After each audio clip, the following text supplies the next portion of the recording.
10 to 20 years you've got. Listen to my buddy Matt Odell.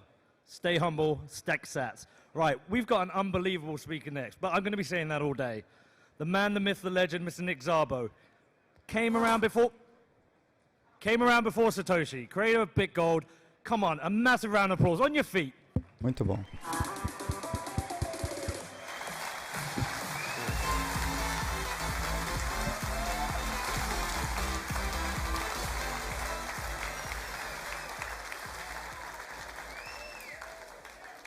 Thank you. Good morning, Miami.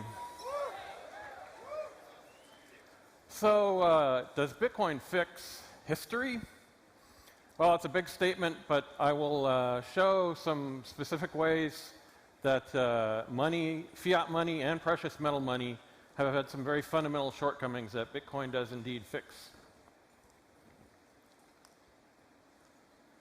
So let's start, though, with our current historical predicament.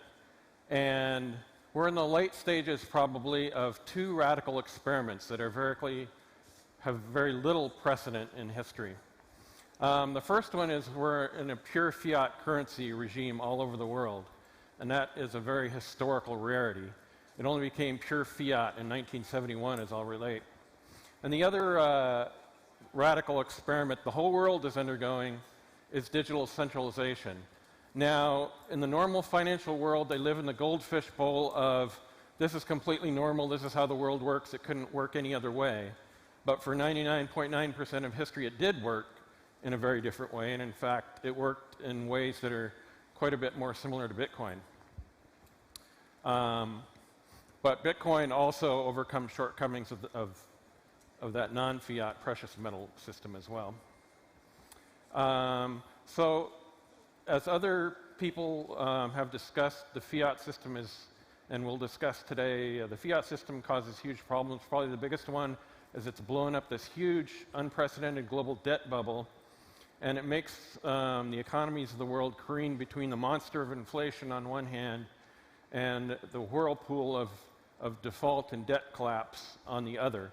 And so people are trying to steer their fiat-denominated portfolios, and the central bank is trying to steer financial system, and so they hope economies through these two horrible outcomes, which as the debt accumulates and as they keep kicking more cans down the road, these risks increase. So we're going to take a step way back in history now, go to the origins of money, which I've studied quite extensively, and in fact, in my BitGold design was inspired by some of these studies as well as computer science. So some of the features money had and base money had throughout history: unforgeable costliness, durability, and compactness, so for secure storage and transport. And to some extent, and this is one of the shortcomings, your ability to validate it, your ability to tell that in fact it was unforgeably costly. So there are good and bad ways to deliver money, there are good and bad designs for money, there are good and bad technologies to use, and it doesn't have to be good at anything else. It's a extremely valuable financial service in and of itself. It doesn't have to have some other kind of intrinsic value. Being a good money is intrinsic value. And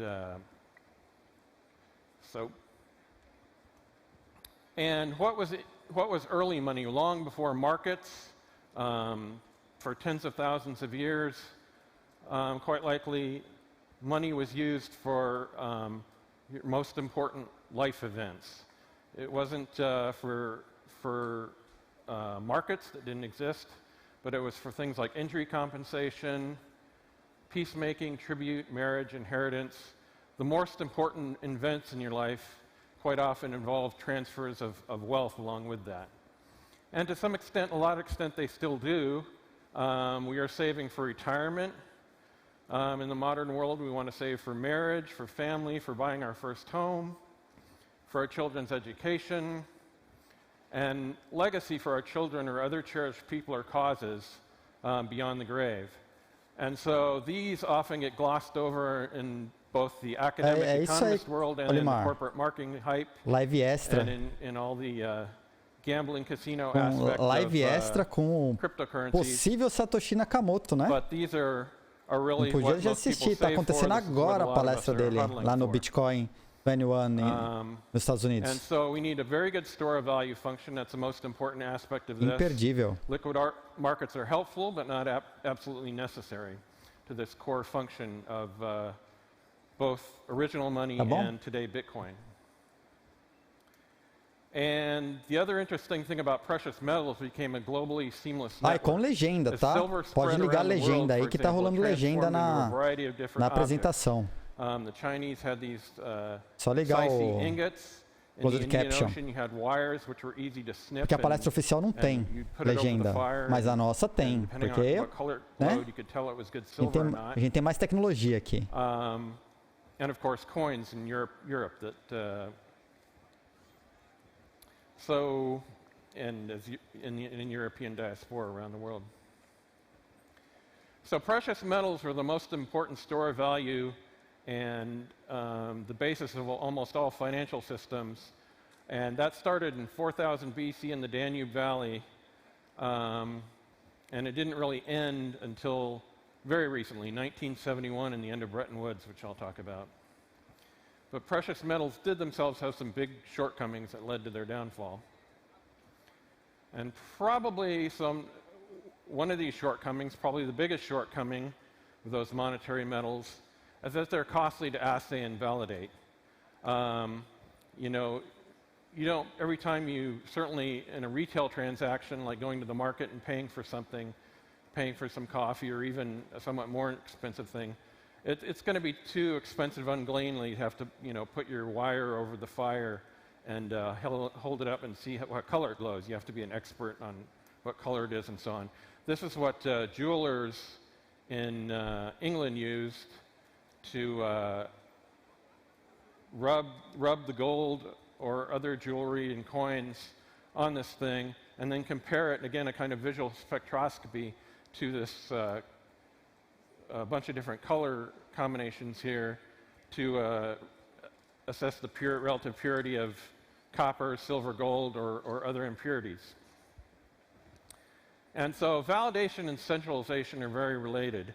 The cost and risks of validating gold to make sure it's not counterfeit, but is actually gold or silver or copper, caused people to outsource validation to third parties in the form of coins, and then later on in the form of banknotes.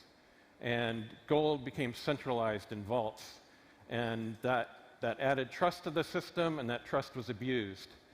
So that was the main factor that eventually led to the downfall of gold standard and replacement with fiat currency.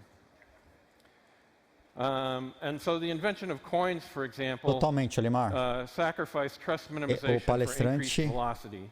Até baixar pouquinho. So that you could buy that, coffee at the O palestrante é uma das 3 pessoas potenciais Satoshi Nakamoto, tá? É uma das 3 pessoas que a gente acredita que seja.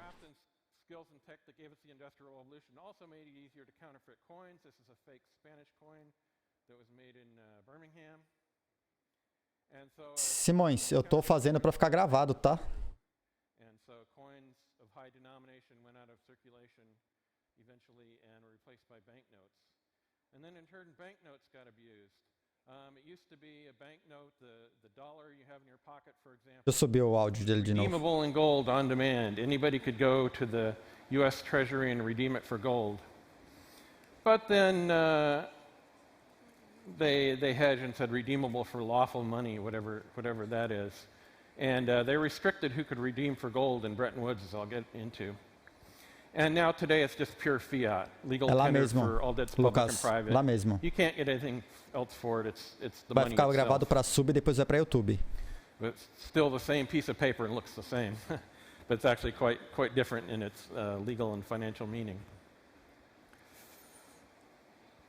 So Bitcoin fixes this. Vai para o YouTube depois. It has Não sei se vão expensive derrubar, né? and low Mas cost vamos fazer aqui, é Watch Party, tamo expensive and junto, tamo trust-based assistindo. validation that was a problem with precious metals is now become low cost and trust minimized validation with Bitcoin.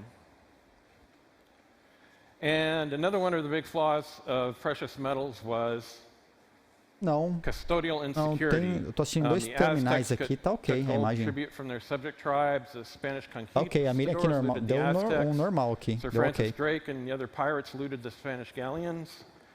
Seizing gold was a universal war objective. Right up until 1971, as we'll see, the French were using warships to move gold across the Atlantic. And so that was a continual plague. And Bitcoin partially fishes this with multi-sig and key management and many of the other innovative uma pena que não estão custodial botando solutions that people are coming up with. os slides dele, né? Mas... And so from the heavily armed Spanish treasure fleets to this warship taking gold from the New York Fed, this French warship, back across the Atlantic. And by the way, the French warship was not there to try to intimidate the US Navy. You can't really do that. But it was there to protect the gold going back across the Atlantic during the Bretton Woods system. During the latest pandemic, gold futures markets ceased or slowed down their deliveries because of force majeure, because a virus and the restrictions on human social contact made those deliveries very unreliable. Bitcoin worked flawlessly 24/7 throughout the pandemic. Doesn't recognize that. So if the internet can survive a nuclear war, the full Bitcoin transaction history going back to the Genesis block, it exists in over 9,000 copies in over 100 countries. So if the internet can survive a nuclear war, so can Bitcoin. And it fixes that costly and Para quem chegou aí depois está assistindo, pode ligar a legenda, tá? A infamous incident that happened a few years ago with spilling gold out on the runway. Com legenda só no nosso canal. Nem no oficial tem legenda. So digital centralization is the second radical experiment. And it was a big move to make, and make financial systems paperless based on digital computers. Oh, very high tech, let's go computer. But the paper system had a bunch of controls and stuff that worked that were highly evolved. And they replaced this with a very fragile, centralized computer systems.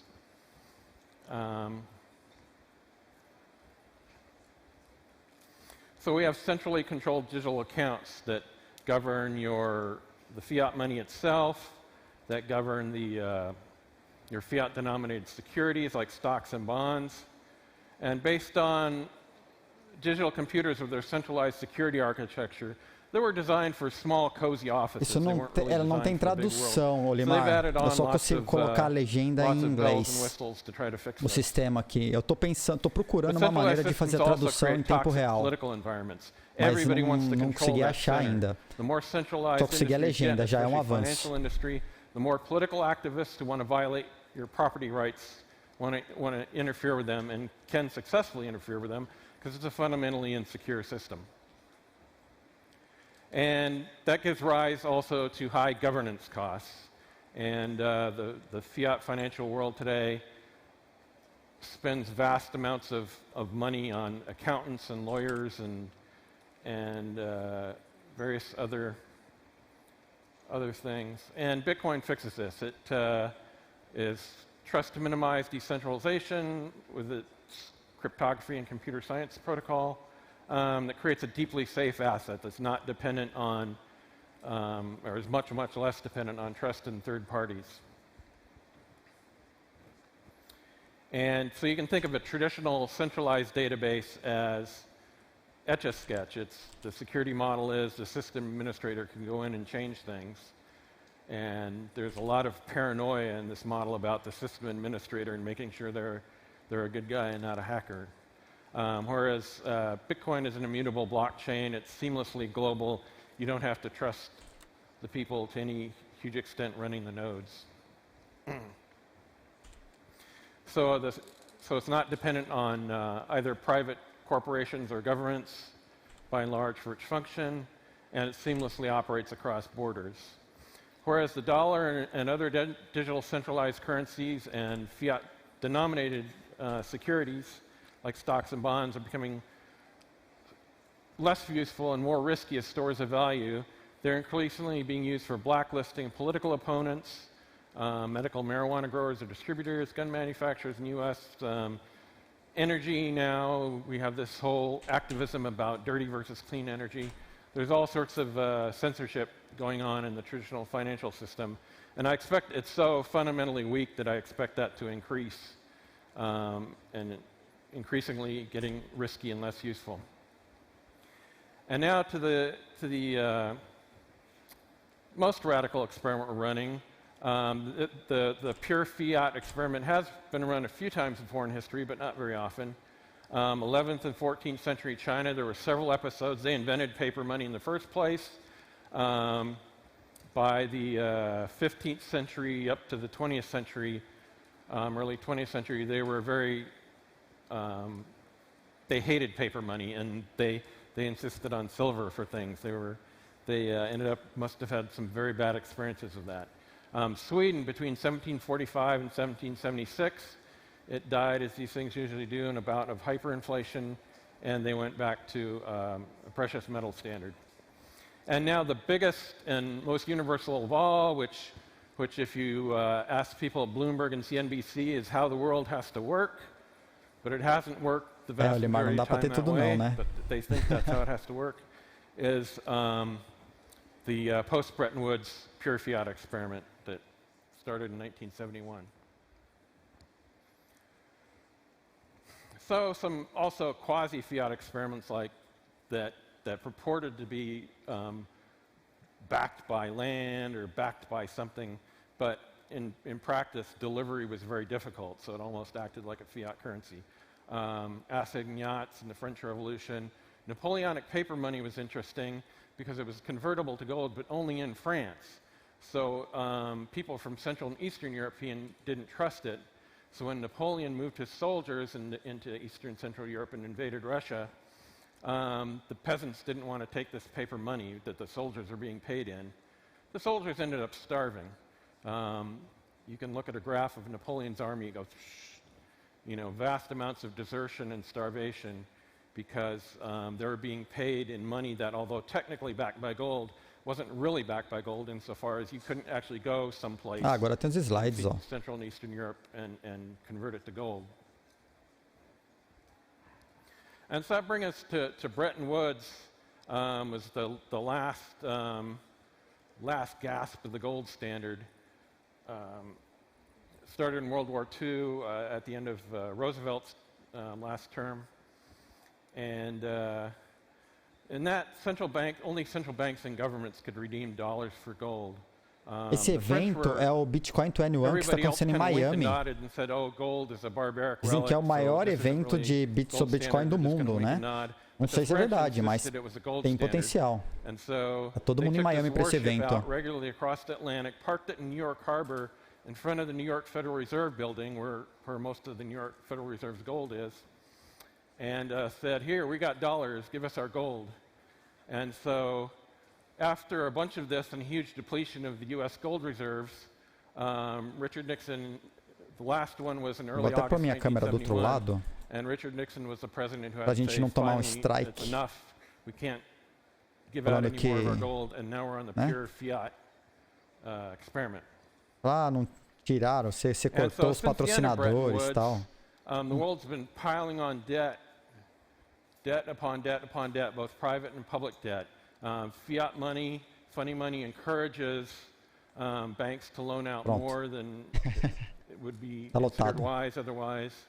And this debt is subject to collapse sometimes. We had a huge debt collapse, of course, in 1929, leading to the Great Depression, and major debt collapse in Asian countries in 1998. And of course, we had the financial crisis in 2008, 2009.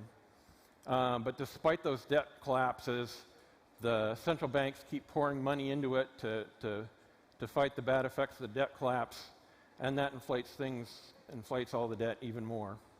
And so it just keeps, over the long run, it just keeps growing.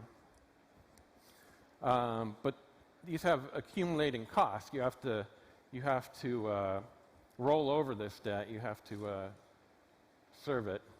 And so these quasi-fiat currencies and fiat currencies are subject to catastrophic failure. You'll often see they end in failure all at once. Hyperinflation has occurred many times, often associated with war. And here's the US debt here. So World War II was our huge expenditure last time, and we managed to pay down that debt through semi-reasonable amounts of inflation through the end of World War II to 1980. In other words, we cheapened the debt, and the people who patriotically bought war bonds in World War II got screwed in real terms of the value of their money. And chegou nada, Angel. Well, we haven't had a major war, but nevertheless, recently we've run up our debt again due to the financial crisis and due to COVID. And so since the financial crisis, there have been increasing sovereign debt downgrades. So even the supposedly most safest debt, government debt, is not necessarily safe anymore. And so we have this going between, trying to steer the ship between the whirlpool of debt essa foto para compartilhar, hein? One side where all this mountain of debt could fail catastrophically, and if it did fail catastrophically, since it's a much larger amount of debt than in 1929, you can imagine the consequences would be even bigger. And so they're going to do everything they can to avoid that at central banks, but on the other side, they steer towards inflation, and recently we've seen some of that going on. And so Bitcoin fixes this too. With its trust minimization, and it's an ultimately non-diluting asset, the 21 million limit. Trust minimization. Banks will have to be more careful about loaning out Bitcoin than they would be about loaning out just creating fiat out of thin air and loaning that out, because they can't create Bitcoin out of thin air. And they will have to be, and people, governments and other people with fiscal budgets will have to be more careful, because Bitcoin competes with fiat-denominated bonds and probably will ultimately end up forcing up interest rates and making people make more conservative budget choices. And so that's in the long term. In the intermediate and short term, I think Bitcoin and fiat currencies probably will work together. Square and PayPal have something like a good model for this that corresponds to the traditional savings account and checking account. So you can think of having Bitcoin in your savings account. This is what you're saving for the long term. And your checking account, your day-to-day payments, you'll make in fiat. And for tax and other reasons, that right now is the way things are headed in the short and intermediate term, quite likely. So to conclude, we've seen that Bitcoin solves a number of fundamental historical shortcomings of both precious metals and fiat as money. The costly and insecure delivery and custody problems is solved by a seamlessly global network of Bitcoin full nodes and good key management practices. Expensive or trust-based validation is probably the most important flaw and the most important improvement Bitcoin is bringing. And that gave rise to some really fundamental things we've seen in financial history, such as the need for coins or IOU banknotes later, and all the abusable trust that came with those trust-based things. And so Bitcoin's full nodes, inexpensive and trust-minimized validation of transactions radically reduces the need for that kind of vulnerability to abuse in the system. And it fixes digital centralization, which arises either under a fiat standard or a vault and IOU gold standard. It replaces it with censorship-resistant decentralization. And the great fiat experiment the world's being forced to run right now, Bitcoin fixes that with its fixed issuance schedule and its publicly auditable money supply. É o Tony Hawk. So I hope tem uma galera famoso aí que tem cripto, está envolvido no meio. And fiat-denominated securities. And thank you very much.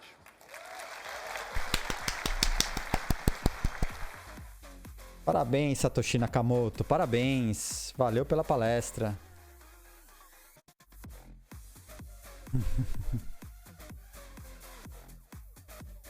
O Michael Saylor não é o dono da MicroStrategy?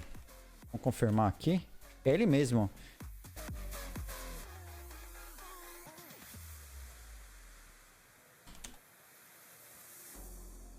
Nick Szabo, right?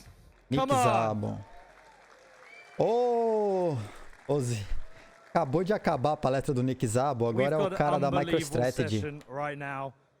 Mas eu vou continuar assistindo. If any of you are leaving your seats now, you're an idiot. We've got an amazing, amazing session. I've got to do a couple of lame announcements. É o cara da MicroStrategy agora. There's big queues at the toilet. If there's a big queue at the toilet, there are other toilets. You can use the other toilets in the facility. Also, this one's so late. Esse é o cara do... Deixa eu... Nossa. The fire marshal says we have to kind of leave and there's two places outside. You can go and watch it. I'm sorry. Agora esse cara é aquele cara que tá fazendo aquela... Chamaram o Saylor. Olha lá. Michael Saylor. Tem que falar, o cara da Michael Saylor, a gente tá fazendo parzinho com o Elon Musk pra fazer esses encontros das salas fechadas com os mineradores que a gente viu aí na live. We're not selling! We're not selling! Muito bom. Fuck Elon! Fuck Elon! Dude. All right.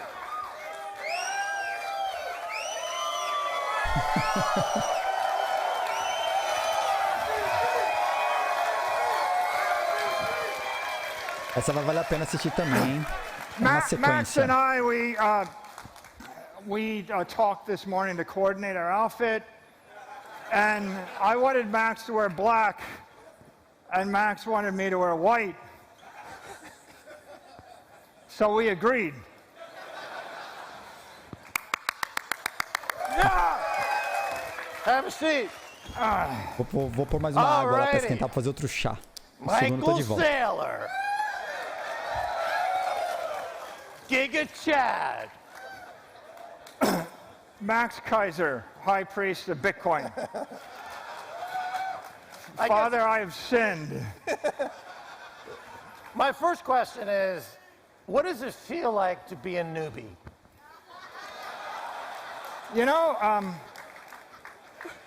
I was going to tell you, I realized that I first bought Bitcoin 1 year ago yesterday, and so this is the end of my rookie year. Right on. All right, I wanted to get into that. So going back to around 2014, your friend Eric Weiss, he was talking to you about Bitcoin. You kind of ignored it. Then in 2020, he mentioned it again. And within a few weeks, you were buying tens of thousands of Bitcoin for you and your company. What the fuck happened? Well, I guess I lost faith in all of my traditional investment strategies. You know, Começou bem a entrevista, hein?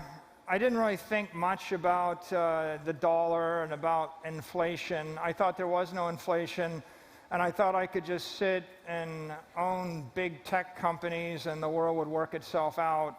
And I guess around March, everything changed, and the monetary inflation rate tripled, and it became pretty clear that the big tech trade was a crowded trade. You know, at the point that my niece in her early 20s was telling me about Apple stock, you know, I figured that maybe it wasn't cutting edge.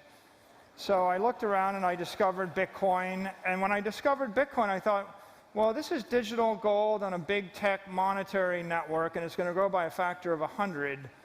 And then I thought, well, I should buy as much as I can, and what I tell people even this day is what I was buying it, and I was thinking, I have to buy as fast as I can, as much as I can, because someone else might figure this out before, and then I won't be able to. And okay, that's really interesting for the shareholders. But, I mean, my understanding is that you were visited by the ghost of Satoshi at night and came to you in a dream and converted you. That's not the story. Yeah, Satoshi speaking through all of her or his disciples on YouTube. Your laser eyes are pointed right at my brain right now. Are you stealing my private keys? No, you should keep your private keys. This should save me. I don't want your private keys. Really? Okay, well, we just met, so I guess that would be a bit forward. Até clipei. Let's move on to some recent comments you made. You were on the talking about Bill Maher recently, and you said the following: there's something cruel and tasteless about a rich white male who wants to deprive billions of poor men, women, and children in Africa, Asia, South America of basic human right of economic self-preservation so they can generate a few laughs. That's a very kind of profound thing to say. And can you just talk a little bit about this idea of property rights for billions around the world and what Bitcoin offers and how you see that? You know, I think after you study Bitcoin, the light bulb goes off, and what I realized is anybody on earth that wanted to own anything, that wanted to own some property, has a choice. You can buy land somewhere, but someone can tax it and take it away from you. You can buy gold, but someone can take it away from you. You can buy stocks, but you can never take possession of it. You can buy debt, you can never take possession of it. You can buy jewelry, people will take it away from you. And Bitcoin is the apex property of the human race. It's the first time we figured out how to create true property that you can take possession of with full custodial rights, that's least likely to be impaired, that's most mobile. Não dá, cara. Eu consigo colocar a legenda, que eu estou pegando o áudio original, eu consigo colocar legenda, mas ele não faz tradução. Infelizmente, isso rola no meu sistema aqui, porque no vídeo oficial não tem legenda. You can still buy the Bitcoin, take it anywhere, and if you compare that to buying silver or gold or land or a stock, your custodial and your property rights are impaired by everything else. And so I think Bitcoin is truly a seminal invention of the human race, because for the first time in human history, we can grant property rights to 8 billion people. And that's what I think is cool. Isso é legal. Right. Is Bitcoin designed to attract attacks? It seems that it is, and the level of attacks are rising to the state level, et cetera. And is it a bug or a feature? I think that which does not kill Bitcoin makes it stronger. Right. All right, let's talk about energy for a second. So, total energy, global energy production is about 160,000 terawatt hours per year. I'm going to ask the audience right now, how much of that goes into Bitcoin? The choices are 10%, 5%, 1%, or 1/10 of 1%. Of that, how many people think it's 10%? Raise your hand. 5%? 1%? Right, this poll sucks. 1/10 of 1%? Right, and as you point out, a third of that, 50,000 terawatts per hour, is wasted. You point out that literally Bitcoin is running on a quarter of the wasted energy. It's so little of that energy goes into Bitcoin, and yet we have this FUD, this ESG thing going on. What's your current thinking on this? I think that Bitcoin is an extraordinarily disruptive, beneficial technology to the entire energy industry. And as I studied it, it became clear to me that it's the highest value use of intermittent energy. It's the highest value use of renewable energy. It's the highest value use of wasted or stranded energy. And it's just the highest value use of energy, period. And it's a solution to developing power plants in remote locations. It's a solution to driving up efficiency of plants and driving down cost. And it's a solution to solving any kind of challenging energy problem. And I think as the world understands it, they're going to embrace it. The recent news out of China is that a lot of mining is leaving China now. It's coming to the U.S. They're shutting down their coal production, et cetera. Is this, how do you see this developing in terms of how mining is going to be distributed around the world? Bom, eu já estou procurando o jeito, Olimar, de ter tradução simultânea, cara. Pelo menos de texto, né? Mas a gente vai dar um jeito sim, cara. A gente vai crescer esse canal para poder participar desses eventos e eles chamarem a gente para participar desses eventos. Você vai ver só. Just by going on a Bitcoin standard. Isn't that the greenest thing anyone could possibly do? Yes. Yeah, okay. Look, I think Bitcoin is the most efficient use of energy that the human race has yet come up with. I looked at the annual report of Google, and Google puts about $170 or $180 billion of energy into their business to create $1.8 trillion of an asset. Bitcoin puts $4 billion of energy and capital investment to create an $800 billion asset. So Bitcoin, you put in $1, you get out $200. Google, you put in $1, you get out $10. I studied the entire S&P index and all the annual reports. You put in $1, you get out $4. If you look at a bank, JP Morgan, they spend $1 to generate $3.8 of value. And if you study an airline, they put in $1 to get out 40 cents. So Bitcoin is, you know, it's you know, some 20 times more efficient than Google, Olimar. And it's 50 times more efficient than normal company, and it's 500 times more efficient than real energy producers. Ô, Peter. And I think Bitcoin miners are underappreciated. Cara, demorei para descobrir Peter Flag. Demorei para entender, cara. They're the first line of defense against the entire network. Que Flag era Peter Flag, qual o seu nome? Nossa, na hora que eu descobri, and the way that Bitcoin mining works is they're finding the jurisdiction that has the most political support. So Bitcoin miners are finding political capital. They're finding energy capital. They're finding the cheapest energy. They're finding engineering capital. They're engineering these beautiful Bitcoin mining centers that are heat engineered, very complicated. They're finding technical capital in terms of semiconductors and ASICs. They're putting all that together with the raw energy in order to provide the security to the network, and they're migrating continually to the cheapest power, the most supported political jurisdiction, and they're instigating upgrades in the technology.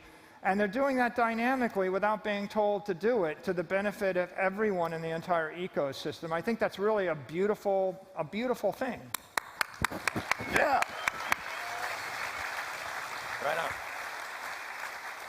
So when Christine Lagarde, who's running the European Central Bank right now, refers to Bitcoin as an escape hatch, acabou de rolar a palestra do Nick Szabo, cara. She's seeing it as a negative. O maior candidato a Satoshi Nakamoto. A gente vi ao vivo. E agora o Michael Saylor. Elon Musk não tá aí, mas olha o parça. O parça dele tá aí. Cara das reuniões fechadas com os mineradores. And so Bitcoin is conservation of energy. You can store your life force in fiat, and you know you're going to lose 1% to 2% a month. You might lose 4% a month in a collapsing currency or faster. You can store all of your economic energy in credit, and that's not much better. You can store it in equity, but then you take the risk of a company, and you never know when. Like, look what just happened to AMC yesterday, right? Right. If you're going to store your money in AMC or Viacom or Bitcoin, at least Bitcoin has no CEO to print 10 million more Bitcoin overnight, whereas that might happen with an equity. So when we talk about an escape hatch, if you're looking for a safe haven, I see Bitcoin as the most secure, most reliable, most certain thing in the entire economic universe. A gente discutiu isso, óbvio, que a gente discutiu na live hoje, né? Where you can store your life force or your economic energy, you know, there's no real question, right? Bitcoin, you can store it and take it with you wherever you want, or you can put it in land in a state subject to a governor, a mayor, a country, or you can put it on the stock exchange and you can worry about what the CEO or the board of directors will do the next day. Michael, let me ask you this. Some CEOs, some academics, some economists, they look at Bitcoin and they are emboldened by it. They see the future in it. They see the possibilities in it. Other academics or CEOs or academics, they look at it and they become frightened by it. They develop Bitcoin derangement syndrome and they seem genuinely threatened by it. What goes on? What happens? Is something in the mind, or they're not prepared for it? You're now on the front line of this thing. You're very visible. You're the CEO. You're the guy. You're talking to them. What explains this phenomenon, the Bitcoin derangement syndrome phenomenon?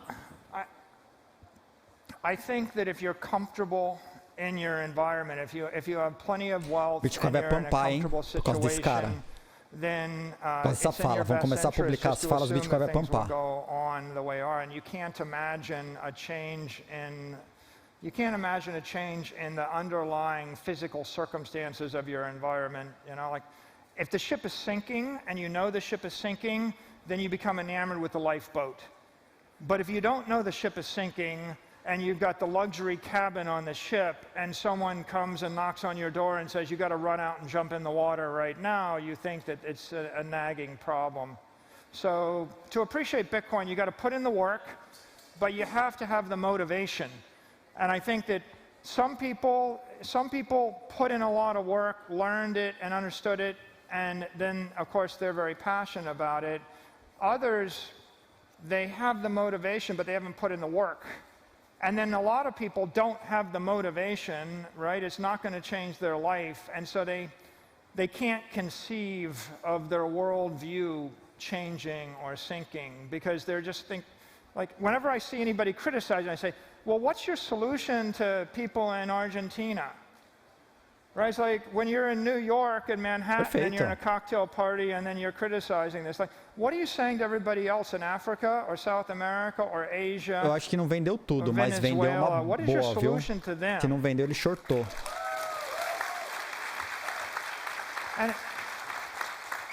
And I think that Bitcoin critics, as a general rule, they all fall in this category.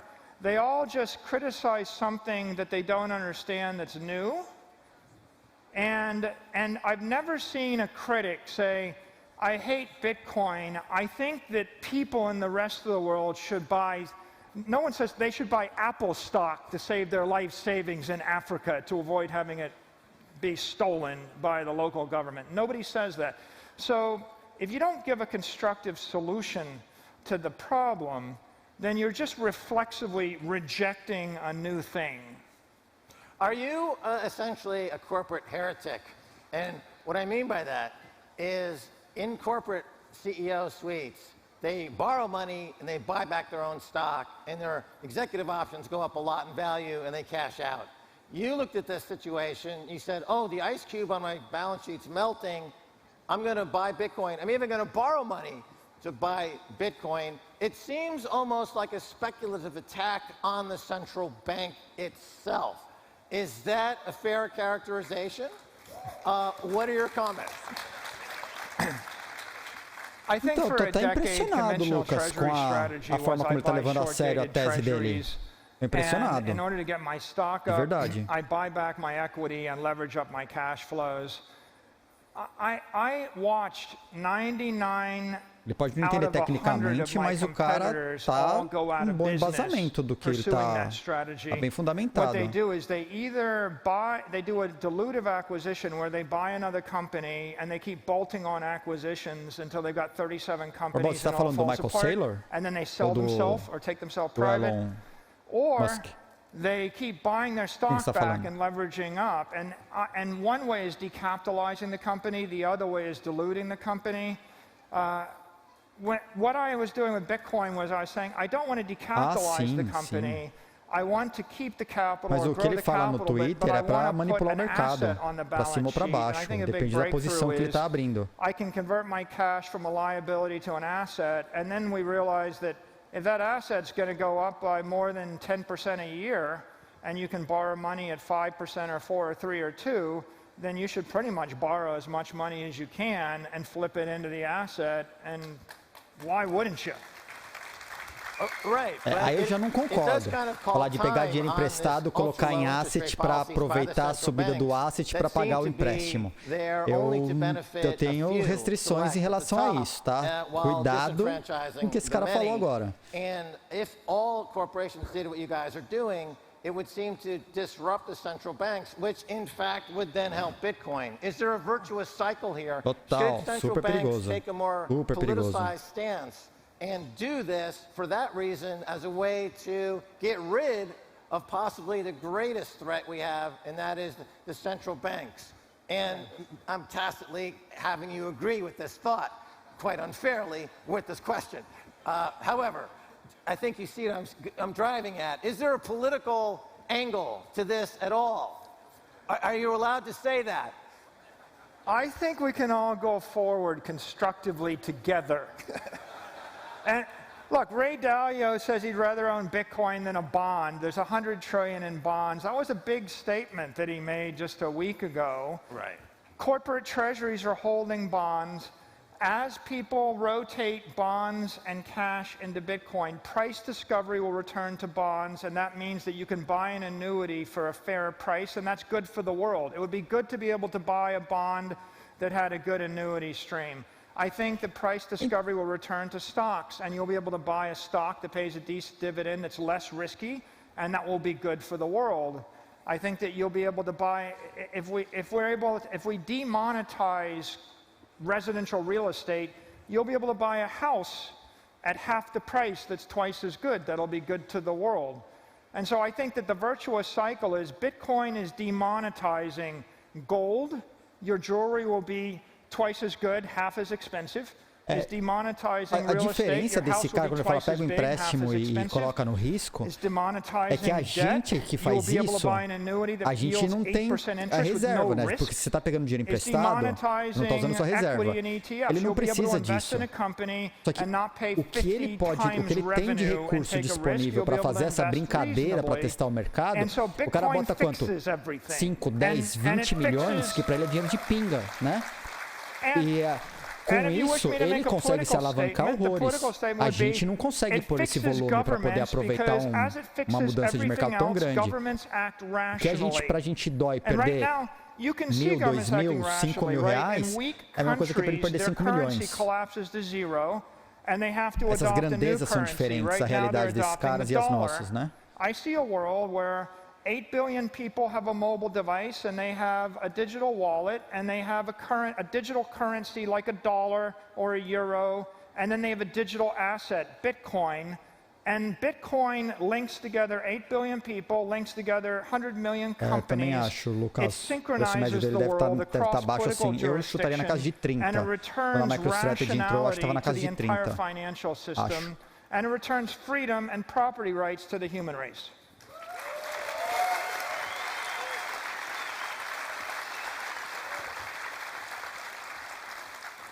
All right.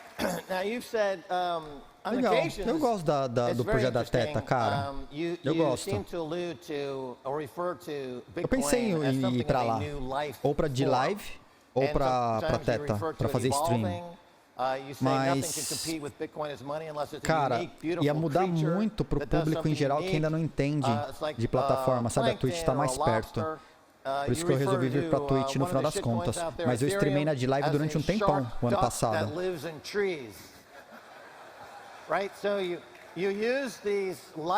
E a ideia é impactar a galera, né? Então, em que onde o povo tá ainda.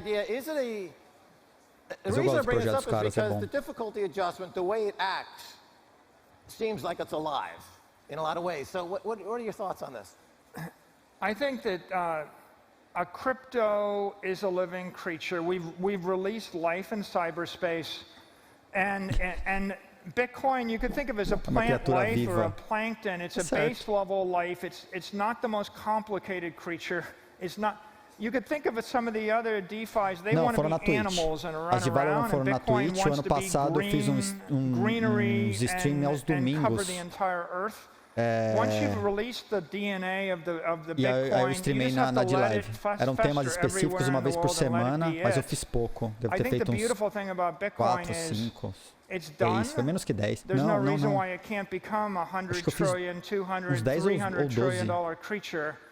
And the Mas eu não fundamental divulgava, não. difference, I think, with a crypto asset Parecia like mesmo quem estava Bitcoin no versus Facebook what que other people assistia. are trying to do in those spaces is the whole idea of a crypto asset is I put my monetary energy, my life force into it, and then I let it live As for the Valorant next foram 1,000 aqui na years. Twitch.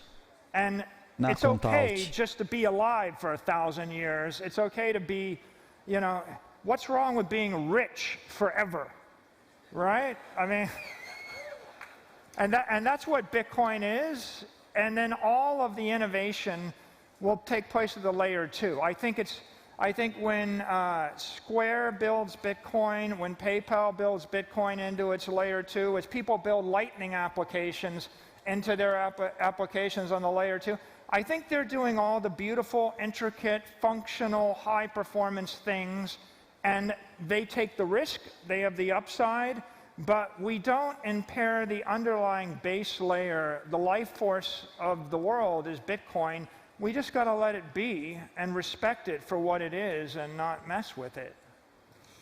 Oh, Now, gostei, hein? so let me Deixa ask o you this. Bitcoin como So, tá e não you are, I believe, vamos the estragar as longest-sitting coisas. CEO of a tech company in Essa parte é America. boa. Active Ele CEO, acredita nisso mesmo. continuous, going 20 years. And you've been around the block a few times. You know the industry. And this is like a second life for you, I would say. Was it a shock to suddenly come upon this technology? And really, there's been a rebirth for MicroStrategy and for this industry. É, How do não you, sei não, on a Peter. personal level, was that a surprise to you, and how did you react to that? You know, I mean, they say we say Bitcoin is hope, and Bitcoin fixes everything. I think it definitely was the case with our company. I mean, our stock was at $90 a share. We were $120 a share when we actually decided to embark on this strategy.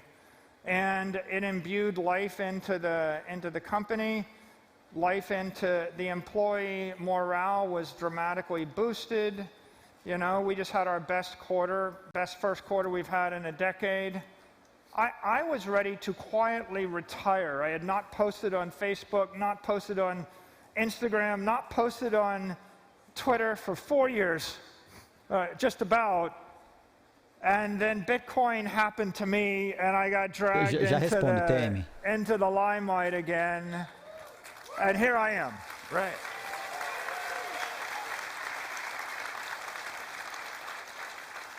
Yeah, it's a really incredible story. And so you mentioned something I was curious about, the culture at the company. You know, the CEO kind of establishes the mood, the culture of the company. So the Bitcoin now has changed the culture. You've seen a change in what's going on in MicroStrategy in that sense. Cara, existem os projetos de blockchain from scratch. Would you say that that's another selling point? In other words, when you talk to other CEOs, you say, oh, the stock's great, o melhor modelo para você criar uma cripto é forcar o repositório de algum blockchain que você acha que tem as funcionalidades que te atendem, mudar o que você precisa mudar lá dentro e rodar o nó.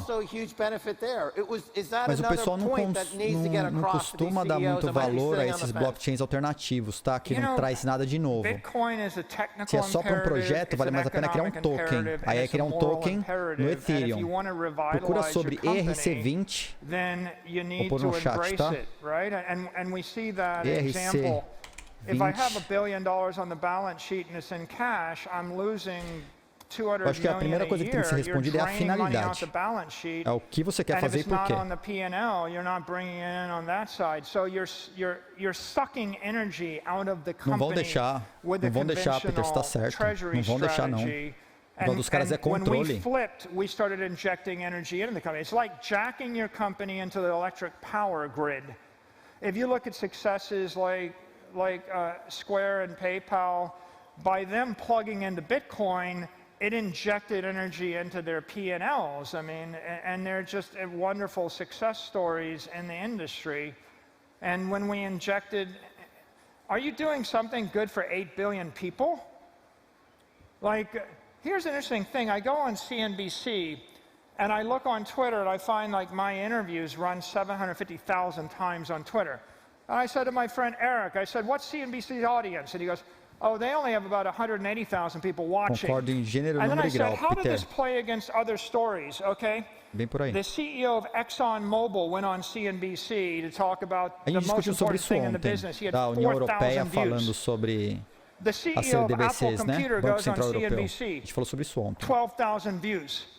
E a visão Barry deles. Diller goes on CNBC and he talks about how he hates Apple Store and how the entire mobile app ecosystem is wrecked.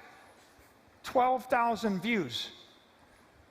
And so I think the story here is Bitcoin is hope for 8 billion people.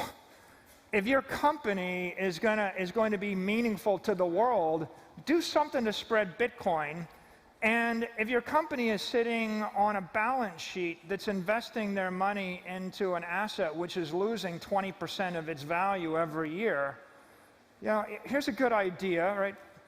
Stop the bleeding, right? Just stop the bleeding. Right. Muito interessante. So finally, let's just talk about the cyber hornets. On your Twitter, the lead tweet is the mentions of cyber hornets, the plebs, the meme artists, the ground forces, the people who are fighting every day in the trenches, who are fighting for those 10 Satoshis, 20 Satoshis, who are spinning the wheel over its fold for another, 20 Satoshis. How important are they to this Renaissance 2.0? I think that the reason that Bitcoin is going to win is because of the community ethos. And when I refer to cyber hornets, É verdade. yeah, I refer to Bitcoin vai vencer por causa do everybody on Twitter ethos and everybody in the da community comunidade. that's educating the world and defending Bitcoin. Yeah, and they're the loud in your face cyber hornets. But I was also thinking about every Bitcoin miner running a Bitcoin mining rig everywhere on Earth, and they're fighting for the network. And I was thinking about everybody running a node. And I think of a node is like an altar to Satoshi in your house. As long as everybody is running that node, they're defending the network and they're defending the movement. And I was thinking about every company, é como se and I was fosse thinking about every single technology altar that para integrates Satoshi into na sua Bitcoin. I was casa. thinking about every analyst and every politician and every journalist that's defending, speaking out for, educating, or supporting this network. And it's happening in every country, in Korean, in Japanese, in Spanish, in Russian, everywhere on Earth. And, one thing that I just love is, if you go on television and you're the CEO and someone says, what do you think about Bitcoin? I think, okay, I'm going to talk about this and try to explain to the world why this is good for the Earth, good for technology, the future of humanity. And then when I get done, I go home and I turn on the television, there's another Bitcoin CEO. And then the next morning, there's another Bitcoin CEO. And the next day, there's an analyst. And the next day, there's a politician. And I just think that's so great to be in a community. Every one of them is a cyber hornet. They're all fighting for Bitcoin. And when someone falls, someone else will stand up and carry the banner and take it forward. And I don't think you can say that about anything else on this earth. Cometh the hour, cometh the man, Michael Saylor. Let's give it up. Thank you. For the Sailor Man. Thank you. All righty.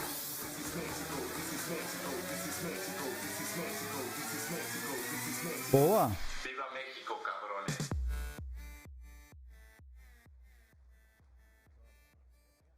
Então vamos lá. O projeto para rodar moeda na faculdade. É legal a ideia. Eu gosto dessa ideia. Saylor, everybody. Mas eu acho que a dificuldade, o caso de uso é muito pequeno pela complexidade de você criar um blockchain para rodar uma moeda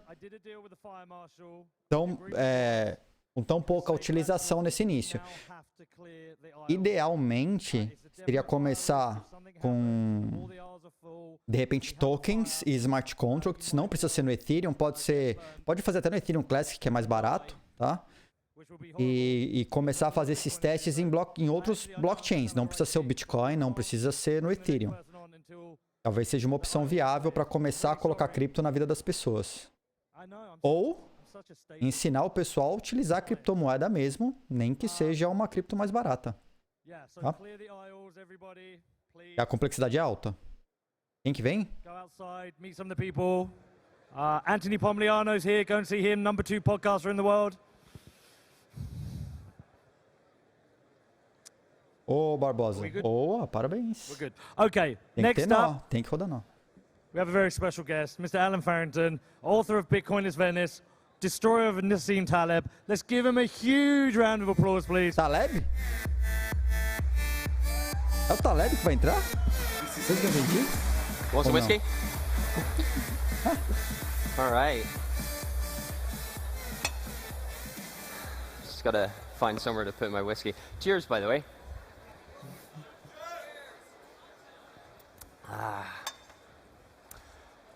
Don't trust, verify. Don't trust, verify. Guardem essa frase para a vida. To share this stage specifically with people like Nick Szabo, não, é ele só falando. like Dr. Paul. Eu entendi errado. Coming up, we've got Jack Dorsey. Ô, We've got Nassim Taleb as well. Tata Satter tá aí, ó. No, sorry, no, he's. Valeu a visita. He's at another conference. Estamos fazendo um monte party aqui porque he's tá the one muito with Satoshi. He's not going to be here, unfortunately. E só aqui no canal com legenda ao vivo, hein? Legendas em inglês ao vivo. Não estão traduzidas ainda. Quem sabe um dia eu consigo agilizar isso aí. Vamos ver. On your behalf, obviously, because this is incredible. On mine specifically, because without months of their hard work, I wouldn't have been able to come at all. Never mind to speak. I've actually never been in Miami before. And I think, I mean, as great as it is, I've been at the conference most of the time. Probably the best thing is just that everything's open. Like, how great is that? Just on that note, though, sorry, if anyone is wants to come and interact with me later on, I know, like, this is really awkward. I'm sorry, but like, if you think you maybe have COVID, can you just please give it to me? Because if I fail a COVID test, I am legally prohibited from leaving Miami, which would be amazing. So yeah, I'm here. I am not a squirrel. I did think about renting a squirrel costume, though. I think the only reason I didn't go for it is the heat in Miami, because I don't know if you know this, if you can tell from my accent, that I'm from Scotland. It's now less hot in Glasgow. Like, sorry, I said it is never this hot in Glasgow. So I work for a financial services firm in Scotland, and there's a guy in my firm, senior guy, a partner actually, who has a story that he likes to tell at conferences, not too dissimilar from this, I don't think, just more suits and ties and fewer, degenerate plebs. Clap for that if you want, I suppose. Cara, a gente vai acompanhar It's então about how he's live. pitching for the business of an ultra high net worth individual, right? So we're talking like 6.15 Bitcoin minimum, maybe more. The guy lives in a castle, like literally a castle, complete middle of nowhere. Only one village within 20 miles of the place, and the partner from my firm, he thinks he doesn't want to have to drive up there first thing in the morning, so he has a look. Turns out there is one B&B in this village, so he goes up there and he stays the night before. He comes down for breakfast, and there's another gentleman there, very well dressed, almost too well dressed. Sort of, three-piece suit, castelo, tá aí, ó. Meta de vida, hein? Ter castelo. Turns out he's there for the same thing. He had the same idea. Eu vim morar aqui num lugar que eu tô de frente para Tô perto. Half an hour or so. Um dia chegar para morar dentro de guy, and he's nice enough. Não ficar olhando para todo dia aqui da minha frente aqui. He really, really likes financial markets. A bit too much, arguably. My firm we're Scottish, we're quiet, we're humble, we're shy. I do not fit in there. This guy, he works for a one of these like systemically important London banks, and he very much knows it. So, we're all about patience and understanding and long-termism. This guy, he likes to have his finger on the pulse of global capital markets. He does not care about tectonic shifts in society, technology, like Bitcoin, maybe. He wants to know what happened in the markets in the last 5 minutes since the last time he checked. Basically, kind of like a Wall Street trader bro kind of guy. So, you can think, just very English, though. That's probably the difference. So, looks a bit like the Monopoly man, sounds more like Peter McCormack. That's kind of the... You got the impression if you can picture that. So they finish up. They realize they're both getting the same car to go to the castle, and they have like half an hour before it comes. There's not a lot to do in this village, but there is one shop, so they head over. When they go in, the other guy starts to get visibly agitated. He's getting a bit frantic. He looks around, doesn't find whatever it is he's looking for, obviously, and then he storms up to the till. There's a little old lady at the till. She says, "Good morning, and what can I do for you?" He says, "Do you have a copy of the Financial Times?" And she says, "Oh, aye, we do. But tell me, is it today's Financial Times you're looking for? Or is it yesterday's?" He is on the cusp of absolute fury at this point. He restrains himself just about enough to say, to blurt out, "Today's, of course." And she says, "Oh, well, I'm terribly sorry, but you'll have to come back tomorrow."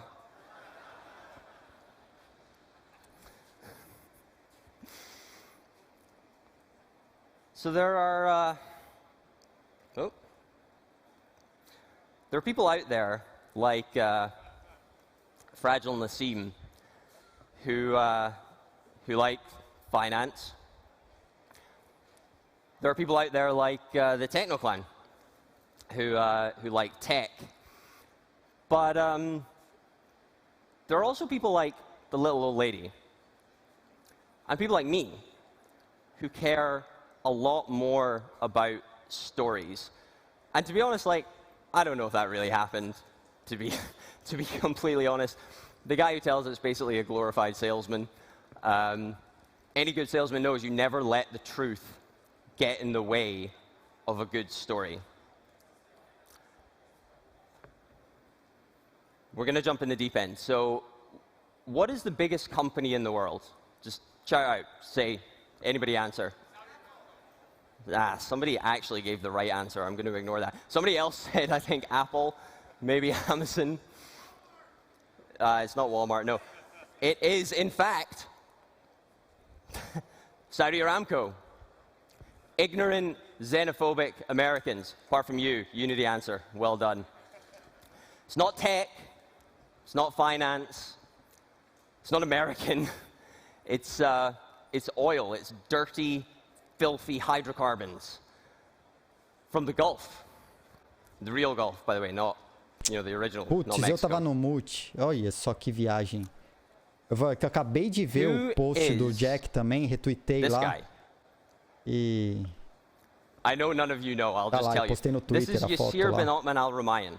Eu tô familiarizado com Mastering Open. Não totalmente, né? Mas sei que eles têm esse curso, sim. The governor of the pension fund, the public investment fund, sorry, of the Kingdom of Saudi Arabia.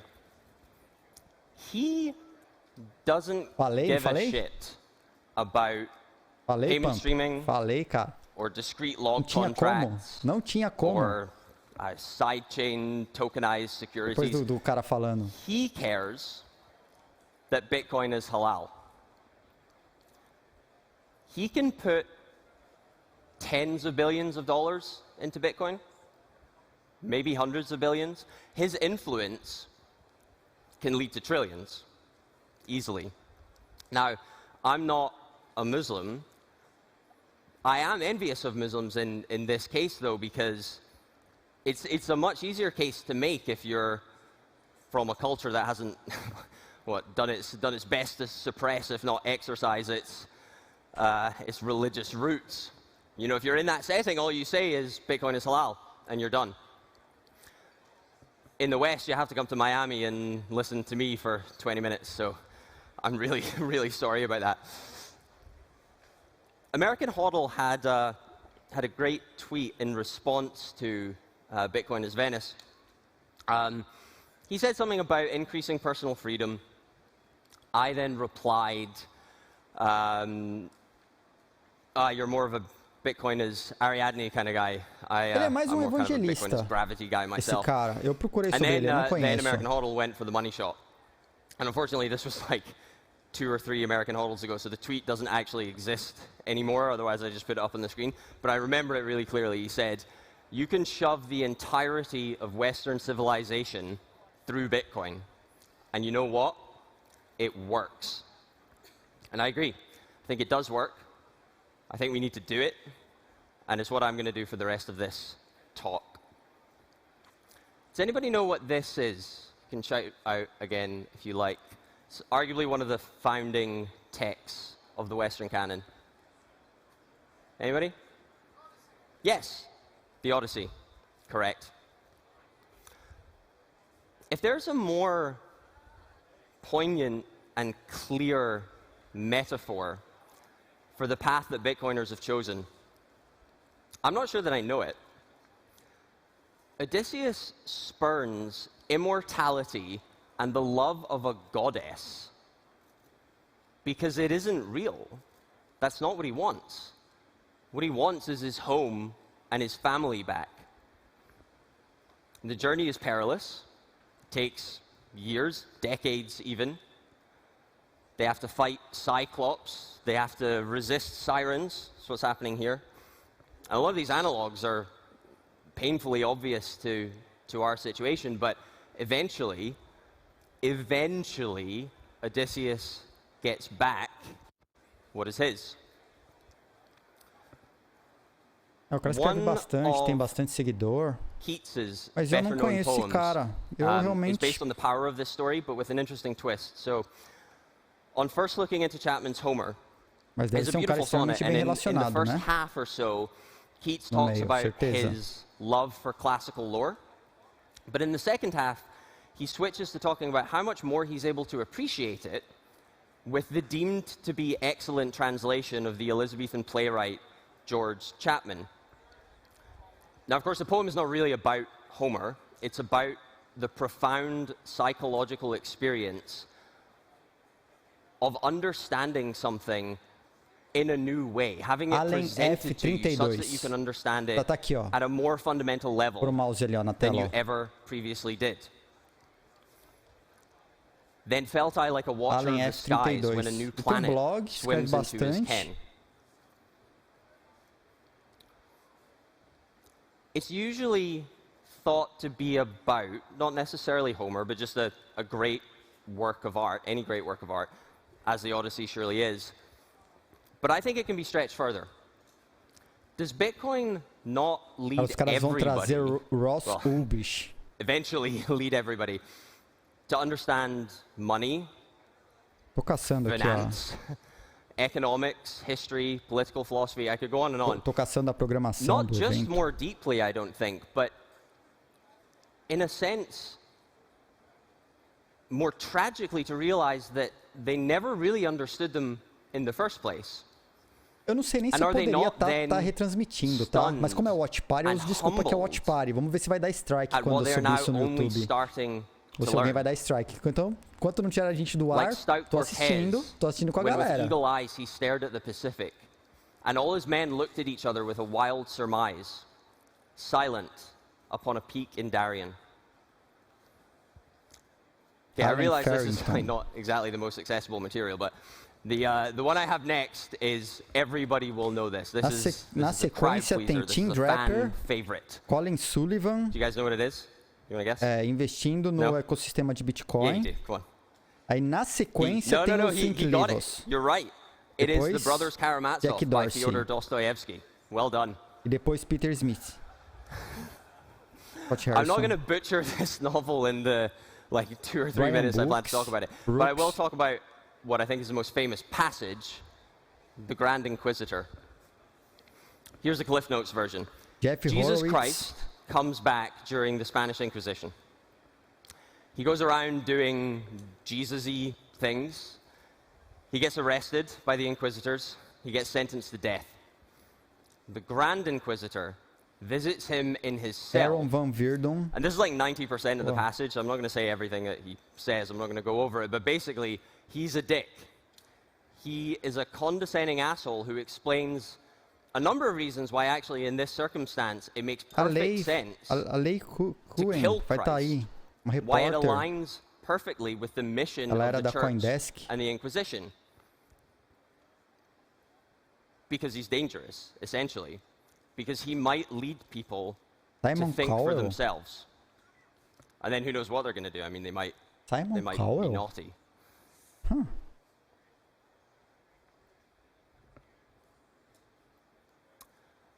Throughout the entire ordeal, you can call it that, I suppose. Christ says nothing. Eric Lombroso, Peter Todd e Peter Rizzo. Vai ser a última. He kisses the Grand Inquisitor on the lips. The Grand Inquisitor lets him go. Tem muita gente, he leaves, muitos. He disappears. Nossa. And that's it. That's the end. Não sei nem qual stage que eu tô. Now, I think Nakamoto stage. That this is the most absurdly highbrow eu só vou conseguir streamar as que estão no Nakamoto. As outras acho que não estão sendo streamadas, não. Tô vendo aqui. Reject no-coiner orthodoxy. Because what do the no-coiners do? They don't believe in private property. They don't, have much regard for economic or political liberty at all. They want to be in charge. They want to lead a never-ending inquisition. So what do? What would Jesus do? Stack sats. I'll tell you what you do. Stack sats. You don't argue. É isso aí. You don't accept their terms. You Stay kiss humble. them on the lips. Stack sats. And you tell them to have fun staying poor. Now I realize how ridiculous this might seem, how kind of stupidly this may be coming across. But consider this. So, Elaine, light of my life, apple of my eye as she is, she's preaching to the choir. And she knows that, right? The choir is great. This is the choir. It's awesome. We have the best memes. But, just like some people like tech, some people like finance, many people don't like tech and don't like finance and do like Dostoevsky. This will appeal to them. And I think we should make that appeal. Okay, the next one is actually more accessible. I'm not joking this time. I've put the text up on the screen just so that you can really let it sink in for the time I'm talking about it. This is from the New Colossus. This is the final 6 lines of the New Colossus, a sonnet by Emma Lazarus, which is on a plaque at the base of the Statue of Liberty. And if you'll forgive, I guess, a bit of a political digression, I'm not sure that this really applies to the US as much as it maybe once did. I heard Matt Odell say something really interesting just about a week ago, really not very long at all, that we need to be careful, I think, to avoid putting the US on too high a pedestal. I love America, but it is not perfect. I mean, it's called the petrodollar for a reason, for example. And if you want an unsolicited lesson in freedom and democracy, bold, all caps, try switching to a petro-euro. Já vi que hoje não vai ter Valorant, né? Já vi que eu vou ficar preso aqui até o fim. Obviously, this isn't, the topic here wouldn't be foreign policy, it would be immigration. The political reality isn't exactly what what the people here would want. But I think this still works perfectly on the level of stories. I don't think there's anything less American than complaining from a position of privilege, nor anything more American than risking everything to get to America. And I think translated into this environment, I don't think there's anything less American than scrambling to prop up the fiat system, and anything more American than embracing Bitcoin. Oh! Keep ancient lands, your storied pomp, cries she with silent lips. Give me your tired, your poor, your huddled masses yearning to breathe free, the wretched refuse of your teeming shore. Send these, the homeless tempest-tossed, to me. I lift my lamp beside the golden door.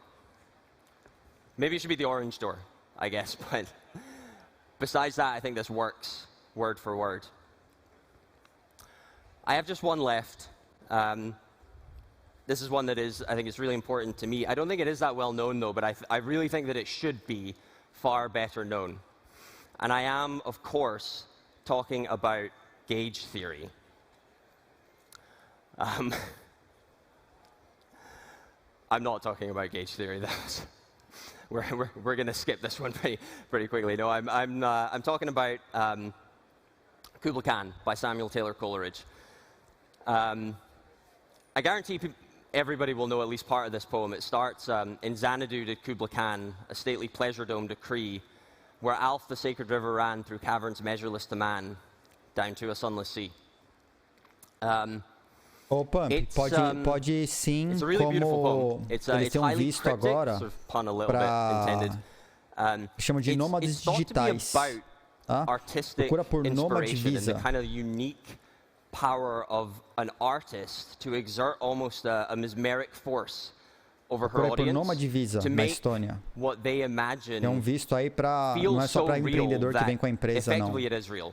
É para freelancer, nômades digitais que querem morar na Estônia. É por um ano o visto. So in a moment I'm going to wrap up e aí você renova. By reciting the final stanza of this poem. Tem os critérios lá, tal, mas é esse visto aí para quem quer vir para cá. Is not a poet, not an artist, but just a regular person. A pleb, I guess.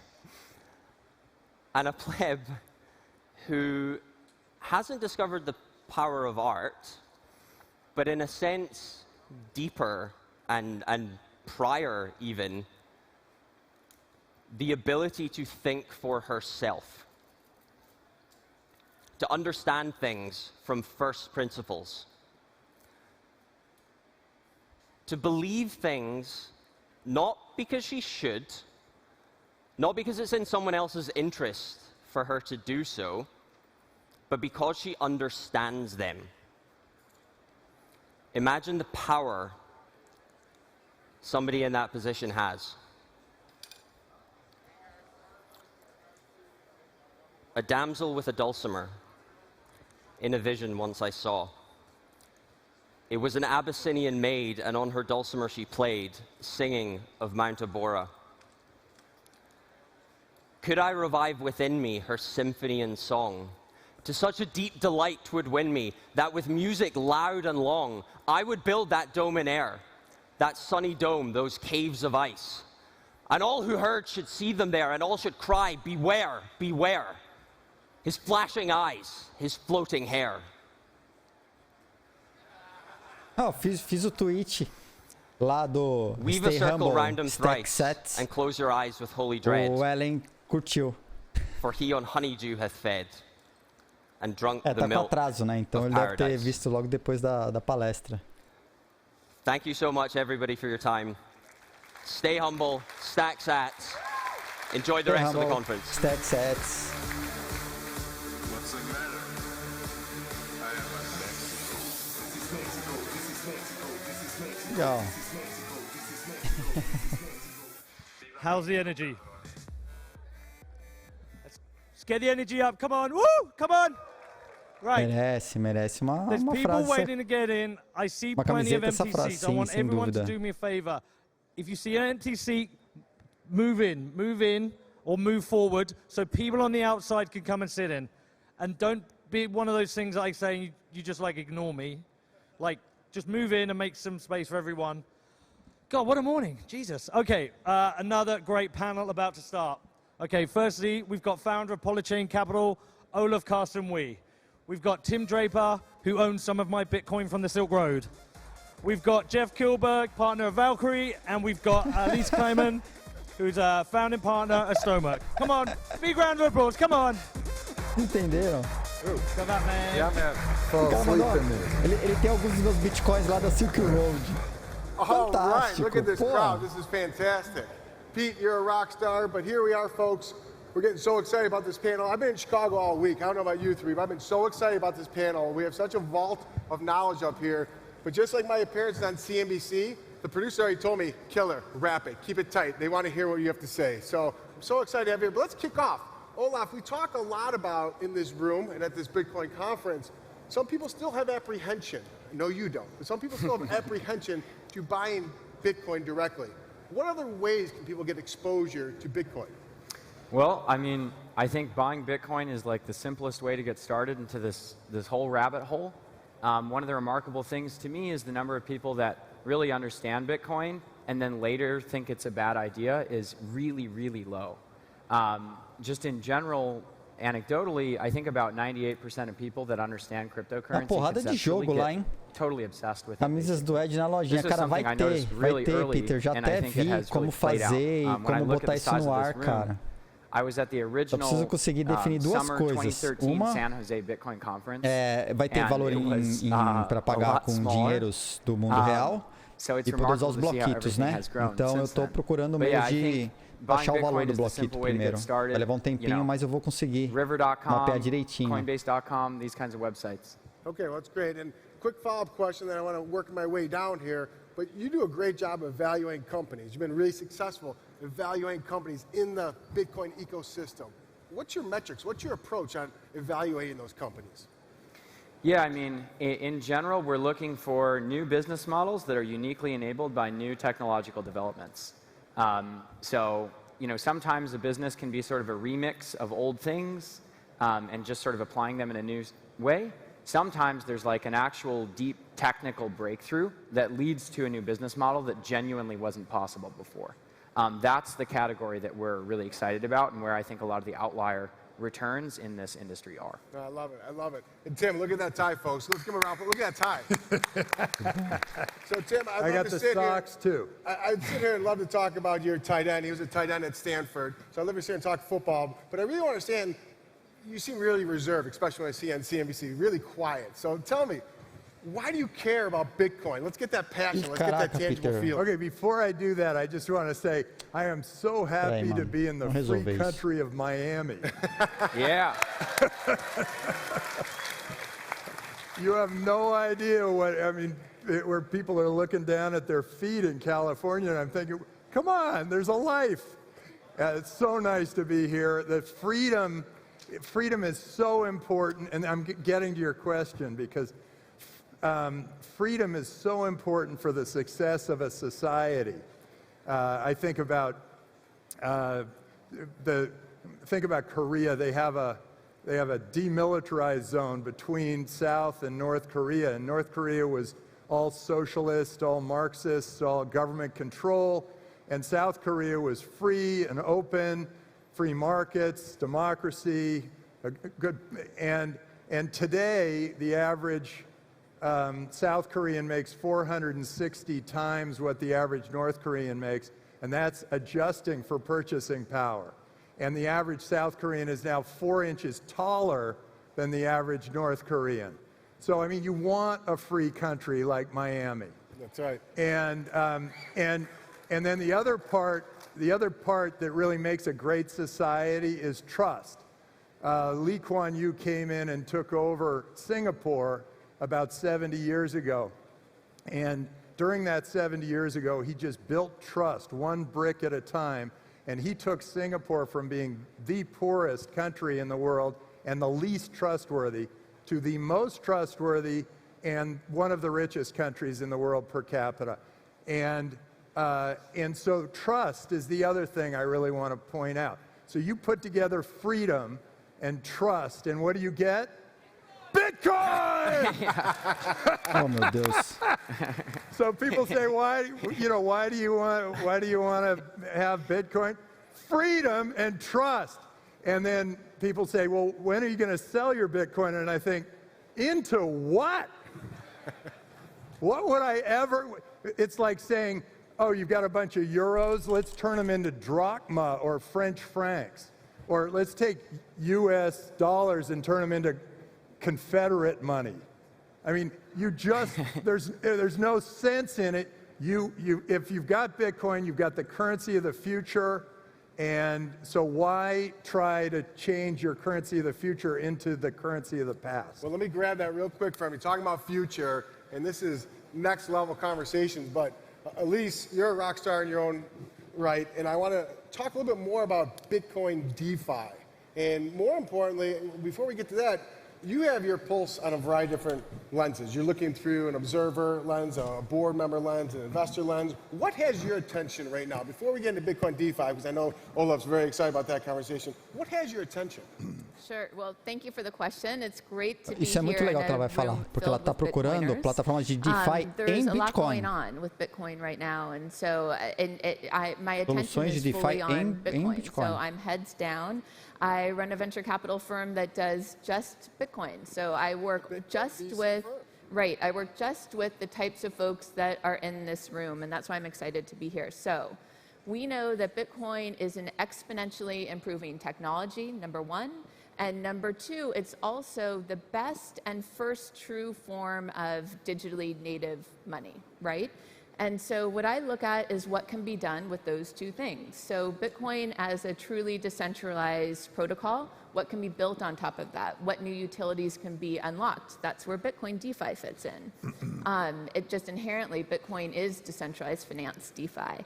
And then I'm also looking at what can be developed once Bitcoin is established as a store of value, which it is now very singularly amongst cryptocurrencies, and what it means to have a digitally native money. You can do much more with a currency that matches modern times, and that's what Bitcoin is. Well, that's really fascinating. And Olaf, before I kick it back to you, I'm going to go back to Tim, because this whole Bitcoin DeFi, on CNBC, we have a lot of conversations. We're very focused on Fed Chairman Powell. So I guess when we talk about Bitcoin DeFi, it's a really exciting, enthusiastic movement.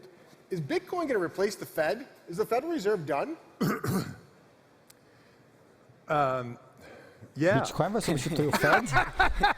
Rapaz, pronto, nossa. No, look, Bitcoin vai substituir o Fed?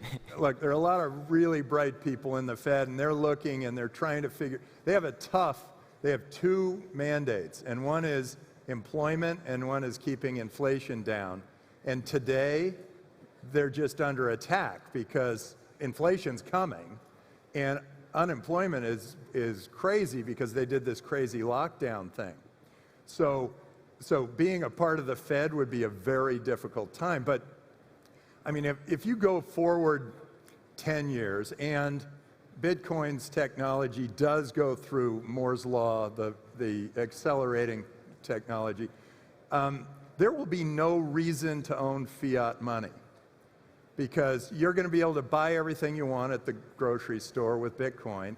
And if your choice is, I want a currency that is 100% stable, you know exactly how many there are out there, and it's open, transparent, global, you can use it anywhere, frictionless, or you want a currency that is tied to a government. Coisas para lojinha, camisetas e gravata Bitcoin. Made up of Ideia do Ângelo aí, ó.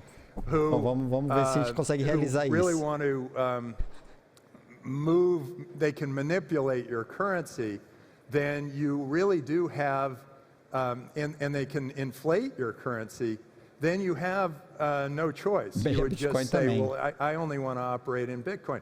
There will be a time when people will say, I'm not going to take the dollar anymore because I only want to take Bitcoin because I don't know how many they're going to print. And I don't know whether it's worth it. And I'm going to take you a little further because one of the reasons I got so excited about Bitcoin is I met this guy from Argentina, Sebastian Serrano, started Ripio. He said, during my life, my family's made and lost a fortune 3 times, and I'm only 30 years old. And I said, what do you mean? He said, all to currency manipulation by politicians. And so where's his incentive to operate in the Argentinian peso. There is no incentive there. There's no incentive to drive or build or be a great entrepreneur when you just know the government's going to take it away from you sometime. And with Bitcoin, he can actually operate a business and build value in that business. And I think the Fed's speaking. That's right. I don't think they'll give us the curtain call yet, but just kind of take it a step further, this Bitcoin DeFi conversation. I think it's just a fascinating conversation. So Olaf, give us a little bit of your thoughts inside. And to add on to what you just said, Tim, it's always been very intuitive to me that kind of computer algorithmic money would replace centralized fiat money. It's just obvious, kind of. I do think there's a generational gap. When you look at young people, they all understand cryptocurrency. It just makes sense. Whereas, people say Bitcoin's complicated. It is, but the dollar is way more complicated. And a lot of these policies that lead to inflation, it's kind of a secret regressive tax. Asset owners see their assets appreciate in value through inflation, whereas people that hold cash in dollars are the ones who are actually penalized and taxed through that inflation. And so, right now you're seeing, why are we in sort of like an economic depression, but at the same time asset prices are at an all-time high, and it's primarily because inflation is being reflected in those asset prices more than it is in more traditional ways of measuring inflation, like the consumer price index. So anyway, to this idea of algorithmic money, I do think that what we're seeing in crypto that's exciting is the separation of sort of Bitcoin the asset from Bitcoin the protocol. So over 1% of Bitcoin now is on other blockchains, being kind of used in all these various different ways, as a lending system, for market making, all these sorts of things that are built on Ethereum and other systems. I think that number will grow to like 10% and way beyond. And what you see there then is sort of Bitcoin the asset being used on many, many different crypto protocol systems. And I think it's a massive tailwind for Bitcoin. So I think all of the development in Ethereum, even more like esoteric Bitcoin é muito complicado. Mas os caras entendem como funciona o mercado financeiro. O pessoal não sabe sobre economia básica, fundamentos do mercado financeiro, nada. A gente não tem educação financeira nenhuma. All of this stuff is sort of a strong tailwind for the Bitcoin price. Não sabe nada. É muito mais simples para o jovem saber, cara, para mim é óbvio, tem que ser digital o dinheiro. Não, papel, para lá e para cá. Eles sabem, hein? Angelo, esses caras sabem, porque eles sabem a hora de ligar a impressora e desligar, cara. Esses caras sabem. They're really, to me, like the second big asset class that's been created. The first one with Bitcoin is sort of money, right? The second one looks and feels a little bit like a corporate share. Óbvio, né? Não é todo mundo do governo que sabe, mas a galera que cuida do nossos din-din sabe. Whatever it might be.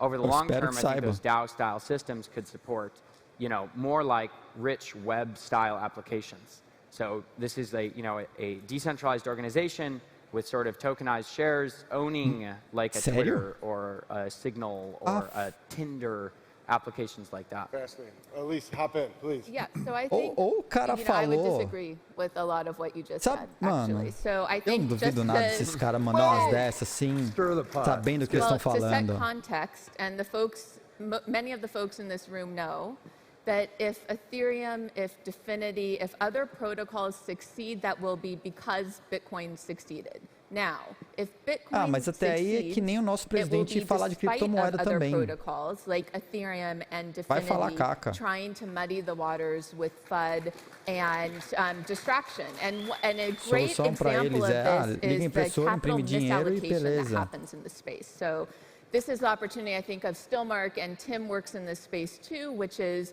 to really deploy capital into companies that are building true businesses with business models that are based on more than gambling, right? That are figuring out how to monetize the value they're creating for folks broadly. So Tim started off talking about what happens with currencies that are not decentralized, right? So Tim spent a lot of time talking about what happens in centralized fiat systems, which is that the rules are sort of unknown. You're forced to participate. You don't know when the rules are going to change or when the monetary supply is going to change. That's not true in Bitcoin, right? So Bitcoin is a system of software rules and no rulers. It's truly decentralized, and one of the reasons it can be truly decentralized is because Satoshi took a step back, right? So he put us, the community, first, and the value of Bitcoin first, and his ego second. And we know that that's not the same with other cryptocurrencies, right? So it makes Bitcoin inherently different from other spaces. Falou do Ethereum. What can you do when you have a truly decentralized network? You can have a hard money. Tim was Sakamoto colocou primeiro, né, a comunidade na frente, o valor do Bitcoin, e depois ele deixou o ego dele de lado. E que isso não acontece com as outras moedas. Some sort of revolutionary, almost mind-bending companies and tech. So I'll start by offering an example of one. So we know that we have a decentralized Bitcoin blockchain, and that's necessary, right? To have anything else be decentralized built on top of it. So to build DeFi on a centralized protocol, right, or one that is a protocol managed by rulers, is inherently broken from the start. Quando eu comecei a assistir, que eu recebi o link, eu estava no final da palestra do Szabo. E aí eu não queria pegar dali, aí eu voltei para a palestra do Szabo para poder fazer a live. Let me take a step back and talk about something that's easier to touch and that you can interact with today. Então eu tô com uma palestra de atraso. We know that we have Bitcoin Core Protocol and then decentralized protocols built on top of it, like Lightning Network. And with Lightning Network, you can get money moving quickly, right? So it's a cash-like transaction. With that, with this internet-native currency, you can do things like financial chat in an entirely new way. So an example is an app called Sphinx Chat, where you can transact via SMS, via Lightning nodes rather than servers. You can make calls in the same way. You can paywall content. So we're seeing things like content creators gather their audience in tribes and then be able to monetize their content through a streaming stats versus advertising. Alyse, I hate to jump in, but you don't have an IFB in your ear saying rep, rep, rep. So we got about a minute and a half left. And I want to kind of get some price targets from everyone about Bitcoin. That's going to be important to the room. And I go back to my days playing football for Coach Holtz. He had an acronym he utilized, WIN. It stands for what's important now. So you know, it used to be called whip inflation now. And what does Bitcoin do? It whips inflation now. There we go. Yeah. There we go. So we can just, Olaf, come on down this week. Got about a minute left here. We'd love to hear a price target, and we'd like to hear what's important now to you in the Bitcoin ecosystem. You got 20 seconds, no pressure. Yeah, I think, you know, let's just say $1 million. The way I think about it is gold parity feels like obvious and inevitable, and then I think Bitcoin is worth a lot more, actually. So let's say $1 million. Done. Mr. J. By when? Wow. Oh, that's a harder question. I think maybe 3 or 4 years. Okay. Okay, Tim? Yeah. We may be aligned there. I'm saying 250,000 eu acho que ele tinha ideia do que ia acontecer com ele. Or the very beginning of 2023. Por isso que o cara deixou o ego de lado e resolveu falar, cara, volatility will não precisa aparecer. And it'll be up from there. Ele sabia o que ele estava criando. Probably end up hitting where Olaf's way smarter than any of us. Well, actually, no, sorry, Olaf. I just found somebody smarter. Alyse, take us out here. I think I'm not going to argue with their price targets. I hope that they're right. It's not important. What's important is that we continue to advance the ethos of decentralization, and that we continue to support or even encourage more permissionless innovation in the Bitcoin ecosystem. Everyone. Nossa, parabéns. All right, we are all done, and thank you for investing in the Bitcoin ecosystem.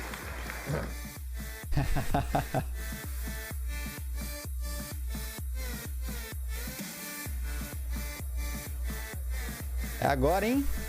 Os irmãos Winklevoss.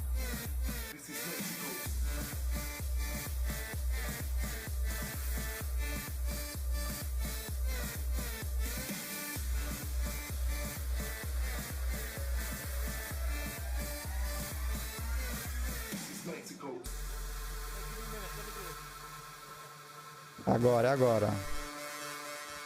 What up, man? Thank you. Thank you.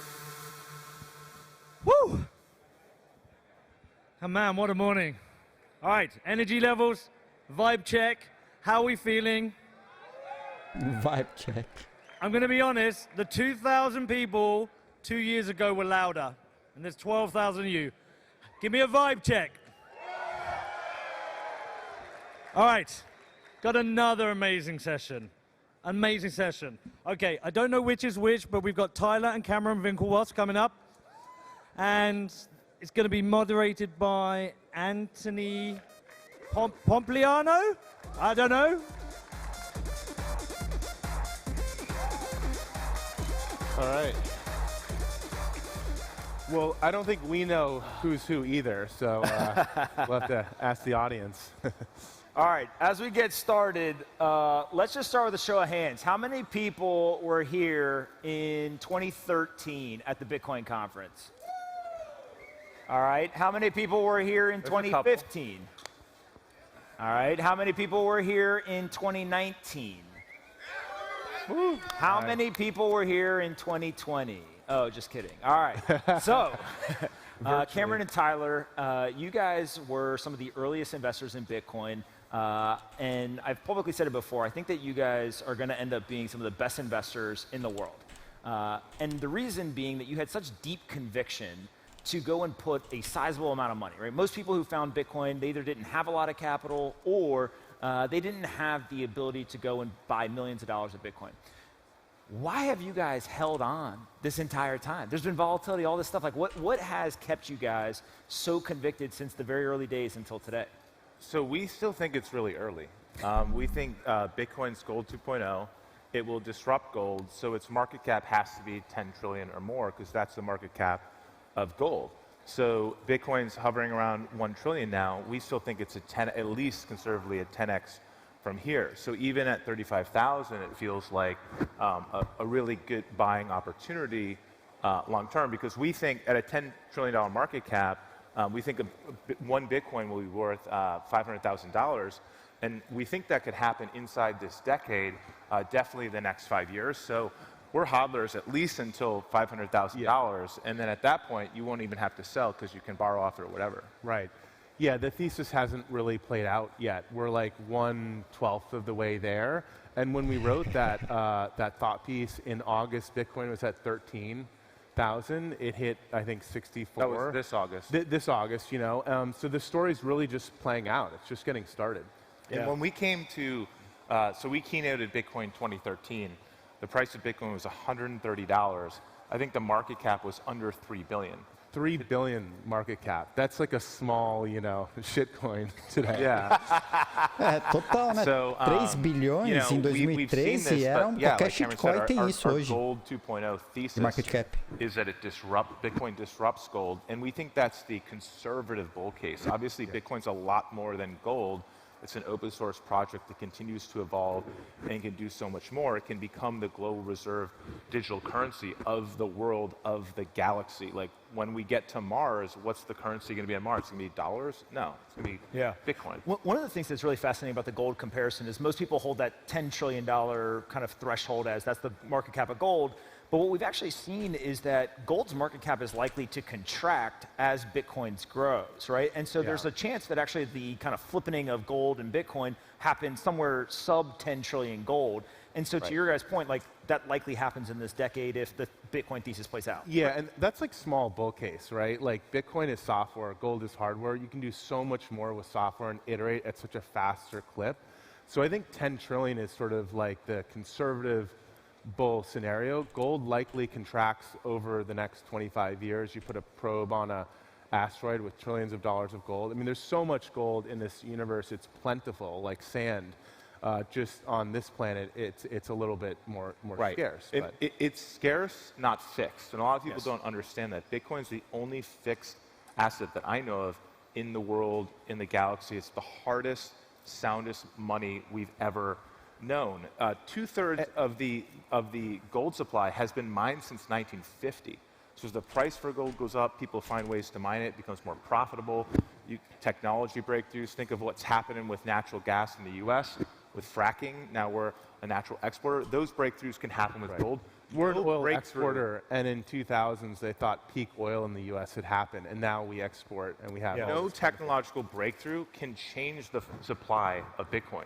It does not expand with an increase of demand or technology. Just doesn't happen. There's no commodity like that ever. First of its kind. So in 2013, when you guys came to the first Bitcoin conference and you were the keynote, what was that like? How many people were there? Did you guys feel like maybe we're crazy? Cara, não lembro os números, mas foi absurdo. Foi coisa de tipo 30 mil bitcoins, alguma coisa assim na época. Os caras compraram numa tacada só.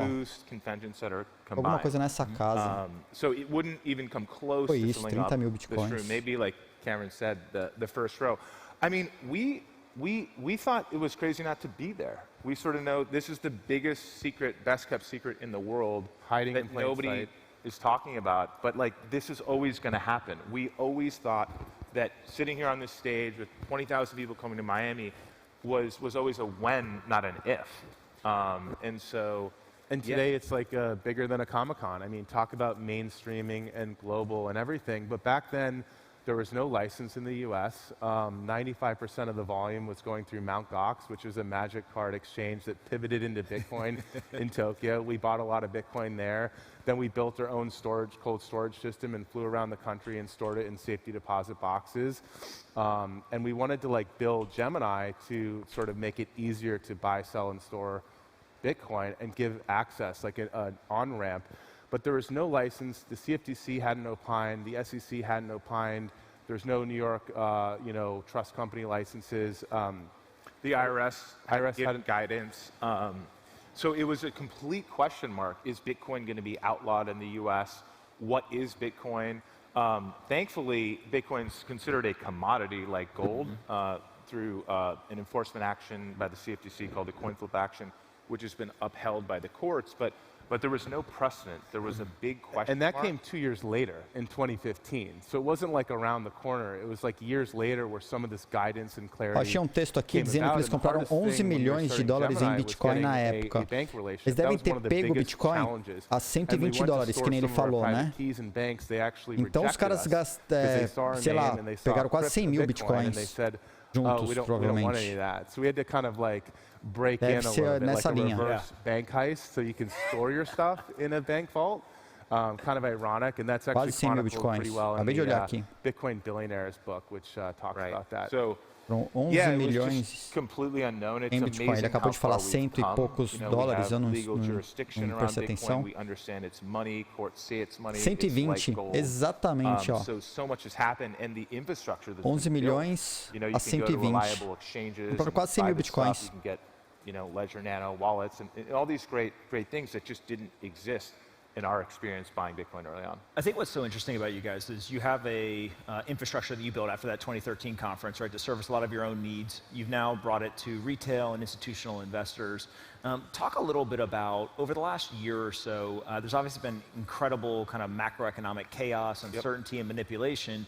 What are you hearing in the circles of friends or executives that maybe people here wouldn't be privy to? Like, what are the things that people are saying behind closed doors, either positive or negative about the space, and why are so many billionaires and family offices and large institutions now coming in? Yeah, so the biggest skeptics in the world, dyed-in-the-wool Wall Streeters, all came running back to Bitcoin during the pandemic as soon as, when the markets melted for about that week, and then people kind of got above water, people saw what was happening with the US dollar.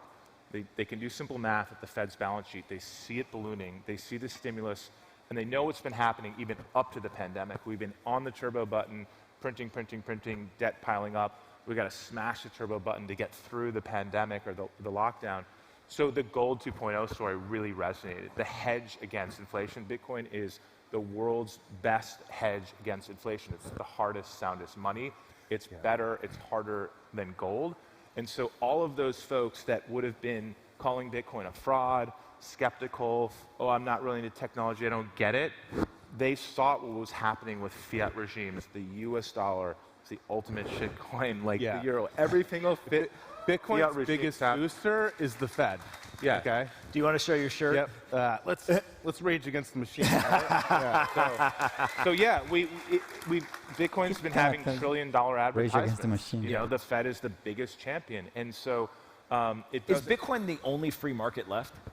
Right? Maybe. If you think about the stock market, if you think about all of these markets that people historically looked at. Bitcoin's never needed a bailout. It's organic money. It's not fiat. There's no government law or decree saying you have to use it. So the people who choose Bitcoin, they choose it out of free will because they want it. And you can't get stopped out of Bitcoin. The blockchain doesn't call the broker and say stop trading GameStop or whatever. Right? So we saw with the GameStop saga. So it's a level na cabeça dele era Rage Against the Machine mesmo? Eu não vi, eu tava respondendo so tweet what was really happening in the US dollar, the fiat regime during the lockdowns?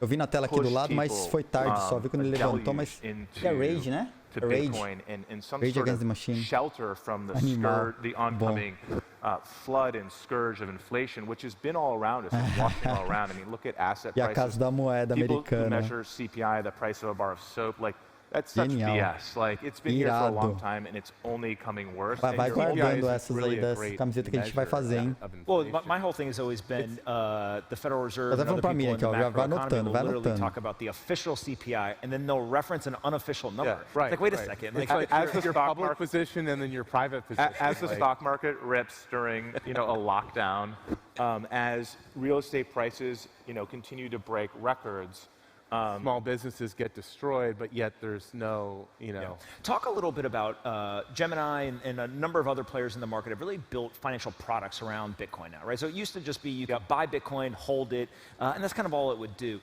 Now there's everything from lending against it, there's earning it, right? There's all kinds of cards that are coming out, et cetera. Just talk about, like, is this good, is this bad? How do you guys think about the kind of the financialization that's happening around the asset?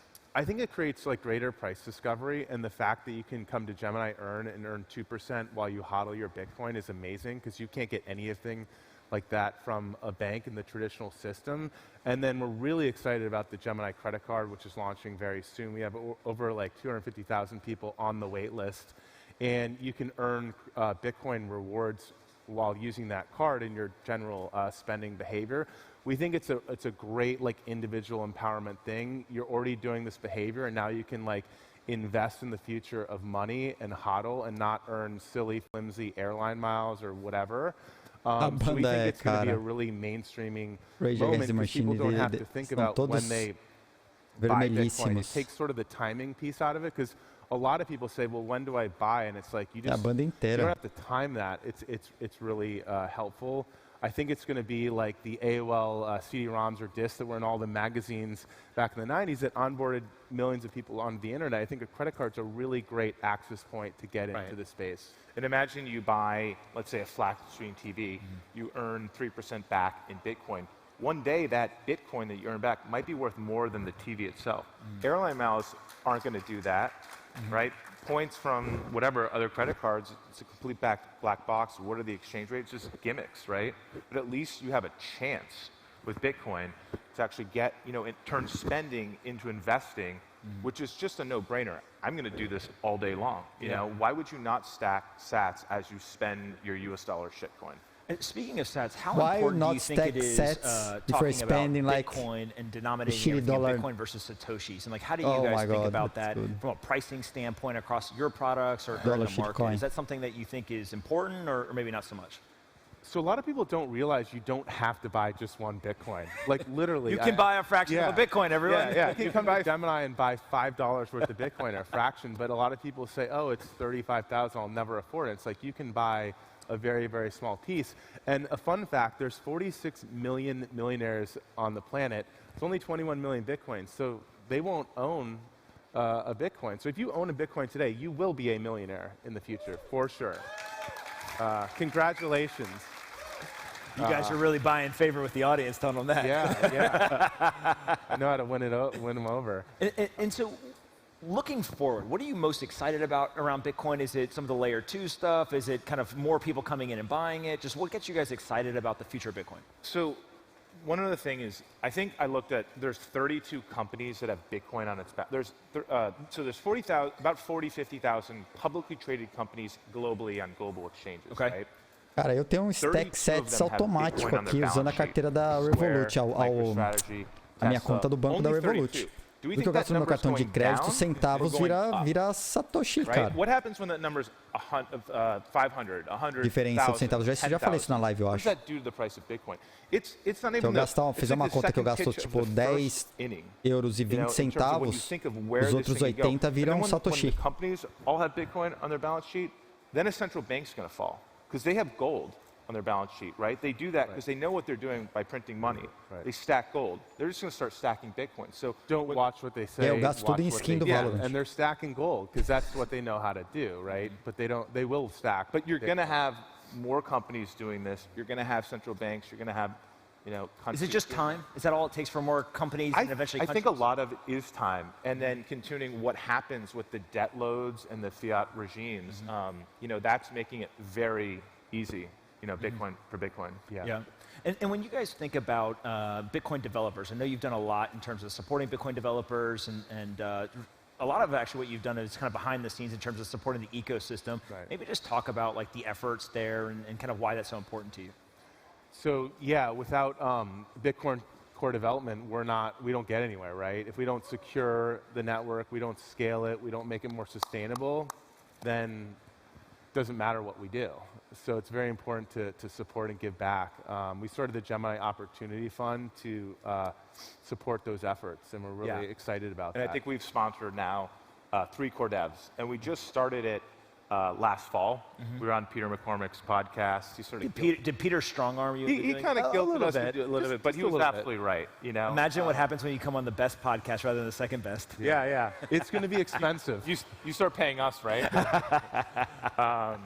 No, it's great. We're very thankful for Peter to have done that because it's great to give back. And we've given, I think, 1.5 million. We've committed to date to that. So got it. And we'll keep going. And then before we go to finish up, maybe talk a little bit about the Gemini platform itself. Kind of what are you seeing over 2021 in terms of users? What products are they really kind of flocking to? Are there certain things that they're interested in? Bicho, eu não abro a boca para falar de investimento. Eu falo dos projetos. Aí assim, se você acredita nos projetos que eu venho falando aqui na live, talvez seja uma coisa para você olhar, mas eu não falo não, Pump.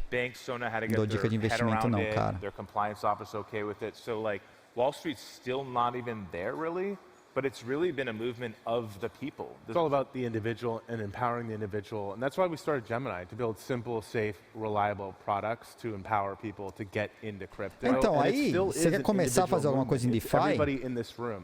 Você pode, sei lá, tem a Sushi Swap. Começar a mexer com Sushi Swap, porque pelo menos os caras pagam um profit lá para ter a Sushi, né? A Uniswap também paga um troco lá. Não, a Uniswap não paga esse troco, a Sushi que paga.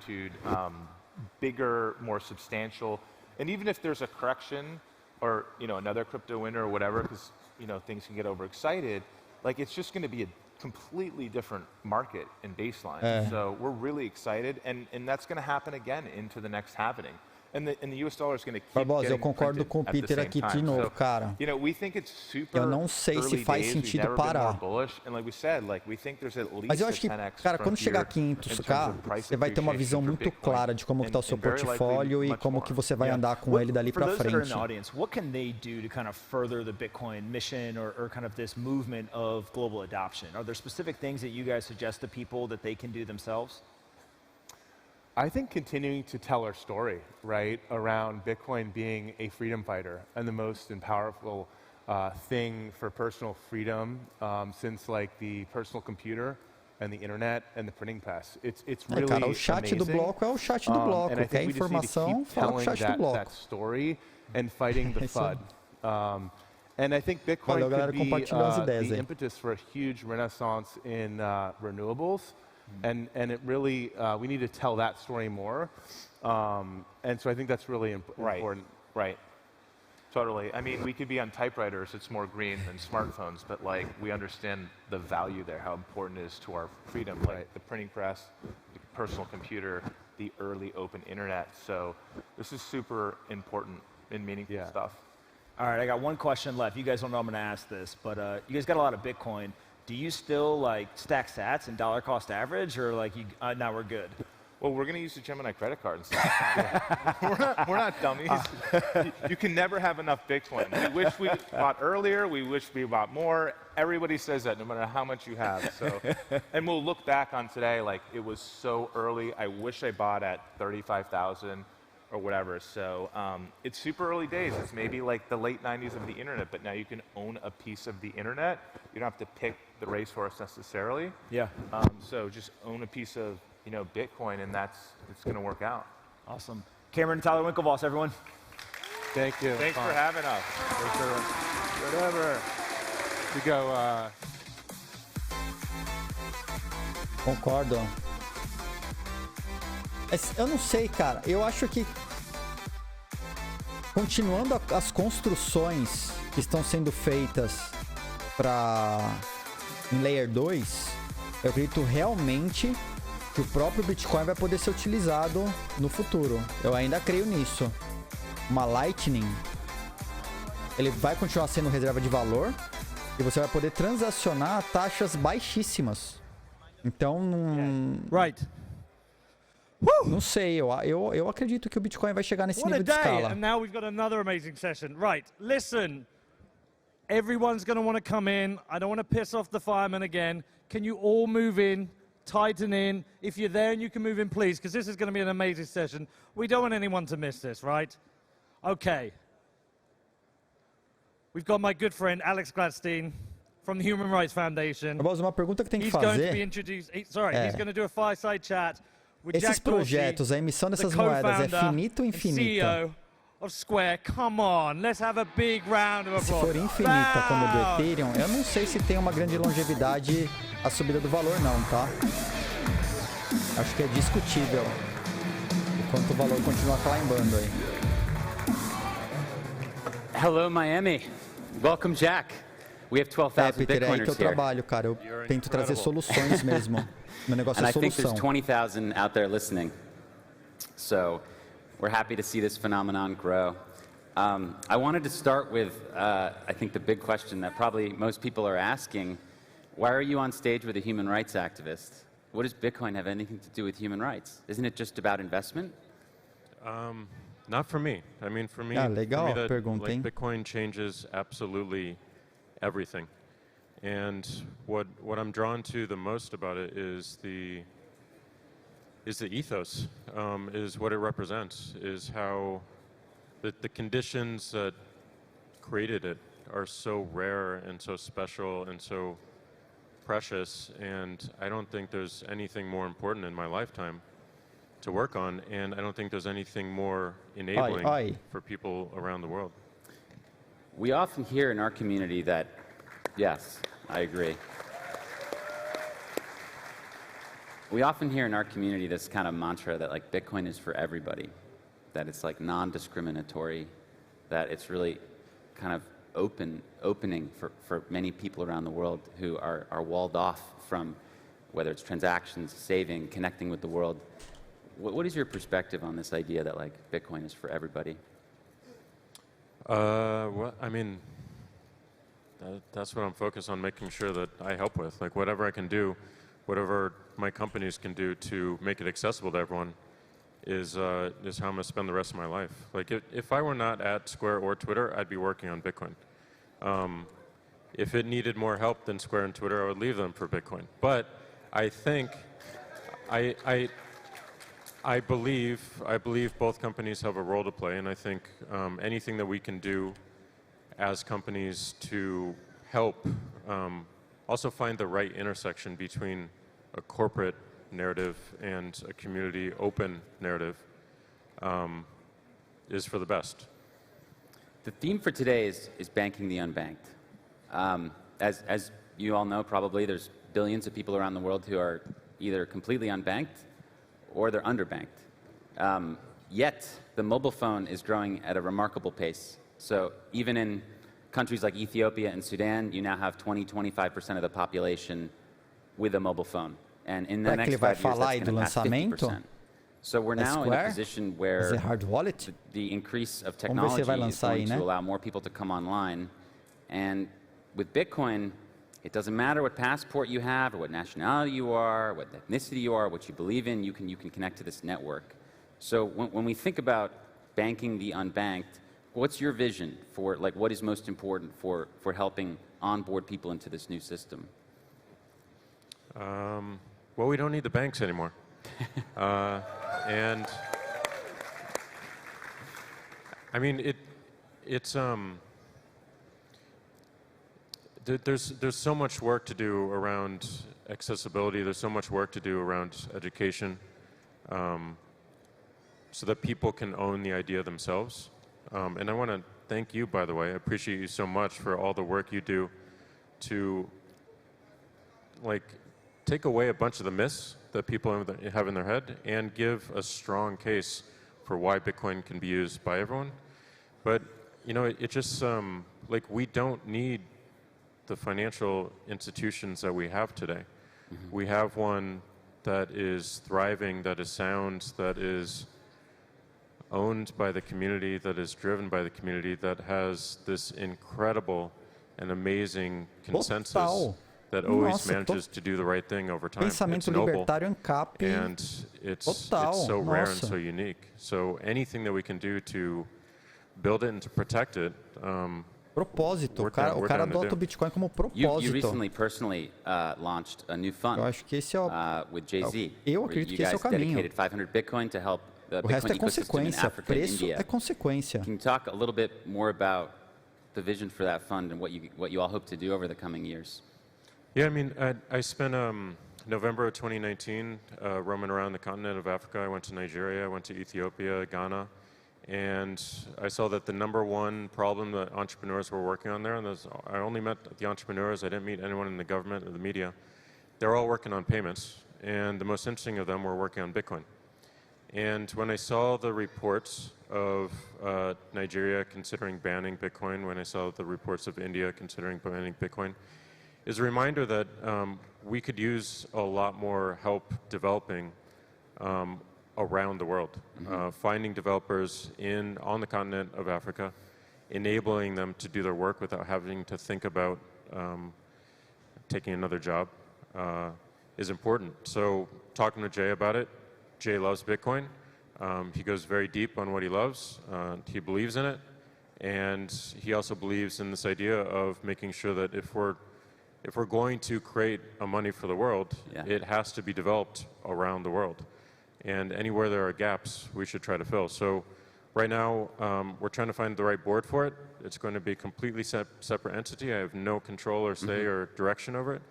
Once we find that board, they'll hire a lead, and they'll start making grants denominated in Bitcoin. So Jay might have 99 problems, but being his own bank won't be one, huh? He's more than a bank. How you know, let's speak a little more about that. Nigeria is a country of more than 200 million people. They have a 15% inflation rate. They are, in many ways, closed off from the outside world in terms of fintech payments. Eu não tinha ideia. How has traveling the world and going to different countries kind of opened your eyes to the global impact of Bitcoin, where maybe people in like Wall Street, esse cara ele até que posta bastante, London, viu? may not Vou te falar que o Jack não deixa quieto, social não. value to Bitcoin. Like, what do you think they're missing? I mean, they're missing everything. They're not getting out of New York. They're not getting out of the country. They're not talking to people. Go to Nigeria for one day and see the struggle that people have to put up with their government and with their money. And go to Ghana, that has a bunch of transplants from all over the continent, and you witness the same thing every single day. Go to India. Tô trabalhando junto com Ghana. Essa my advice is they should try living on like the Sudanese pound for like 6 months, and then come back and tell us that Bitcoin's not useful. And I think they'll get a little reality check there. So today we've got maybe, estimates vary, but anywhere from like 150 to 200 million people have used Bitcoin in some way, right? So we're at like maybe 2%, 2.5% of the world population. I believe we're going to 1 billion people by 2025, certainly by the end of the decade. And when you have so many more people on-ramping into the system, we're probably going to have a situation where the fees on the main chain of Bitcoin are going to get pretty high in fiat terms. So can you talk about, for people who, like in Nigeria and Sudan, other places, who are going to need micropayments, who are going to want to send $5, $10, can you talk a little bit about your commitment at Square to Lightning, how you kind of understood that Bitcoin will scale in layers, perhaps, instead of like just kind of on the main chain, and why you're so committed to Lightning in a time where we're going to get a lot more users? Well, I mean, exactly. I mean, that's why I'm committed to Lightning, is because this is going to be used by more and more people. And, my belief in Bitcoin, it's an amazing asset. But my belief is the internet needs a native currency. We need to be able to transact with this every single day. And everyone around the world needs to transact with it every day. So the only reason Square got into Bitcoin is to that end. It's not just to be an exchange. And that's why we don't deal with any other currencies or coins, Primeira vez que a internet tem because dinheiro we're so focused nativo on making da Bitcoin internet. the native currency for the internet. So it's meeting Elizabeth and team. How can you say that this is a currency for everyone in the world when you are the king of censorship? Bitcoin is about decentralization. Nossa. We're working on that too. We're working on that too. We'll get to that. I get it. We get to that. Can you please? We'll get to that. I promise. Thank you. Oh, we can talk about it. Deus. We can talk about it.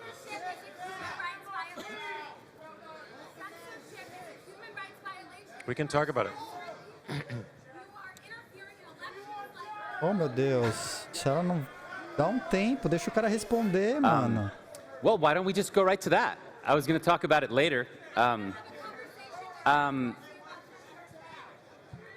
We hear a lot about censorship, right? Maybe we'll let this settle down for a second.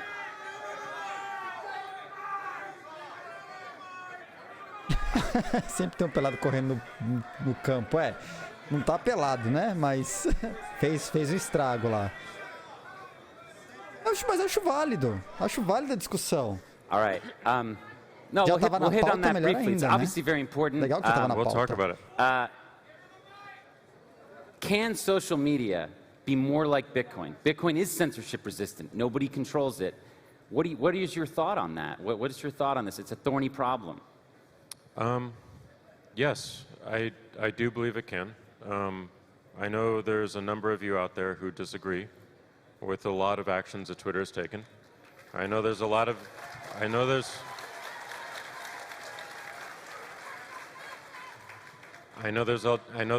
you out there who disagree with our policies and the way we've evolved them.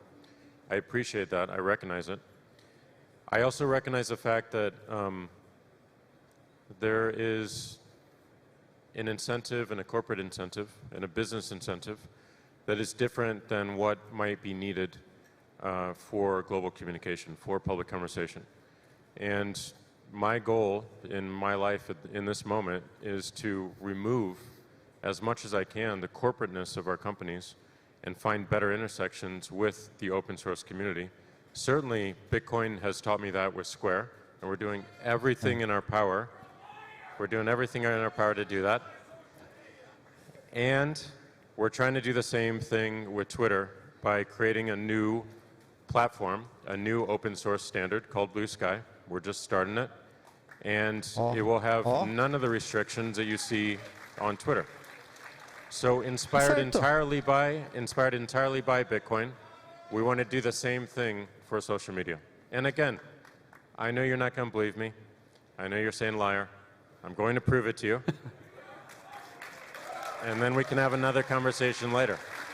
Yeah, well, Cara, look, é isso. Twitter é uma empresa when we look privada. at something like Lightning, it's not regras a just a serem payments network. seguidas. It can Se ele also não be pode like a fazer com o Twitter, censorship-resistant o social cara vai media colocar uma platform. rede There's nova folks no out ar, there building open stuff like source, Sphinx, which I highly recommend you onde isso não pursue. vai existir. Sphinx is amazing. Sphinx is really cool. Ponto pro Basically, cara. what you can do is you can follow your favorite creators, O maybe like balanço your dele, favorite o equilíbrio podcast, emocional maybe dele you're é bom, following hein? what Marty Mesmo. and Matt are doing, or something like that. Certo. And you can go into a tribe on Sphinx, and you can just stream them censorship-resistant private money on Lightning, and nobody can stop you. And that's happening. That's inevitable. It's coming. So this vision of like, you know, streaming money to the people that you care about in a way that the government cannot stop. I know that that's what Laura wants, and that's what you all want, where you're upset with Twitter. Well, guess what? It's coming, and nobody can stop it. So I think that that's a pretty interesting segue into, you know, maybe getting back to the idea of Lightning, what it is, and why you at Square, and especially Square Crypto, have focused so heavily on it, as opposed to, like, you could have done a lot of other things, right? Like, why the focus on Lightning? Again, it goes back to the currency. Like, you know, Square Crypto and Steve and team and Matt have been focused on making sure that any wallet can easily turn on Lightning and make it accessible to everyone. So the more people we have considering using Bitcoin for payments, for tips, for streaming money, the stronger this ecosystem is, and the more we achieve our goal. Yeah, I mean, look, we're really building out like a parallel economy here that, again, is not controlled by governments or corporations. And I just wanted to show you like how this works, and then maybe Jack and I can reflect on this a little bit. Our friend Jack Mahlers has created a company called Strike with a lot of help from a lot of other people. Amazing Bitcoin company. And he started a campaign recently to help Bitcoin development.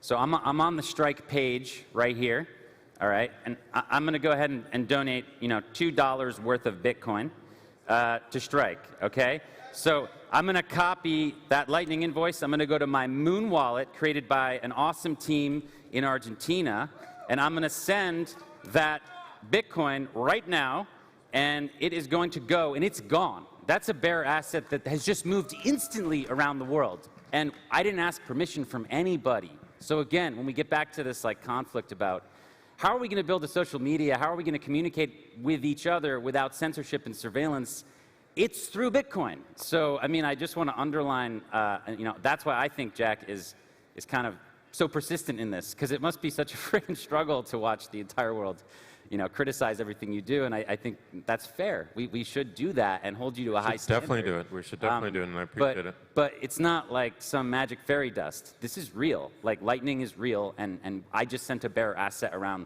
the world, and nobody could stop me. I didn't have to ask any permission. I didn't have to prove my identification. This is an actual revolution. This is the revolution. So when we talk about Bitcoin and Lightning, if we're going to build it the right way, it's got to be non-custodial. Now, minutes before you walked on stage, you announced something pretty big that you guys are going to do at Square. Do you want to talk about your vision for like non-custodial Bitcoin use? Yeah, I mean, we're considering building a non-custodial hardware wallet, and the thing we want to do is make it completely in the open. So from all of our software to all of our hardware design, will be open source. It'll be on GitHub. We want to build it in collaboration with the community. So we started a thread today just asking some questions about our design principles. We don't want to compete with the hardware wallets out there. We just want to take it to the next level and get to 100 more million people who have non-custodial solutions.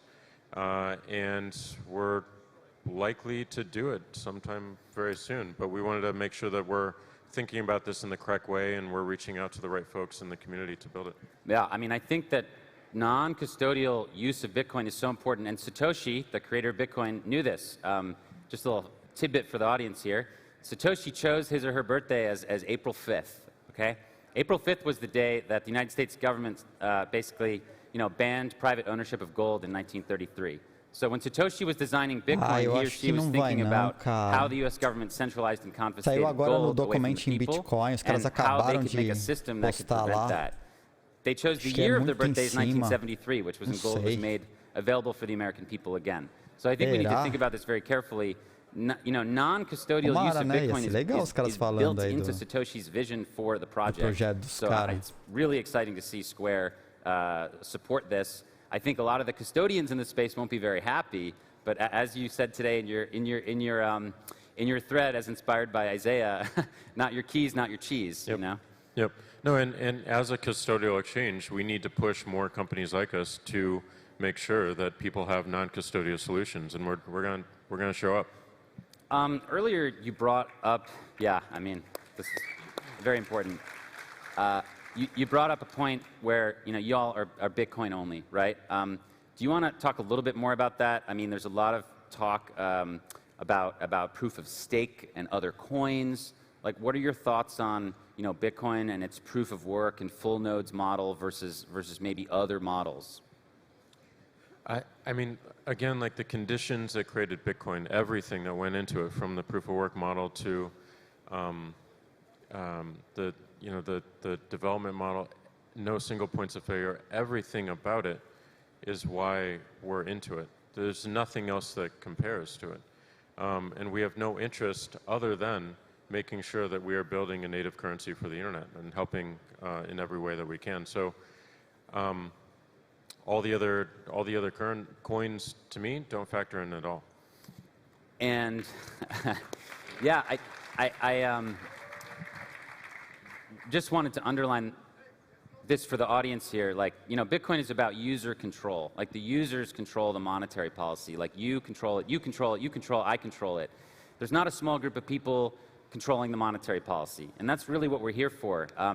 We're here to create an alternative to this system, the fiat system, where a small group of people can basically determine, what the rules are. I just was in a meeting yesterday with an amazing guy named Fode Diop from Senegal. He's telling me this story about how in the late 90s, he lives in a country that still uses the CFA. It's a French colonial currency, so the French from Paris control these people, and they make decisions on behalf of them. His father had saved up all this money for him to go to college, and the French just decided to devalue the currency overnight, and he could no longer pursue his dreams. That's why when he saw Bitcoin later, he was like so open to it and excited, and he said, this is my ticket out of here, right? So at the end of the day, you have to remember the difference between Bitcoin and all the other coins. Cara, os bancos estão contra a CBDC porque o governo vai colocar o dinheiro na mão do povo e o banco vai ficar obsoleto para monte de coisa. At best, do their best, and then the track record for that globally is until not they so great. Don't. Until they get corrupted in some other way.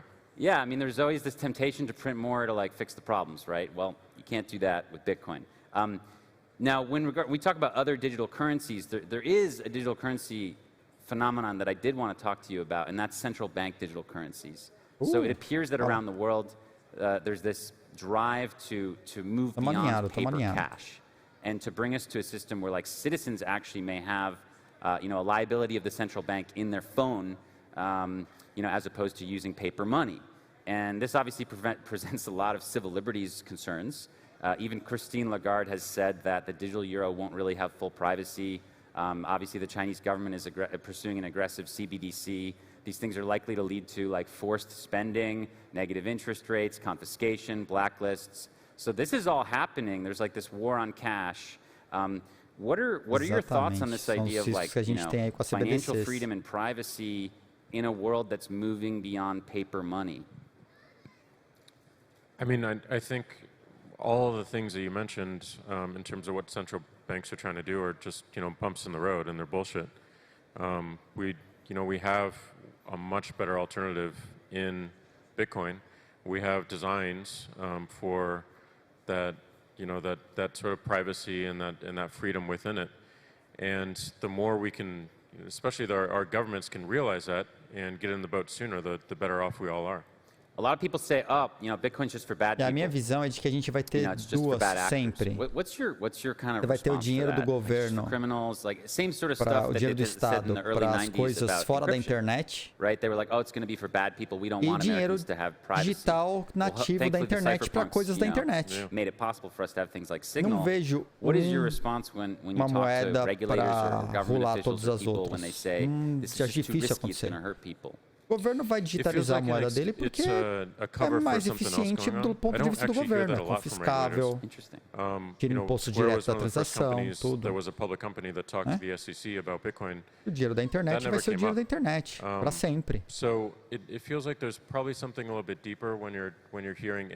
vejo usando Bitcoin para tudo no mundo. Os governos não vão deixar. Acho que a Rússia vai dar a mão para os Estados Unidos e vai dar a mão para a China. Eles são uma moeda só. With some of the companies that are doing Bitcoin mining and a software upgrade that's going to bring new privacy to Bitcoin called Taproot, which is in the process of activating right now, which is very exciting.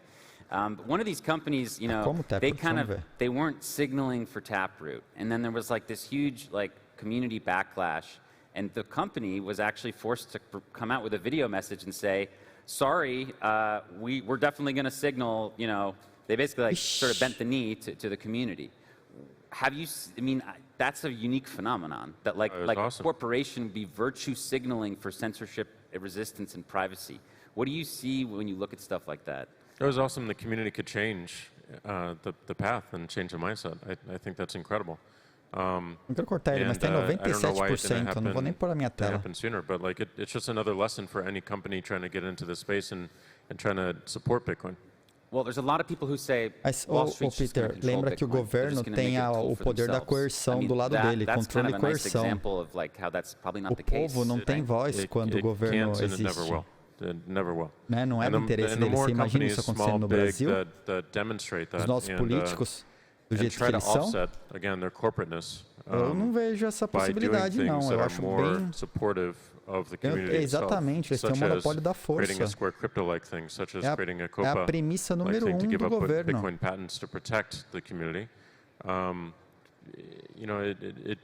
Então acho que vai ser uma eterna guerra, né, entre liberdade e controle. Sendo a liberdade do lado do Bitcoin e controle do lado das CBDCs e governos, né? Por isso que eu não vejo, eu gostaria, tem uma coisa que eu gostaria. E é muito legal você olhar para o lado da liberdade absoluta, né? Porque você vai ter um meio termo, onde os dois vão coexistir. Mas ter uma só, embora desejável, eu não tenho toda essa esperança, não. Bitcoin mining might incentivize the adoption of renewable energy. And it may actually basically help unlock renewable energy resources that are stranded or otherwise unused around the world. Can you talk to us a little bit about why you have this belief or philosophy that Bitcoin mining is actually helpful for our species and our planet? Yeah, I mean, you just look at the economics of it, and ultimately miners have to make a profit, and getting cheap renewable energy maximizes their potential for profit. It's really that simple. And I thought I had some agreement with some notable figures out there, and then that seemed to change over a matter of a few weeks, and now it's in a weird kind of place. But Tamo junto, valeu, I believe fully that Bitcoin over time and today junta aí no chat, puxa uma cadeira, senta aí. Tamo junto discutindo, assistindo e conversando aqui. Incentivize more awareness around how we're getting that power, and gives people more freedom to convert unused, wasted power into something that actually creates value for billions of people around the world. Yeah, just a couple. I think it's a great message. Just a couple facts I'd throw out to the audience. The U.S. government this year is decommissioning, for political reasons, more nuclear power than is necessary to power essentially the entire Bitcoin network.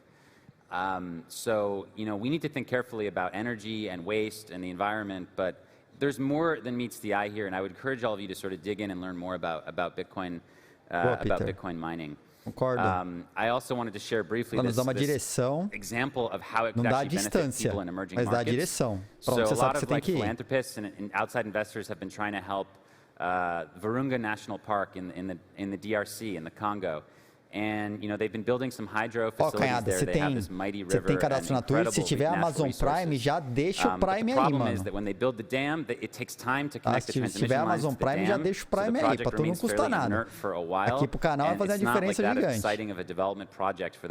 Manda ver, vira mineradora aí, ainda vai minerar mais bloquito. Run the park, and this is an incredible park that supports 5 million people. It's the most amazing wildlife in the planet. They decided to start Bitcoin mining, and it gave them a source of revenue that can allow them to bootstrap the rest of their operations. And this is coming online across the country. And that's going to happen in so many countries that can start unlocking solar, wind, renewable, you name it. I mean, they're going to start realizing that this can help bootstrap them into some energy independence. So I think that's important for you all to consider when you're reading these headlines about how Bitcoin is boiling the oceans. You need to think deeper. That's what I think. 100%. I don't know. What do you think, 100%. Jack? 100%. Well said. Yeah. All right, so we're going to wrap up. I have one more thing to say. Today, 32 years ago today, these incredibly brave students in Tiananmen Square stood up for freedom. Chinese people are still fighting that fight today, especially the Uyghur people, especially the Tibetan people, especially people in Hong Kong. We often hear that like Bitcoin is like a threat to America and is a threat to our values. But is it really? Like, isn't Bitcoin's free speech and property rights and sovereignty, don't you think that like vibes better with our society than maybe like a closed communist police state? Like, don't you think that we're going to benefit a little more than maybe some other countries? Like, maybe could you even say Bitcoin is patriotic? 100%. But I mean, I think it benefits the entire world. I mean, that's what makes it incredible. Is like every single person in the world will benefit and get value from utilizing this. And the more accessible we make it, like, you know, just that realization that we finally have a currency that can be traded to any single point on the planet is pretty incredible. And what that enables going forward is mind-blowing. And, you know, I'm going to do everything in my power to make sure that that happens. Yeah, I mean, this concept that Bitcoin is for everyone is, I think, what I want you to go home with. Bitcoin is non-discriminatory. It cannot choose who uses it. And none of you can block our access or her access or his access. It is something that's open for all of us, and it's open source. And I, as a human rights activist, am grateful that companies like Square are supporting the open source side of Bitcoin, are supporting non-custodial use, are supporting Lightning. These are things that I don't think may have been possible before Bitcoin's incentive structure. So I really wanted to thank you, Jack, for coming out and sharing your thoughts. It's obviously a tricky political situation out there, but I think we agree that Bitcoin is like the way forward here. 100%. It's the only way out. Well, thank you all so much. I would thank you, Jack. Thank you. Appreciate you. Appreciate you all. Yeah. Thank you. We'll be back. My organization is back here in Miami in October for the Oslo Freedom Forum, so I'd encourage you to learn more. And have a great day. Vocês acabaram de ver um cara que deve praticar yoga todos os dias, né? Meditação todos os dias. No mínimo, esse cara surfa pra caramba. Eu gosto demais desse cara. Agora o Peter Smith, ele é fundador do blockchain.com. Ou vulga, né? Antiga, que agora os caras reformularam tudo lá. A nossa antiga blockchain.info.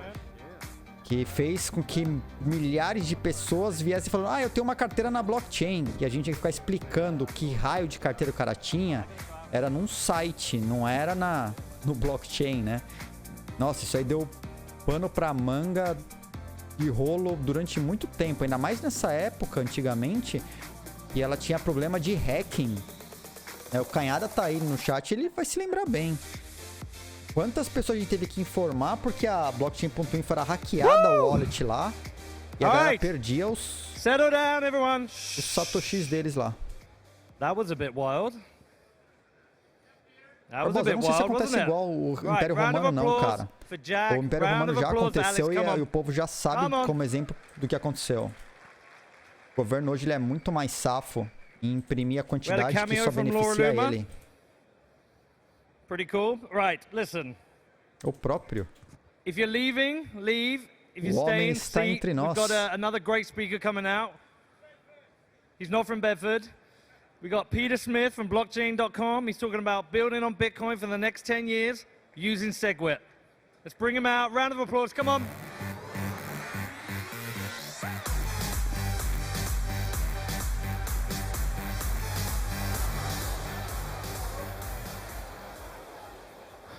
Good afternoon, Miami. My name's Peter, one of the many Peters in crypto. and I'm the CEO and co-founder of blockchain.com. Eu não estou acompanhando lá que eu estou sem conta no Facebook, né? O meu que deu uma tranquei minha conta do the last Facebook. Bitcoin conference I went to, Bitcoin Amsterdam. LinkedIn tive que voltar If you esses look dias. at it, you'll notice that it's a little bit different. There are very few people there. It's very small. Hoje é falha do usuário, né? Mas antigamente, lembra, os caras mexiam na conta, eu recebia e-mail. Depois de um tempão que eles implementaram, recebia e-mail de que alguém foi lá e mexeu na wallet. The other thing that changed a lot was our logo. We went from terrible logos designed by software engineers to relatively reasonable looking logos from our marketing team. But what is blockchain.com? Primarily, we're a Bitcoin company.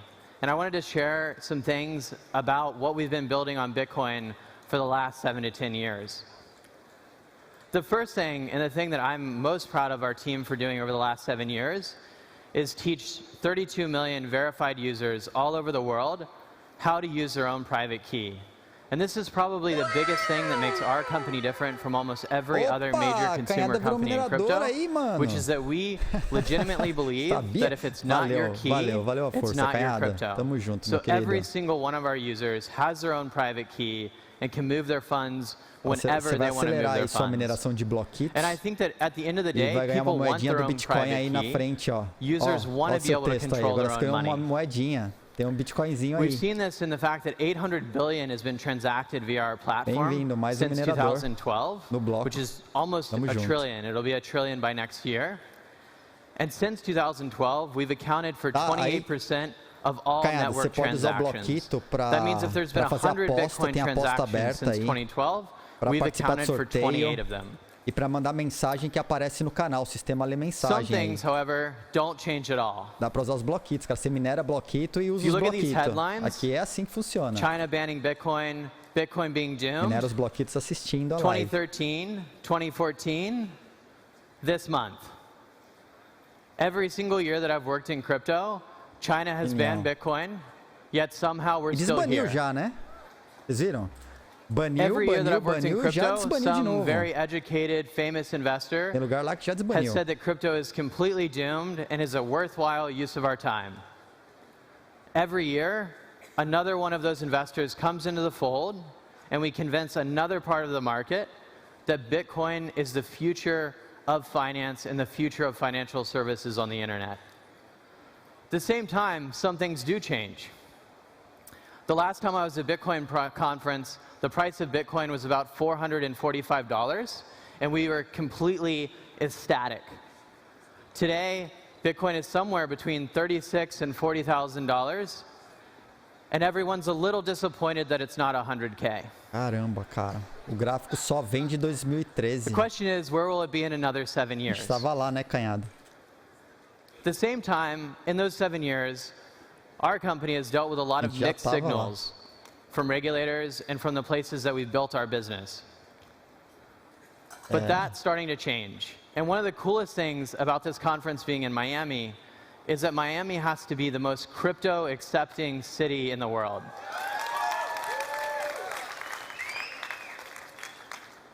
The mayor here, the state government here, wants our industry here.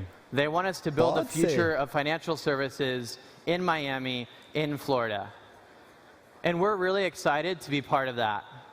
One of the things that we announced this week was that we're moving our US headquarters from New York City, the weather there sucks anyway, to downtown Miami. Over the next year, we're going to hire 100 people in Miami, and over the next 3 years, we're going to hire somewhere between 300 and 400 people in Miami to join the hundreds of people that work at blockchain.com around the world today. So if you're a Miami resident, is anyone from Miami here? If you're a Miami resident and you want to build on Bitcoin, you want to build the best crypto products, send us an email. We're excited to build our institutional business here in Miami, to build our markets and trading business here in Miami, and to work on our marketing and finance teams. So if you're passionate and you want to be building on Bitcoin, just head to our website, blockchain.com/Miami, or our careers page, or find me on Twitter. My Twitter name is just one more Peter. And my email is peter@blockchain.com. If you ever have an issue, if you want a job, if there's a cool idea that you want to jam on here in Miami, send me a note. I'd love to meet you. The last thing is, there's been a lot of questions from the Bitcoin community about when we're going to start using segregated witness. On April Fool's, I published a blog post saying that we are going to start rolling out SegWit over the next quarter, and I'm really happy to tell you today, for the hardcore OG people in the crowd, i.e. people that got involved in crypto before 2017, it's out. You can log into your blockchain wallet today, you can use SegWit, and you can stop tweeting at me about it. Foi dos motivos da gente não ter ido para os Estados Unidos. Crypto has been my life's work. Nem para Ilhas Cayman ou Delaware. And to see so many new people excited about crypto, to see the market have evolved, to see really huge people like Jack Dorsey on stage saying that they want to dedicate their life to building out Bitcoin, is pretty much all of my dreams come true. Thank you guys for being a part of that, and let's look forward to building for the next 10 years.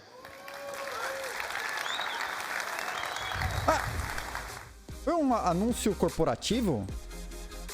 All right. Gonna keep this one short and sweet. Corporativo só. Interesting new project being worked on. We've got Scott from Charity Water. This is so Blockchain.com saindo de Nova York, indo para Miami, contratando gente, mais serviços, integração com SegWit. Thanks, buddy. All right.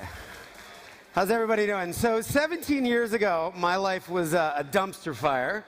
This is a picture of me somewhere around noon. I had moved to New York City at 18 years old to rebel against a very conservative Christian upbringing. And I learned that there was this job in New York City where if you could fill nightclubs with beautiful people and rich people, you could make a lot of money partying for a living. So that I am going to get back at my parents. I'm going to become the biggest nightclub promoter in New York City. We used to call this phase of our lives models and bottles. And, you know, dinner would start at 10, the club at midnight, after hours at 5, and then somewhere around noon, I would wind up in this state, hating myself, popping Ambien to try to go to sleep. So obviously, this has changed since. So at 28 years old, in the fall of 2004, I realized I was the worst person I knew. I was morally bankrupt, spiritually bankrupt, emotionally bankrupt, and if I died, my tombstone might actually read, "Here lies a man who got 1 million people wasted." Esse cara ele tem projeto bacana de Charity Water. So I realized, you know, a pivot wasn't needed, a radical course correction, 180-degree change was needed. So I sold everything I owned. I wanted to start life over at 28.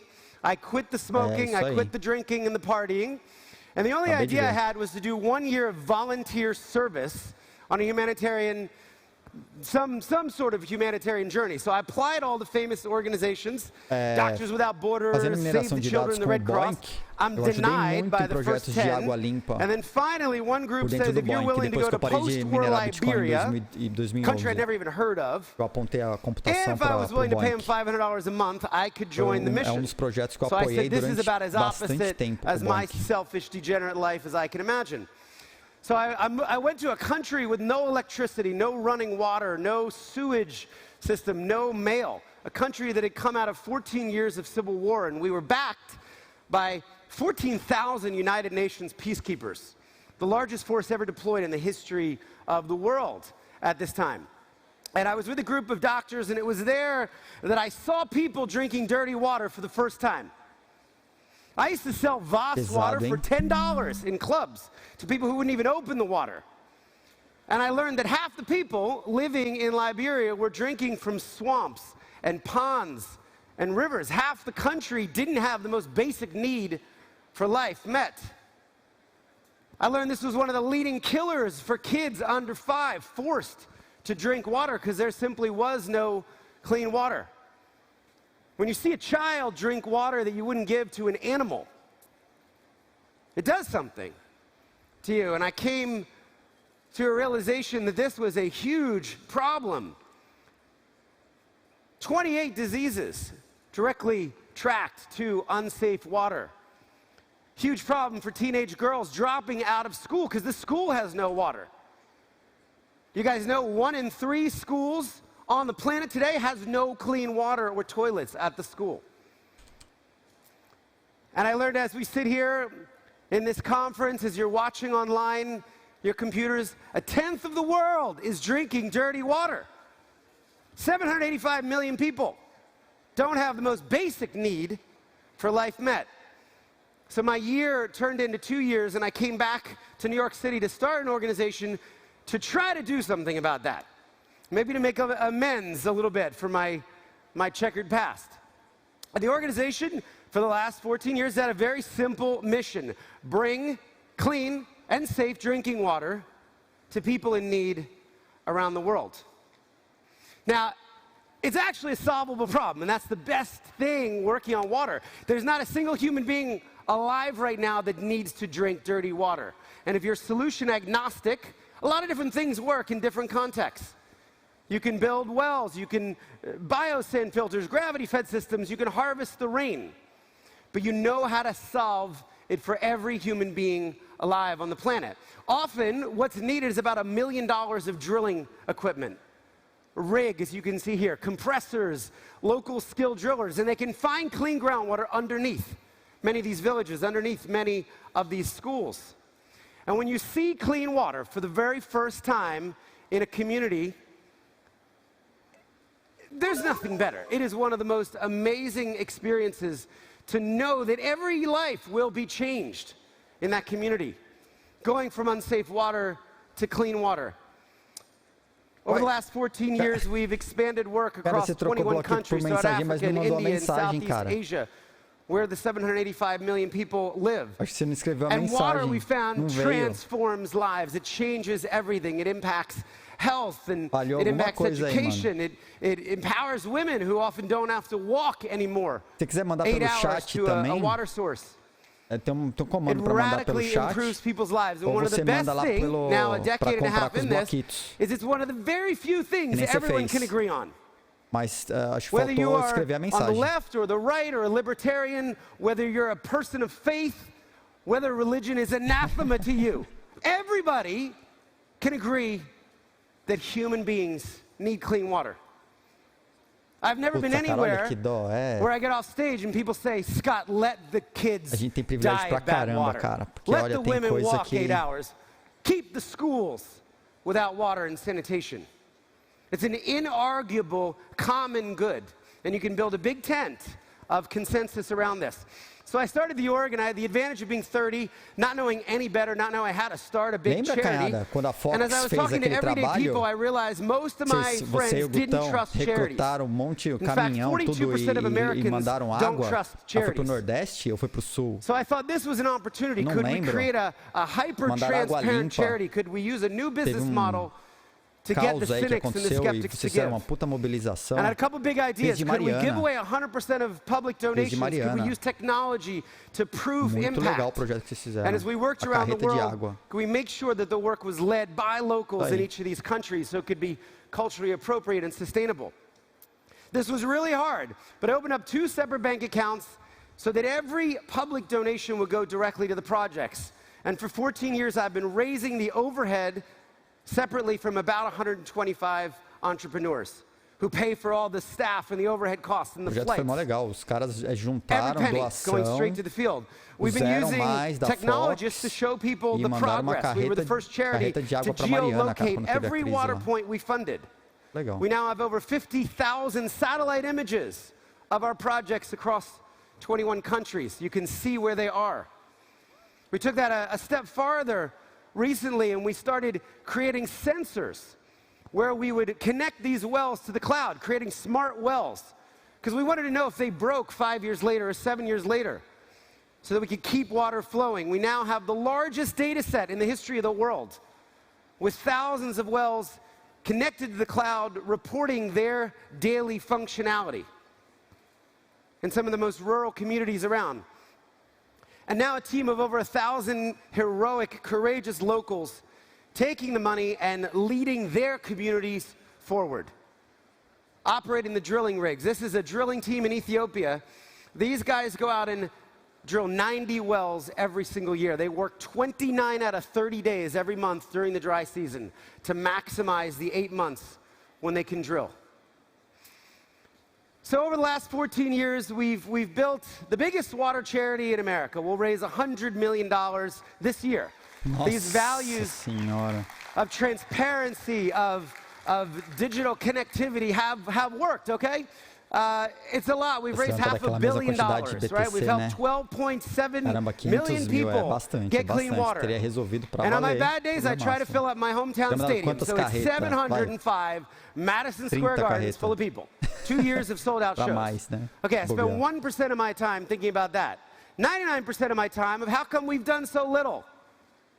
In a decade and a half of my life, I've made 1/65th of a dent, 1.6% of the work that needs to be done. We're incrementalizing. So we're one of the fastest growing charities over the last 15 years in the country, and it's incremental growth. Which brings me to Bitcoin. 2014, we started accepting Bitcoin. We were early in the charitable space. Like anything else that donors give us, we sell immediately. We put the money to work, right? Who is a charity to determine whether an asset goes up or down? The donor gives it to me. If you give me Apple stock, I'm just going to sell it. And I'm going to help as many people get clean water. So we just sold Bitcoin like anything else that came in. Interestingly enough, Tony Hawk was my first donor to get Bitcoin. Oh. We sold his 4.8 Bitcoin for $312 each. Well done, Charity Water. We've actually taken in 569 Bitcoin. Andava para prever o and we sold them for a grand total of about $4 million. Okay, not nothing. We use that to help 110,000 people get clean water. But a couple years later, just over the last 30 days of crazy vol, 25 to 37 million. The difference of helping 600,000 to 900,000 people get clean water. So we thought maybe a new approach was needed. Maybe charities could think about this a little differently. Maybe we should think about this differently. Maybe a charity could have diamond hands instead of paper hands. Maybe there was a paradigm shift that could actually help lead to exponential growth. And the more that I learned about this technology, the more my team and I began to believe in the long-term growth potential, to believe that Bitcoin is a store of value. And get really excited about the fact that I believe the greatest philanthropists in the future are in this room, are watching online. The people that are going to make a bigger dent than Buffett or Gates or some of these huge, massively institutional foundations are in this room, are part of the Bitcoin community and the exponential impact, the power for good on our planet. Is going to come fazer QR Code dela e botar num quadro o endereço dessa wallet aí. E deixar, cara, fica como tipo na sala da... And we're going to accept Bitcoin donations in this trust, and we're going to hold it for a full cycle until at least 2025. Ô, Lucas, conheci em 2011. We're not even looking at it for 4.5 years. We'll get past the halving in May of 2024, and in 2025, we will start using 100% of the Bitcoin to help people get access to clean water. We've heard time and time again from people saying, why would I give you a Bitcoin now for you to turn it into $38,000? I'm going to give it to you later. Well, I'm not sure they actually will give it to us later. So we want you to give it to us now, and we'll hold it and follow that intent. So the big goal here is to have enough Bitcoin in this fund to get 20 million humans clean water. To do more, what we've been able to do in 14 years with fiat, help 20 million people get clean water. And we're also thinking about this as a Bitcoin native fund. We're not just imagining we transition back into USD in 2025 and beyond. We imagine we're able to help people get clean water around the world, across Africa and India and Southeast Asia, by actually buying the materials, by drilling wells with Bitcoin. We think the potential of this, I mean, you're all sitting here worried about currency devaluation. Why should we suffer from the same currency devaluation? So we intend to keep this fund in Bitcoin. To launch it, we're looking for 100 people to do 1 Bitcoin each. It's a pretty steep ask. But when the Winklevoss, Cameron and Tyler heard about this, they said, well, we'll match the first 50 Bitcoin that you raise in this fund, about $2 million today. So I just started over the last week asking people to donate 1 Bitcoin, and we're already at 33 out of that founding 100. Or 66 if it's matched, right? And this is actually the official launch. So there's 67 spots left. We put up a website last night. Some of these founding members have already started to give. We're already just at 15 in the last 24 hours. We're going to transparently show how much Bitcoin we're holding, how much it is against the dollar and the yen and the pound and other currencies, and how many people could be served at any given time. People can donate with their name or anonymously or pseudonymously to the trust. And what we're saying to people is 1 Bitcoin right now, I can help 1,000 people. I can help 3 communities with clean water, but I believe in the future, I'm going to be able to do a lot more with that, have a lot greater impact. Bacana. There's also a really good tax reason to do this. As you all know, if you sell your Bitcoin, you have to pay full tax on all your gains. If you donate Bitcoin, not only do you not pay tax on the appreciation, you take the full value in a deduction. So we're launching the trust today, and look, this is not just for whales. Maybe there are people here. If you can donate 1 Bitcoin, you're invited. Please, if you're looking online, eu não sabia dessa nos Estados Unidos. Se você vender, transformar em dinheiro, você vai pagar taxa. Você vai deduzir pouco. Agora, se você doar em Bitcoin, você reduz inteiro nos Estados Unidos. And maybe it's $100 worth or $500 worth. I believe Bitcoin can be a force for good. It can go and be one of the most useful things, specifically helping people get clean water, the most basic need in life met. So I'll give you just a second before I end. Take out your phone and just take a picture of it. Think about it. Go talk to your spouse or your partner. But you are all invited to participate. And I can tell you from the last 15 years, from personal experience, one of the most rewarding things in my life is giving, is generosity. When you give, when you open up your heart, you want to give more. The more you give, the more you give. So you're all invited to be a part of this. I hope you'll join us. Thank you so much for letting me share. Muito bom. Muito bom.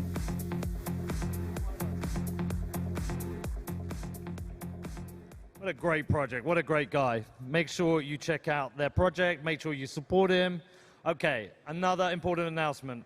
We've got Ray Youssef from Pax4 and Youssef Nassari, founder of the Building on Bitcoin Foundation. Can we give them a big Bitcoin round of applause? Introduce them. Come on.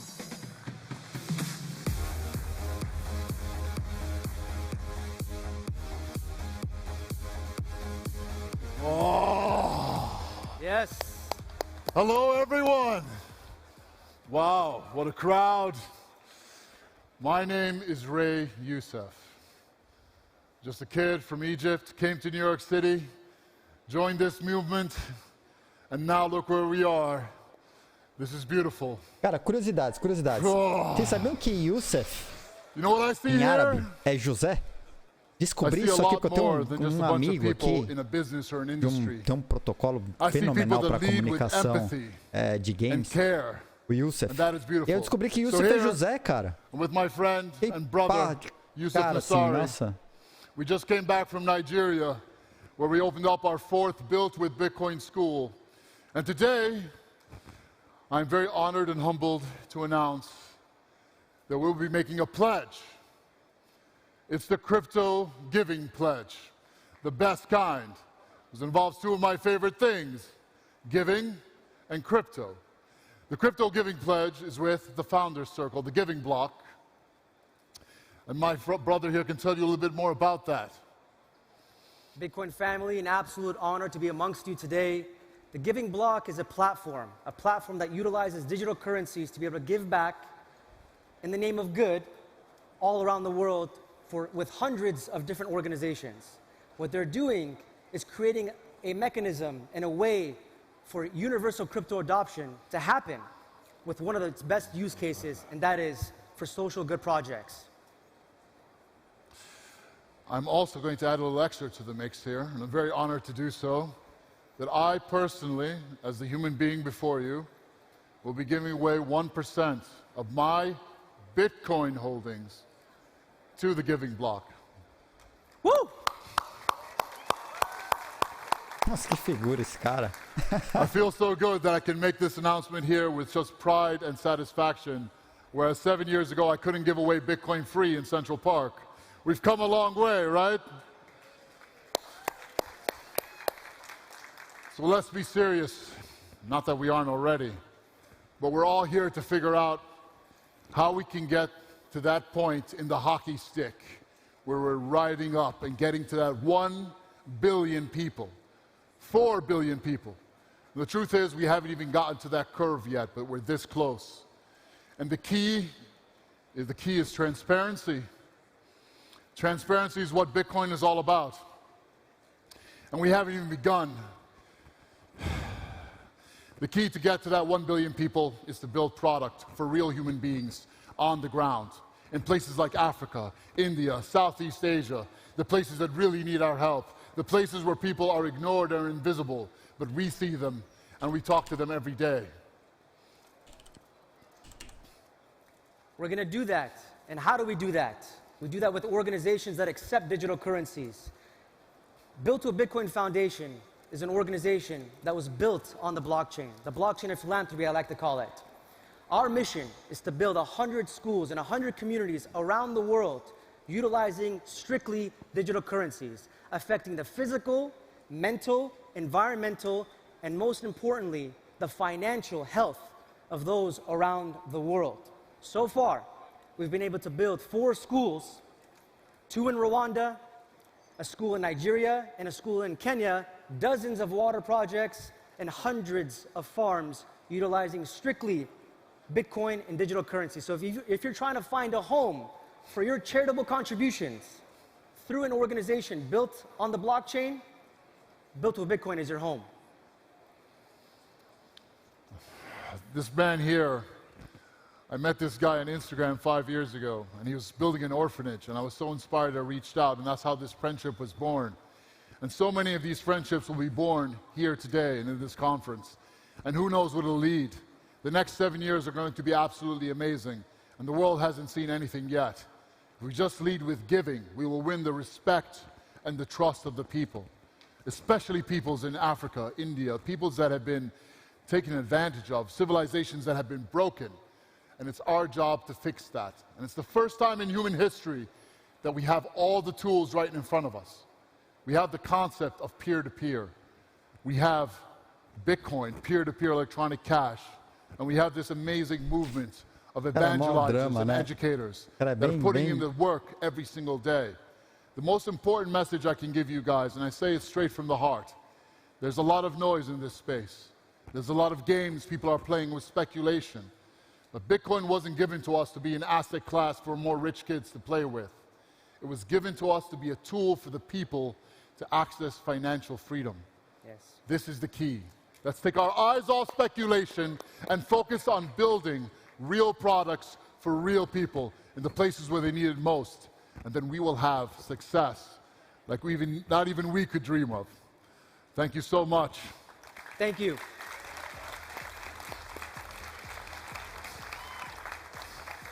Where's my hug, bro? Yeah. Where's my hug, man? No, we got to. Good job. Strong work, brother.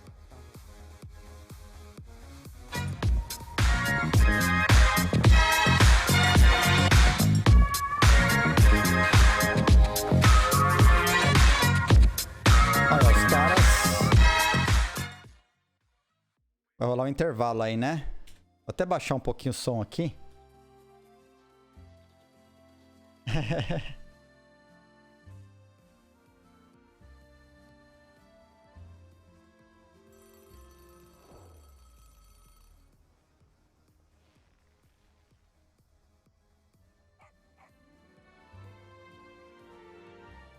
Puta, tulipa é de lascar, né, cara? Aí os caras... Pô, não precisa, né? Pior que tulipa aqui é tão comum. Os caras curtem tulipa, mas tem essa merda, né, das tulipas. Zoa o barraco. Tulipa é dose. And profitability calculator all for free with no account required. Lastly, check out the Crypto Mining Tools podcast on your favorite platform. We love discussing all things mining. Visit our website at dledgerinc.com/btc21 for more information. Na Europa meio... Nossa, tá alto. Vou baixar um pouco aqui. Não tem noção, não. Vou baixar de novo. Os caras...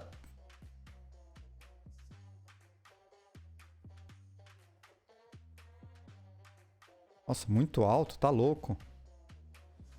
Pra que chutar o pau da barraca desse jeito?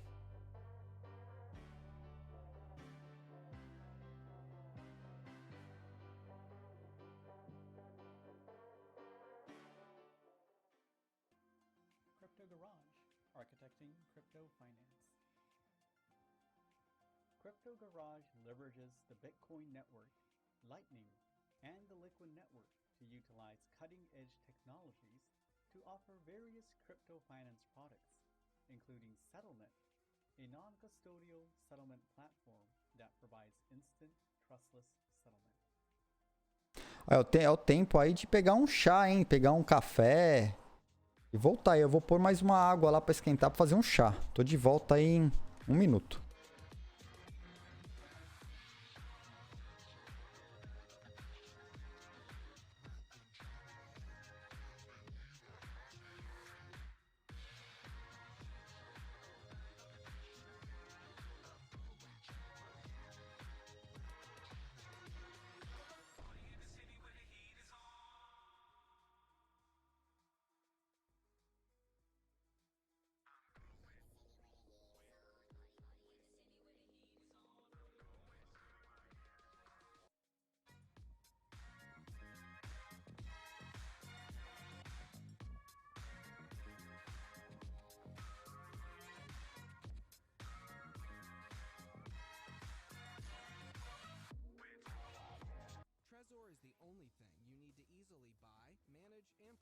Cryptocurrency.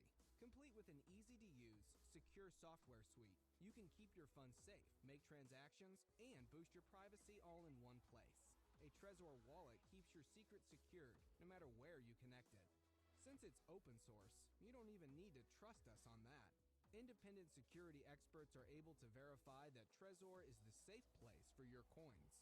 All of the world's leading crypto platforms and exchanges support Trezor, because it is the gold standard in crypto security. Buy today and enjoy the support, tools, and know-how of a global community. No matter what stage you're at on your journey, secure your independence with Trezor.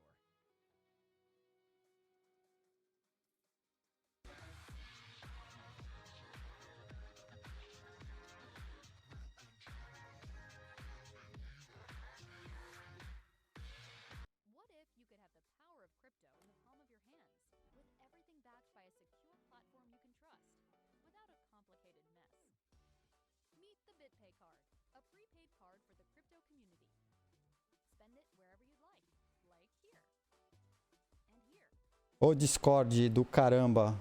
Eu abri a janela, fui fazer o chá e ele abriu em cima a janela nova. Foi mal, galera. Foi mal.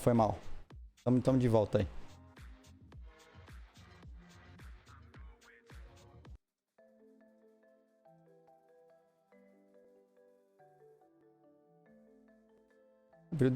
Abriu deslogado ainda, desgraça do Discord. E travado. Olha que maravilha. A gente consegue...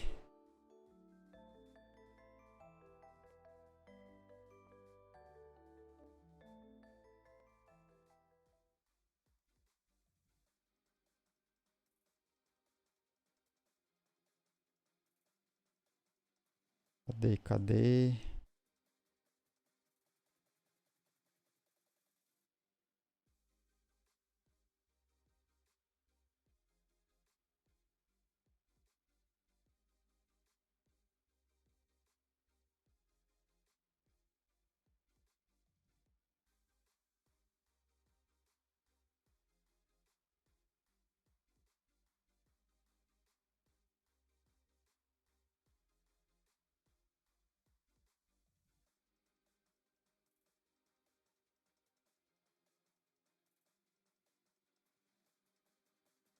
Cara, quem jogou Diablo foi a Miriam.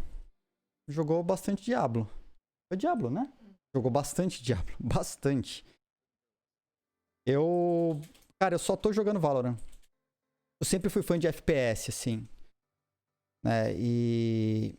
Cara, eu comecei a jogar FPS desde o Wolfenstein 3D, Quake, Doom, Unreal, antes, God of War. God of War. E aí, olha a treta, CS é maior que Valorant. Aí, mano, aí a gente vai... Não, mas brincadeiras à parte, eu comecei a jogar CS, putz, sei lá, 1.3, porque eu joguei Half-Life, e depois eu botei CS em cima do Half-Life, comecei a jogar, aí joguei até 1.6, depois eu fui pro Battlefield, depois eu fui pra console, e voltei agora pra Valorant.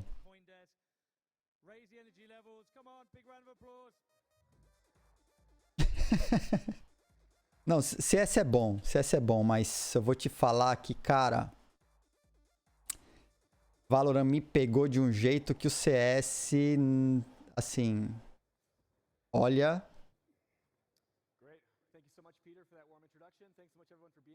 Tô, mano, muito viciado em Valorant, cara. Eu não consigo mais voltar pro CS não, meu. Não tão cedo, pelo menos. Enquanto a Valve não der um jeito e resolver as questões não resolvidas com o filho que ela abandonou, é Valorant na cabeça.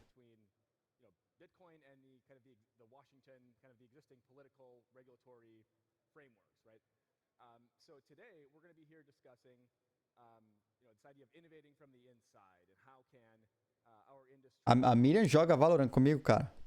A gente joga junto. E ela ainda joga LoL.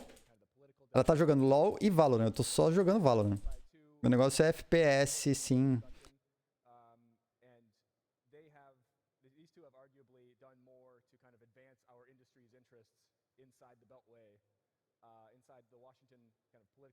Eu hoje?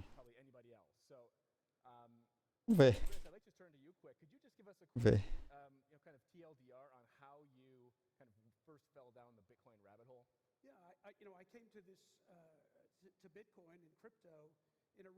É o volume.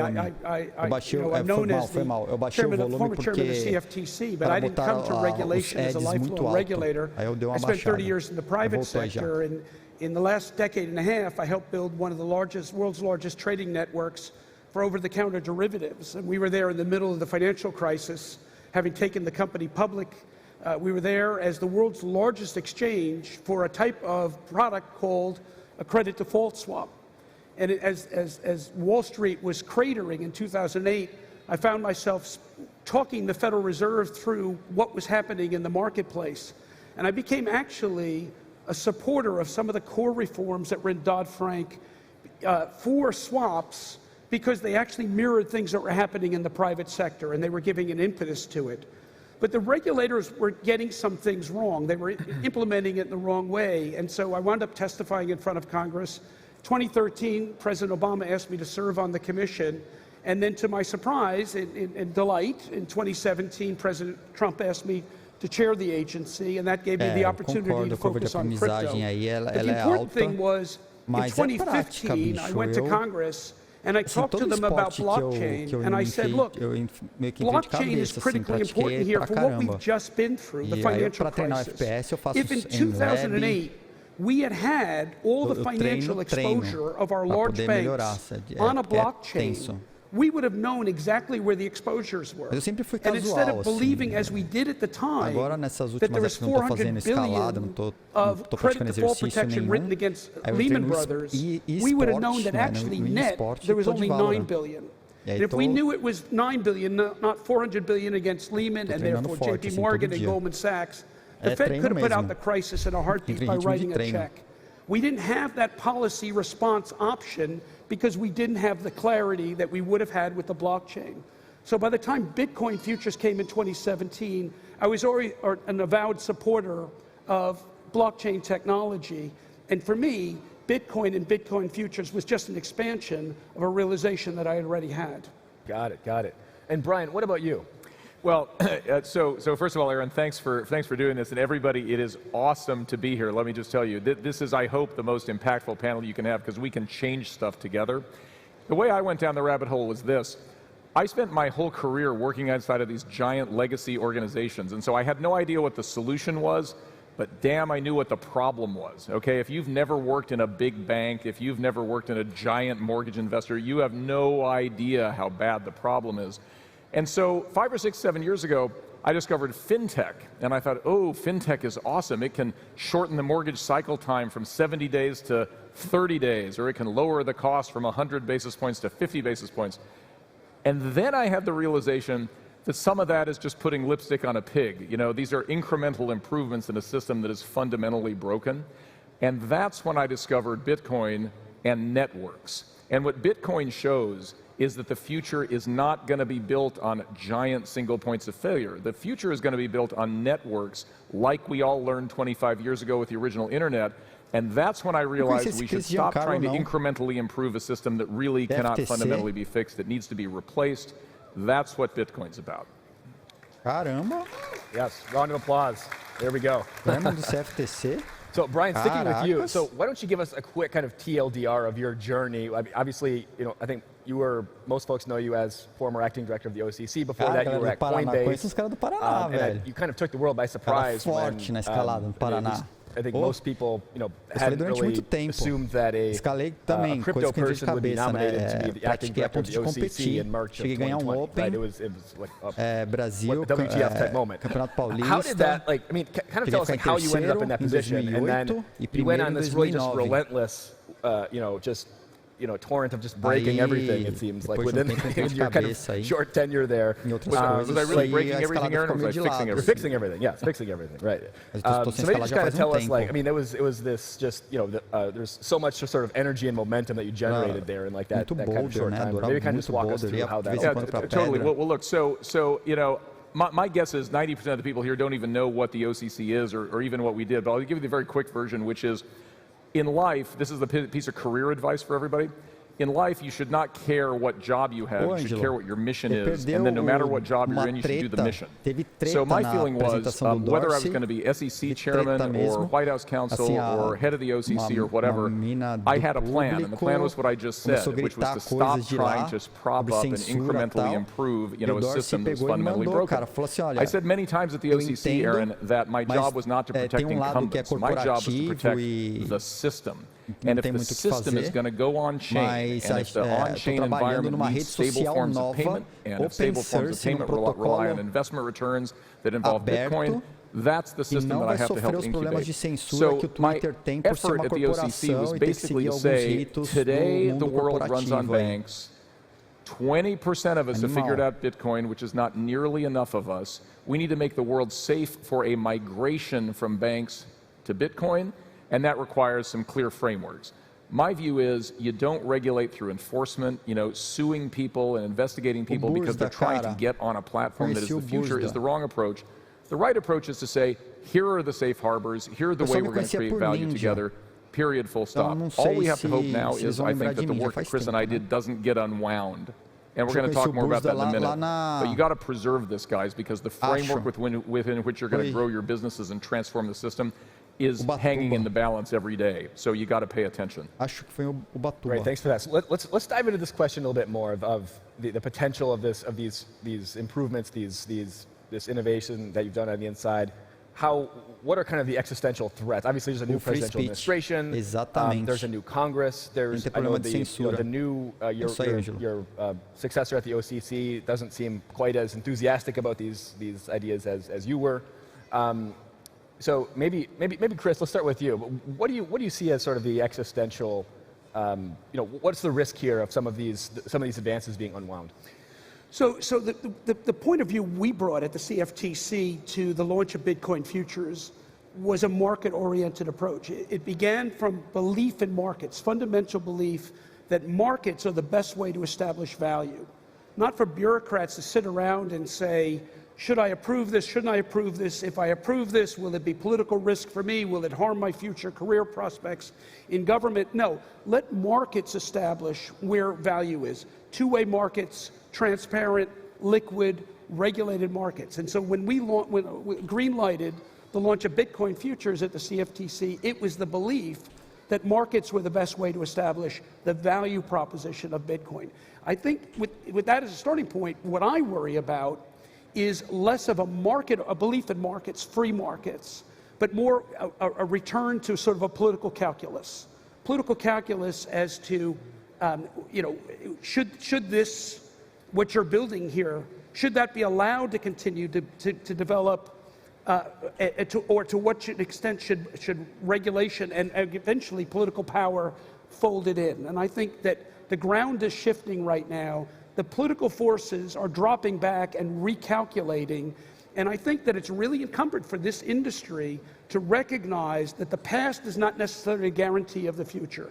I think the industry needs to recognize that there is political risk ahead, and it needs to up its game so that if change and when change comes, that this industry is part of influencing that change and not sitting back and allowing it to happen in a way that's not necessarily market intelligent and understanding of the industry.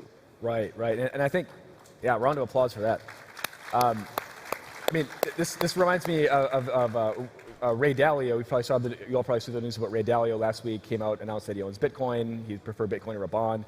But in that interview that he gave, he was mentioning that he views Bitcoin, the greatest risk to Bitcoin is really its success, right? It's just become this thing that is so unstoppable, has so much momentum, and that governments are looking at this and they're like, well, we need to do something because we can't control it, we can't, I mean, Brian, you want to take this question of like, what do you see as kind of like the biggest risk? I guess both kind of like the macro of maybe Bitcoin generally, but also to your specific sort of accomplishments at the OCC. Yeah, well, look, the idea that we're going to be a victim of our own success, I think, has two sides to it. So first of all, there's an old line in Washington which says that you know the power of a man based on the power of his enemies. So when the chairman of the Fed starts targeting you, you know you're doing something right? I mean, seriously. So to me, what I've always said is there's an Uber effect out there, which is once you grow to a certain scale, you can't be stopped. And so the important thing is to get to scale fast enough. And, we've had a great year in this field. Bitcoin went from something that nobody had ever heard of except cypherpunks 5 years ago to something that smart money was dabbling in as an investment asset 3 years ago to something that is now a core platform for financial services today. I would argue we've had our Uber moment. It's too late, okay? Once the powerful people are on the other side, you've won. So turning, I mean, this year, the last 3-4 months, obviously, concurrent with this the price surge that we've seen, we've also seen we've just been inundated day in and day out with different types of FUD, right? Like we've got, fear, uncertainty, and doubt. We've got environmental FUD that Bitcoin is going to destroy the environment. We've got now it's ransomware FUD is the newest type of FUD. There's always some kind of new type of FUD popping up, I guess. And I guess I would like to hear from both of you as to, from kind of the regulator's perspective, how much is this FUD? How much are these narratives maybe, hurting our reputation amongst kind of the policy crowd? Chris, you want to take that? I'm always amazed at the degree to which these FUD narratives, with great respect to this group, go somewhat unanswered. I mean, the last few weeks, with the repricing of Bitcoin, there's no end to people's conversations say, well, that proves it, Bitcoin is a bust, the price has gone down, the party's over. And it's like saying, well, wait a minute, oil prices have gone down, so therefore gasoline's a bust, we don't need it anymore. Wheat prices have gone down, we don't need wheat. It's irrelevant. Bitcoin has proven its value proposition at any price. The price is irrelevant to the core value proposition. And I think what's missing is spokesmen that can go out and make some fundamental points in response to these FUDs. In politics, which Brian referenced very well, rapid response is critically important. The longer you allow a story to go on unanswered. And it's one thing that Brian and I think very much agree on, is that an industry, especially one as dynamic and exciting like this, needs spokespeople who can go out and respond to these issues rapidly, credibly, and not to the same audience, not to speak to yourselves, but to speak others who are not in your audience, the Paul Krugmans and the others that are skeptics, but can answer them to the man on the street. And I think that that's something that, as this industry matures, is going to be increasingly important. And Brian, do you want to take that? Like, how are you kind of processing these waves, these seemingly endless waves of FUD? Like, well, how are you thinking through, like, if we only had done this better, or if we only done that better, we could have kind of maybe preempted this, or we could have responded more quickly and cut this off. Listen, we got two big problems going on that we all face as an industry, right? So one problem is very, very powerful incumbents, right? Think about how proud we've all been over the last 6 months to say that we're part of a $2 trillion asset class. Isn't that amazing? $2 trillion asset class. But here's the bad news. The real estate market in America is $15 trillion. The U.S. economy is 5 times Cara, that. teve gente que eu falei para comprar Bitcoin quando o Bitcoin não estava a R$1.000. Alone. So you've got a problem of incumbents really wanting to stop this and kill the baby in its crib. And the second thing you've got is the human mind. The human mind has what we call status quo bias. Any deviation from the status quo is seen as super dangerous. So sort of think about it. You know, a year and a half ago, we all put on our masks, and that seems super scary. Now it seems super scary to take off our masks. Whatever you've been doing seems like the baseline. Don't fall victim to status quo bias. We need people to understand that making make-weight arguments against Bitcoin, because it's not where you're used to, is like making make-weight arguments that cell phones are going to kill you or that the internet's going to fry your children's brains. Nobody believes that anymore. But they believed it in the first year, and we're still early on. So we need, just to put not too fine a point on it, we need more of your voices talking. Crypto believes that we can go off and build cool stuff and it will get adopted, but we need more people explaining the problems we're solving. Again, that's how I fell down the rabbit hole, is because I spent 20 years working in the problem. So we got to talk about what problems are we solving, which are very, very mais real. dos problemas que o Bitcoin resolve e tentando trazer isso a público, educando aí. Morning Crypto tá aí para isso. And I guess just with respect to, I think the newest FUD sort of argument that we're being kind of hit with is really this idea of ransomware. You know, there's been actually tangible harm being done to the U.S. economy. People waiting in line for, in the southeast, waiting for gas, and all these things. So there's real sort of tangible consequences to some of these attacks, and it's obviously, we're kind of being blamed for this just because the attackers are using cryptocurrency, they're demanding cryptocurrency, and therefore it's somehow it's our problem that this is happening, right? Maybe you're just using this almost as like a use case. Like when this first started popping up, maybe it was like 2-3 weeks ago, these ransomware cases, this ransomware FUD, maybe as just kind of like an example case of like, what would have been a way that we could, as an industry, could have really kind of just front-run this narrative and just tried to own it before, these powerful enemies sort of use it against us? Look, financial markets, from the dawn of history to the end of time, will always be a game of cops and robbers. Wherever there's value being transferred, there will be bad guys. And heretofore, the bad guys have used things like diamonds, have used cash, and so now they're using crypto. Well, big whoop. What does that really prove or not prove? Giancarlo, não. Is the beers to blame if they use diamonds? Is the Federal Reserve to blame if they use dollars? Is crypto to blame if the bad guys use crypto? I mean, it's almost a non sequitur. So bad guys are using a tool to do bad things. That's why we have cops on the beat. That's why we have the Justice Department. That's why we have regulatory agencies. So the fact that there's criminality wherever there's things of value should not surprise anybody. I think it's just an easy attack line, but yet we don't use that same attack line when we talk about dollars. Why not? Well, it's really just a false narrative. Aaron, I'm just going to jump in and say, everybody's always heard the famous Willie Sutton line when he was asked why he robbed banks, and he said, because that's where the money is. I mean, as Bitcoin becomes bigger and more relevant, it's going to become an asset that's used much the way money is for these kinds of bad things. But here's what I think people miss about this ransomware bit. So take the Colonial Pipeline that you're talking about. Ransomware and Bitcoin did not take down the Colonial Pipeline. Hackers in Russia and the internet took down the Colonial Pipeline, and what they asked for in ransom happened to be Bitcoin. Turns out Bitcoin is how we caught the bad guys even while the pipeline was still shut down, which never would have happened had they demanded bags of cash. So the narrative needs to be cause, not correlation. What is wrong with people? How great was that answer, right? But where, candidly, where was the industry responding with that answer? And so what we're saying is the industry needs to develop a rapid response of logical, credible answers to FUD like this as it happens, not weeks later. Yeah, absolutely. And and I think with this kind of general question of kind of Bitcoin and Bitcoin being involved in kind of this intersection with kind of the political establishment and whatnot, I think a lot of people in the industry kind of have, I mean, it's just part of the mentality of the industry that we're kind of the supra-sovereign, we're borderless, like we're not, like Bitcoin isn't subservient to a government. And therefore, whether we want to admit it or not, like we kind of say like, well, look, like the rules don't really apply to us. I think that's like we all kind of, and for, we have like Coin Center and we have, Chamber of Digital Commerce and Blockchain Association kind of on the ground in Washington, kind of, covering the bases there, and that's all we really need to do. Like, we've kind of got the bases covered.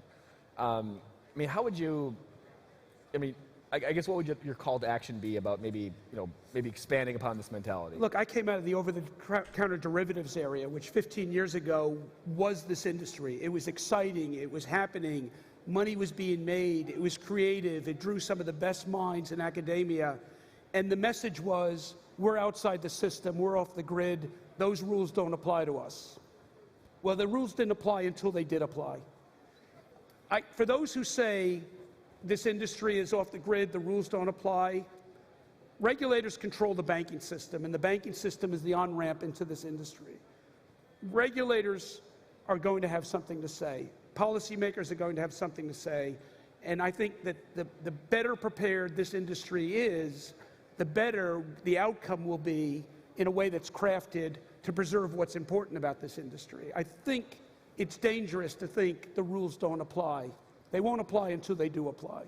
But can you make an argument that maybe like this time, I mean, everyone says like this time is different, right? Like this is different from but could you make an argument that just because of the technological advancement of Bitcoin and just the super sovereign nature of it, that maybe perhaps this is fundamentally different from OTC markets, or derivatives markets from 20 years ago? Technologically, the web changes everything, the global web, and so that is different. And yet, if you look at human history, power blocks eventually subsume into them divergent groups. And so, the power blocks now are retrenching, they're rethinking. Brian's old agency, the OCC, is reviewing and saying we're going to develop a comprehensive administration policy. We don't know what that will be, but I'll be surprised. I would personally be surprised if that says let's leave this industry entirely off the grid. SEC Chairman Gary Gensler talks about bringing it into the regulatory envelope. We'll have to see what that is, but I don't think the power blocks are sitting back saying, yeah, at $2 trillion, we don't have an interest. At some point, they're going to have an interest. Yeah, let me say 2 points, Aaron, on that. The risk is not that they're going to kill Bitcoin, but the risk is that they're going to force the traditional system to unplug from Bitcoin. So, like, to take my old agency, I tried to do everything I humanly could to say that we can on-ramp our fiat onto blockchain and invest in Bitcoin, and banks can be part of the solution. O problema é desplugar, né, que o sistema tradicional desplugue o Bitcoin do seu sistema por causa de má regulação. E a ideia é tentar trazer todo mundo para junto, né? Porque tenta separar. And if you think about the way these guys are talking, I mean, like, here's a direct quote from, a sitting agency head in DC today. He said, we're not sure about the stuff that this Brooks guy did on Bitcoin because we're not sure that what he was working on was legitimately part of the regulatory perimeter. What in the hell does that even mean? It's not part of the regular. Who cares about the regulatory perimeter, right? What matters is that human freedom is enhanced by allowing people to use networks to transact directly with each other. Isn't that what this is all about? But they don't get that. And the reason they don't get that, hold your applause, is you're not talking enough. So what we need to see in DC, we have great lobbyists in DC, we have great tactics in DC as an industry, but what we're missing is the actual founders, the actual technologists, the MIT and Carnegie Mellon and Stanford computer scientists who are building this stuff. You guys have devoted your careers to this for a reason. And when I would go to Capitol Hill as Coinbase's lawyer, nobody cared what I had to say. But if I could find Vitalik in this audience and bring him to a senator, that would be different. They need to hear that. They need to hear directly from the builders. There is no substitute. Yeah, absolutely. It's one thing to hear Se from ele a acha que a galera não está founder, fazendo o suficiente, eu vou falar sem falsa modéstia. Quem está construindo isso no Brasil tem trabalhado junto aos reguladores, sim. E governo, a gente tem feito essa interlocução com o governo. Nem interlocução, a gente fala direto com o governo, né? E até hoje, por exemplo, o governo procura a gente. Como eu disse, né, já anteriormente, eu falando ativamente, recentemente procurado por governo brasileiro, tem alguns setores do governo ativamente, de maneira legítima, querendo mudar muita coisa de como funciona no Brasil. E se eu posso colaborar com isso, fazer meu trabalho cívico, meu lado cívico, falar mais alto, óbvio que eu vou ajudar. E estou trabalhando ativamente nisso. Estamos falando com os caras que a gente tem acesso, né? Bom, vamos fazer nossa parte. And society has been engaged in that experiment for the last 10 years, and the official sector is way behind. But for a whole range of reasons, mas eu acho que o que ele quer dizer assim é no sentido que precisa de mais gente. Nisso eu concordo. Está mais gente séria que está construindo de verdade no mercado para falar com o governo, falar para os reguladores. Cara, eu falando com o governo brasileiro desde Casa Civil, Arquivo Nacional, Ministério da Economia, Ministério da Justiça, ITI. But I also think that there's something different about an instrument that holds the full faith and credit of a government and an economy the way the dollar does. And I think the world will be worse off if in the future, in a world of competing both sovereign and non-sovereign currencies, the dollar remains an analog instrument in a digital world. At the end of the day, money is as much a social construct as it is a government construct. Vai ver o resultado, a gente sabe que leva tempo, né? Costumo falar, o governo, eles sabem, eles falam, demora, mas que a intenção é legitimamente boa para que haja mudança, aparentemente sim. Eu estou bem abismado com isso, então vou aproveitar essa oportunidade para muni-los de informação. Boa. E participar ativamente, como a gente é de nasce a transformação. Né? Estamos trabalhando para isso.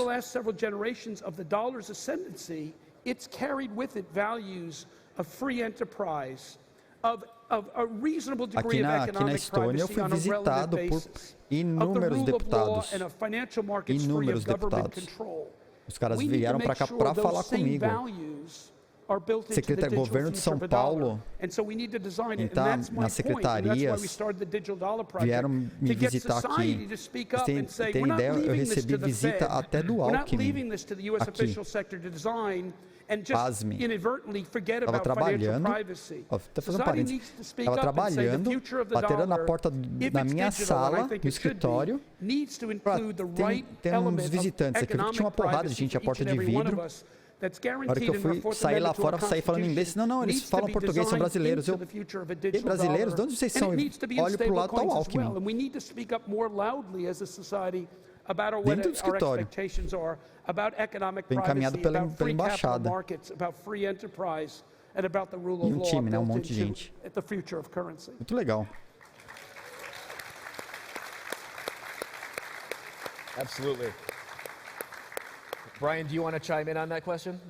Yeah, look, I think Chris is doing the Lord's work on this, but I will say I think it was a Twitter poll that I saw recently that one of our friends put out the other day saying, when do you think the U.S. will finally adopt a CBDC? Do we think it'll be 6 months, 1 year, or 2 years? And I said, where's the never option? Looking for that. And it's not because it's not a great idea. It is because governments are not great at building stuff. And when they do build stuff, it usually sucks. Let's just be honest. You know, I mean, World War II was all about the French central planners building the Maginot Line, you know, and they pointed the cannons in the wrong direction. That's kind of what governments do. What governments do well is they establish rules. Like at their best, they listen to their citizens. I know that sounds like a very 20-year-old idea, but once upon a time, governments listen to their citizens. And then they establish rules that the citizens want. That kind of works. But when the governments go off in this other direction, bad things happen. That's why I hope this succeeds. I think Chris is onto the right thing. But in the meantime, if we want a fully blockchain native ecosystem, the way to do that is that there will be public blockchains that contain both Bitcoin and other tokens and also contain stablecoins, so that you never again, one day after the next one of these conferences, have to off-ramp into fiat.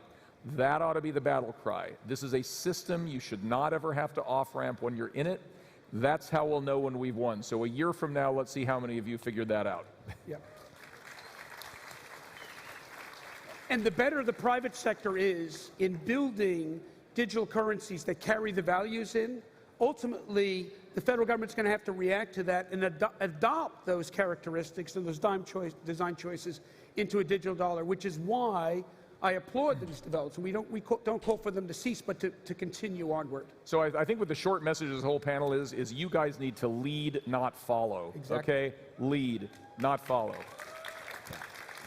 But lead with your better angels. Lead with your better messaging. True. So, and I say this as a friend, messages like KYC is an illicit activity doesn't serve the agent, doesn't serve this industry well. That gets the ire up of regulators. Sorry. Nossa, eu estava respondendo o Twitter aqui e perdi parte da conversa. Sobre KYC, o cara falou que KYC é necessário, é parte do jogo. I guess regardless of your opinion on KYC, our industry is extremely fortunate to have two folks like this who have done really great work both inside the government machine and also continuing to push things ahead on the outside, back in the private sector. O KYC, como ele é feito hoje, ele te pede muitas mais informações do que são necessárias para te identificar e saber se você é apto a participar daquela rede, levantar o recurso, o que for. Quando você só precisa provar o atributo que ele precisa saber, por exemplo, minha renda. Ele não precisa saber quem você é. Ele precisa saber que aquele ator solicitando ou executando aquele ato digital de trade, que seja com security, se ele tem recursos suficientes para cobrir a cagada. Ele não precisa saber que você é você. Ele precisa saber se você tem aquele recurso. E aquele recurso vai estar disponível. Muitas vezes é nesse sentido. Quando a responsabilização é preciso encontrar o Edilson. Ok, aí eu tenho que dar a cara e ele tem que identificar que eu sou o Edilson. Mas não é pra tudo. Se eu pego um ônibus, o ônibus precisa saber que eu sou o Edilson, pegando aquele ônibus, fazendo aquela rota que eu estou naquele lugar? Não precisa.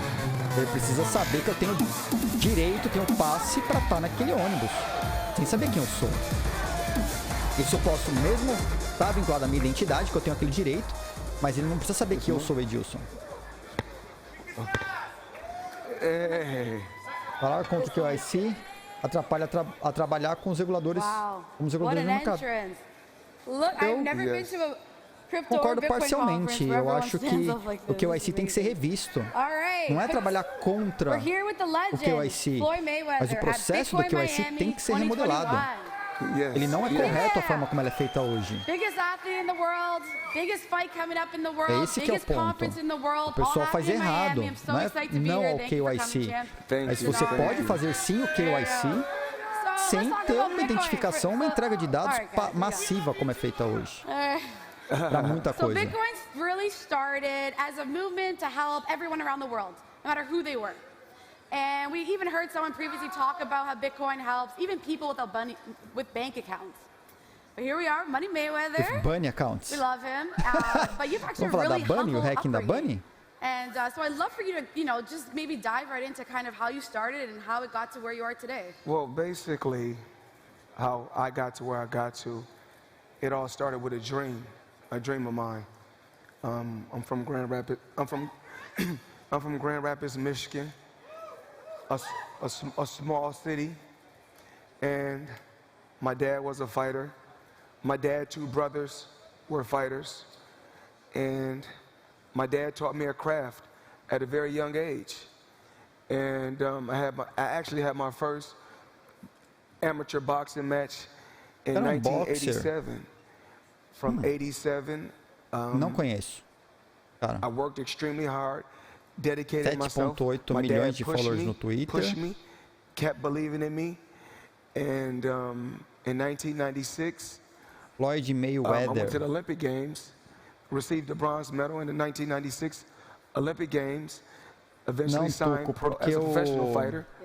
O KYC, você vai precisar pegar o Bitcoin de alguma maneira, né? O Mayweather, é ele mesmo. Floyd Mayweather. So I decided to roll the dice, write a o acesso a esse Bitcoin, ele vai ter uma camada de KYC que vai ser na exchange. And once I became my own boss, é o boxeador mais famoso. When I left him in 3 fights, falha minha. I made 750 million. Tô por fora, hein? Crazy. Nossa. You know what? Dá zero pra mim. I think a lot of Bitcoiners in the audience could really resonate with that. You didn't take on sponsors. You went against the status quo. You went against that establishment, and you built your own legacy. Eu acho que eu tenho um sound alerts aqui pra isso. Deixa eu achar ele aqui, ó.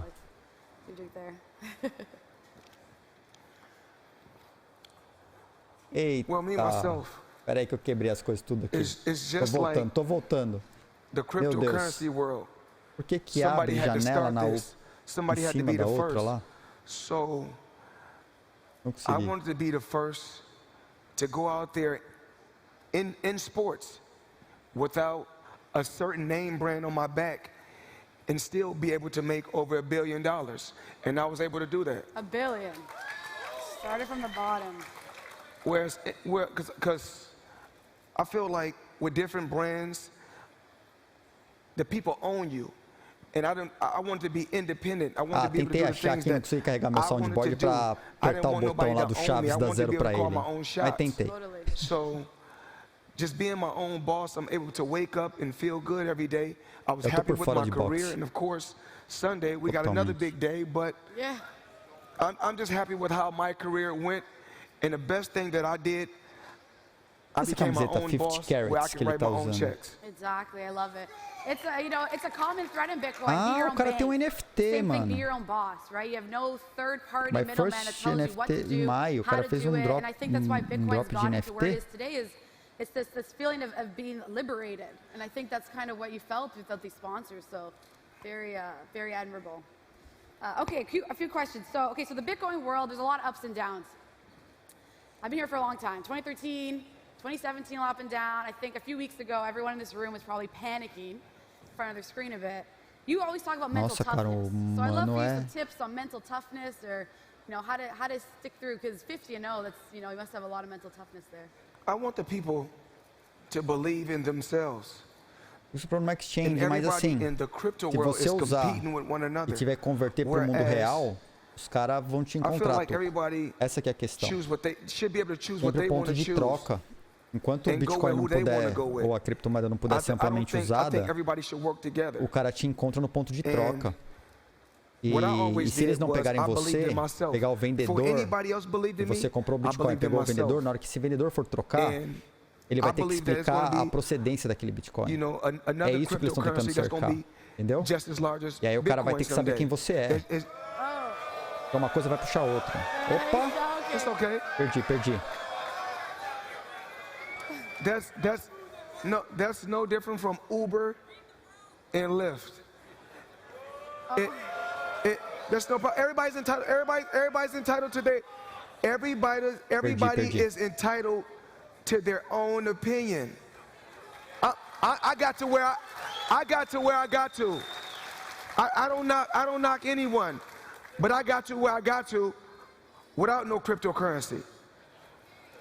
So without no cryptocurrency, I was able to make over $1 billion. And to this day, I'm still living a great life. So with or without any cryptocurrency, Floyd Mayweather is going to be okay.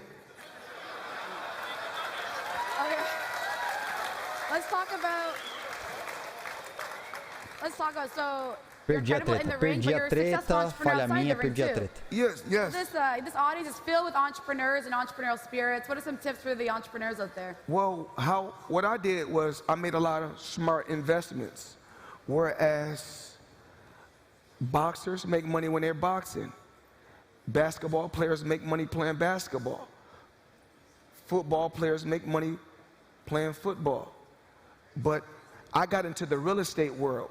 Cool. So New York real estate, you make money when you sleep. So I was able to get involved in New York real estate early on, put myself in a position to make millions every month. Amazing.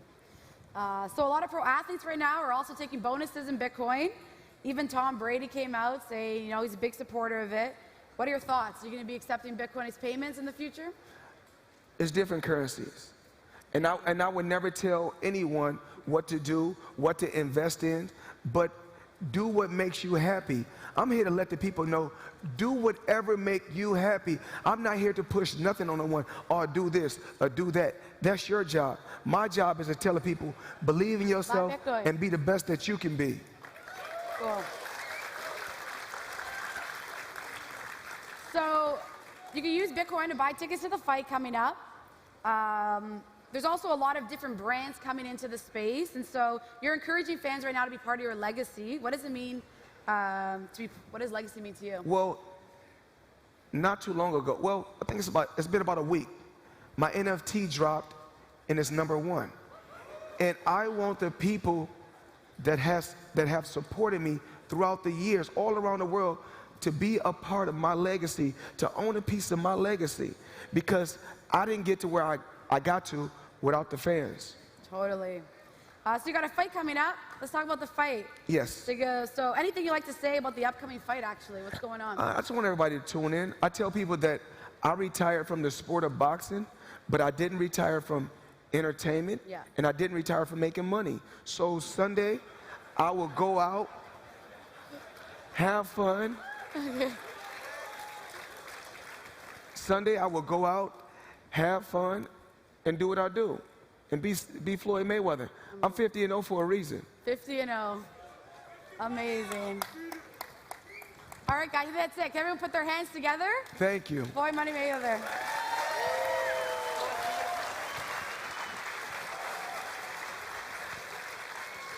Can I get a photo? Cara, eu perdi a treta. Perdi a treta do que o cara falou, que a galera ficou putaça. Não escutei.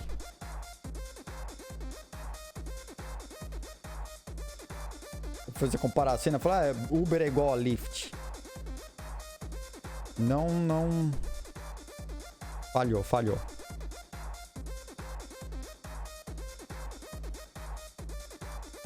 Será que ele comparou criptomoeda com Uber? Ele foi comparar Bitcoin com Uber? Uma coisa assim? Não sei.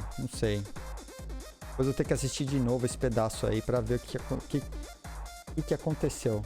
Tô achando até que terminaram antes, hein? Porque isso aí, ela tá fora de ordem. Se vocês olharem na agenda, isso era pra ter acontecido 2 eventos antes. Era pra acontecer logo depois do negócio de caridade lá, com doação de água, né? Caridade de água. E aí teve o Giancarlo, o Brian Brooks. Ah, não, é isso. Entrou uma na frente só. Pulou uma.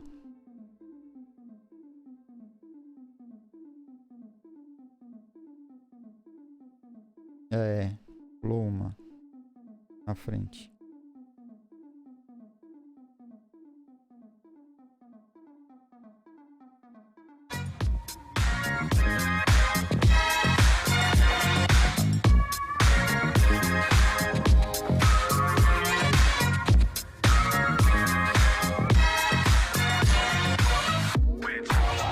Próximo aqui, de acordo com o programa, o que fazer quando seu país bane o Bitcoin. É boa. Tava respondendo outra aí, o Tuco, e não prestou atenção no que eu tava falando. Foi mal. Stack Sets. Cara, vai virar uma moda essa aí, hein? Stack Sets. É legal. Since 2013, institutions have trusted BitGo for their digital asset needs. Nossa, pus o chá para esquentar e esqueci de pegar o chá. BitGo brings together the best of Wall Street and Silicon Valley to deliver institutional-grade security, compliance, and services. Today, we support a long list of coins and blockchain protocols and process 20% of all on-chain Bitcoin transaction volume for over 400 of the world's top institutions. When it comes to crypto, institutions trust BitGo. Não, que isso? Estamos aqui para bater papo, cara. Eu que estava respondendo, não estava prestando atenção. Podia ter esperado um segundo para te responder. Bom, né? Quando os caras falam treta. Hoje é sexta, né? Sexta treta. Já teve a outra lá com o Jack. Teve essa. É assim mesmo. É só. O que fazer quando seu país bane o Bitcoin? Boa. Vai ser boa. Deve estar voltando já. Yo! Oh my God, Floyd Mayweather, everybody, right? Remember, don't shitcoin. All right, we have got one heck of a panel now. This is incredible.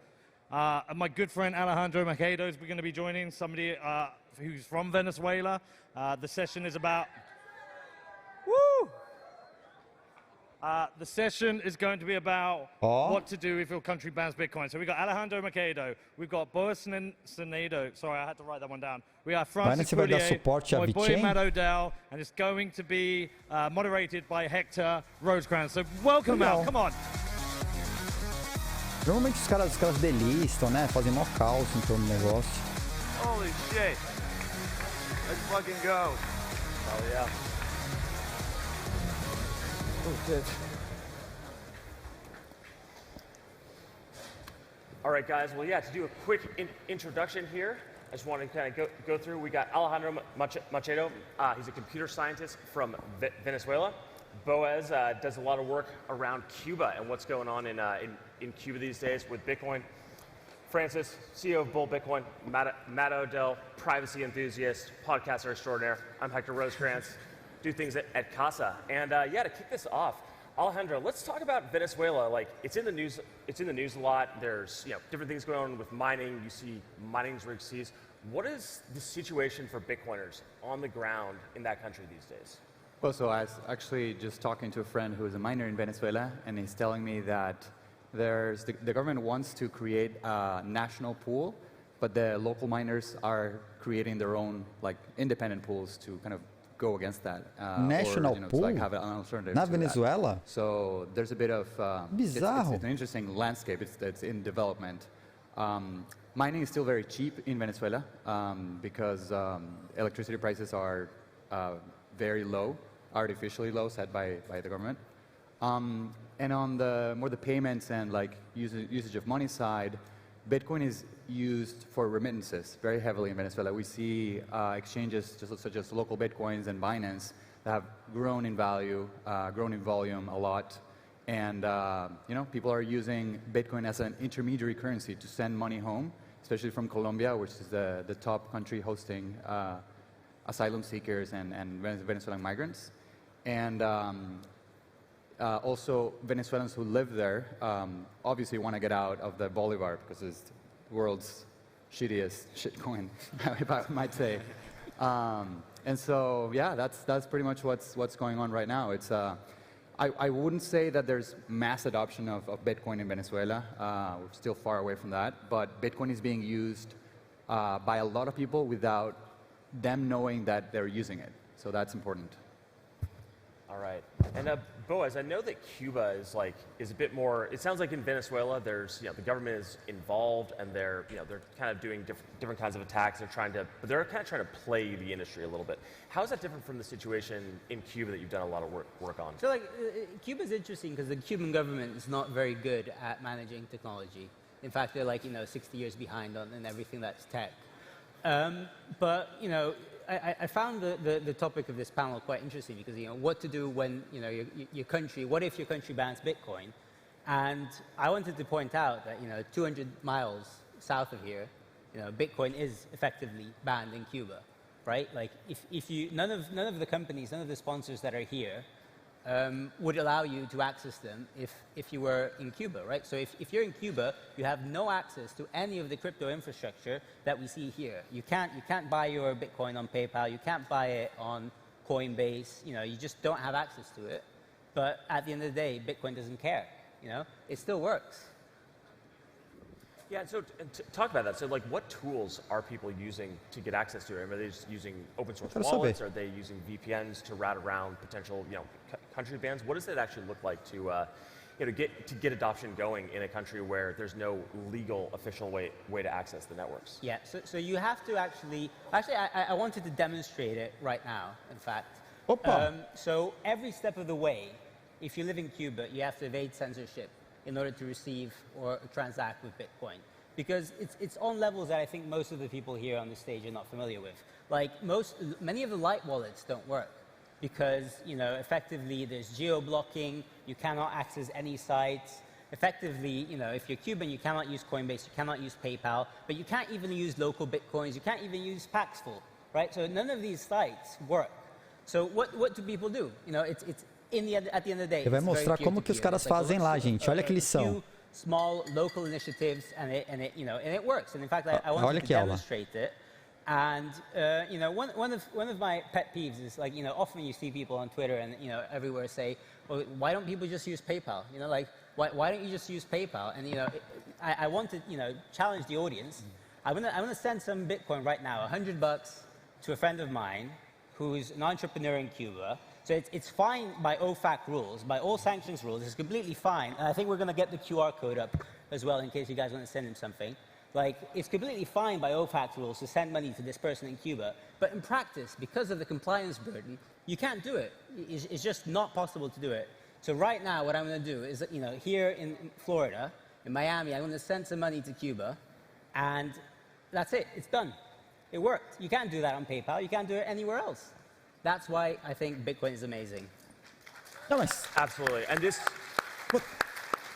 is an audience participation event. If anyone wants to donate a couple sats to the cause of sending money to an entrepreneur in Cuba, can you tell us just a little bit more about this guy before we give him a little bit of our money?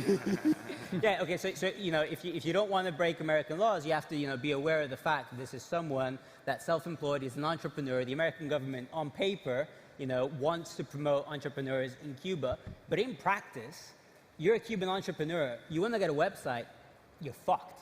How are you going to get a website? You don't have a credit card. You don't have a debit card, And even if you did, Google Cloud will block your domain, They will block you from hosting. They will block you from a lot of these things. And for these people, it's absolutely essential that they can transact using Bitcoin because there's no other tool that they can use to buy a website, to set up a domain, to do anything, manage payments, anything other than Bitcoin. So if you want to buy hosting, you want to do anything that we take for granted, they need to use Bitcoin. It's not a coincidence. I think that, Bitrefill, the number 2 country which Google's Bitrefill the most in the world is Cuba. It's not a coincidence. It's absolutely essential. Huh?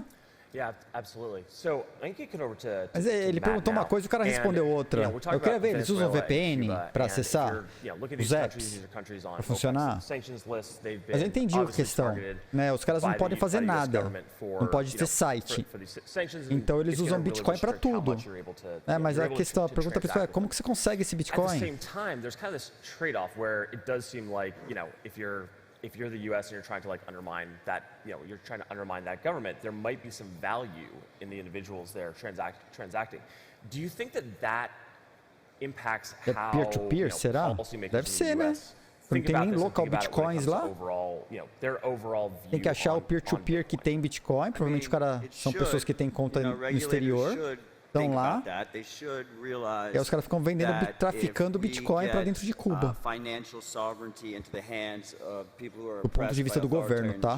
Vou botar as aspas aqui antes que depois a galera assiste aí e vem clipar e falar: "Ô Edilson, falando que você trafica Bitcoin para Cuba." Não, vocês entenderam. The issue is, it really does feel that there's a disconnect, right? And unfortunately, in our regulatory environment, que vai ter uma criptomoeda tão grande quanto o Bitcoin. They get greedy. They want to protect their own self, and they're not willing to actually step up and make massive policy changes. But it's really important that people realize that, you know, and it's kind of funny. I mean, funny is the wrong word, but Bitcoin benefits the Venezuelan people significantly.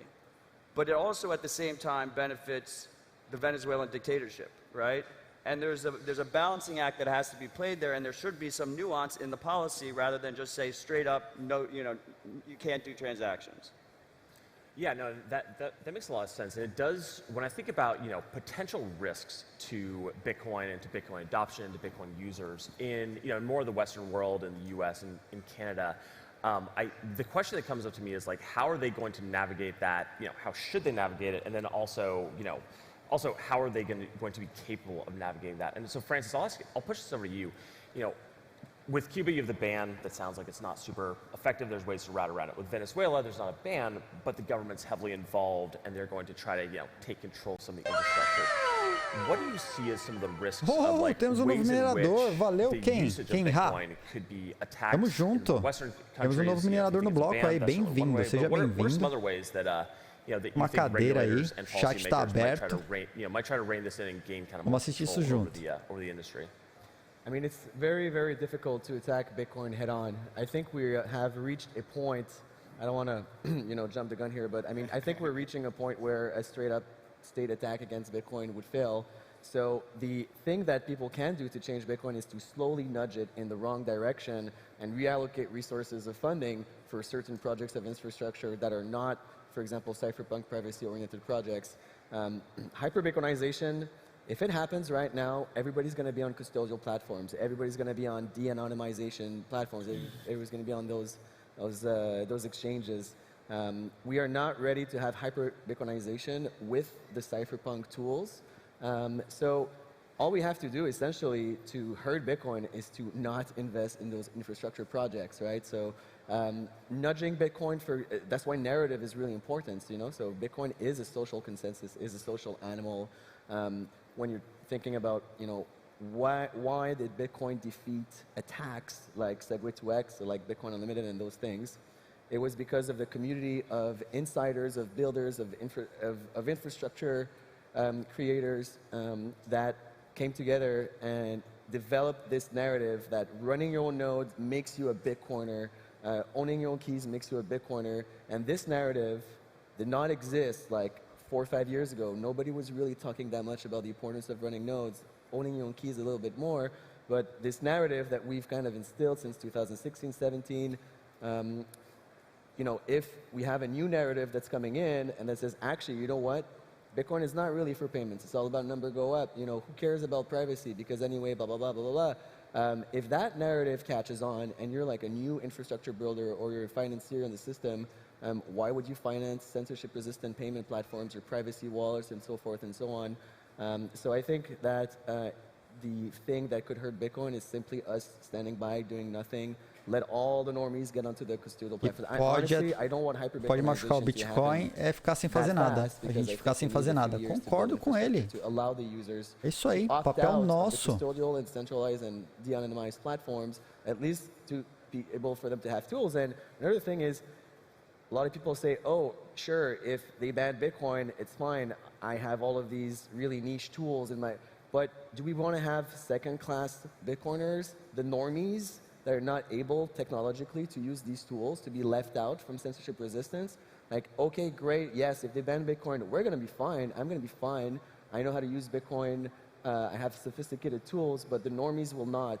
So I'm not a huge fan of the... Ele fala de normies, é a galera, são os humanos, né, que estão fora desse nosso ecossistema.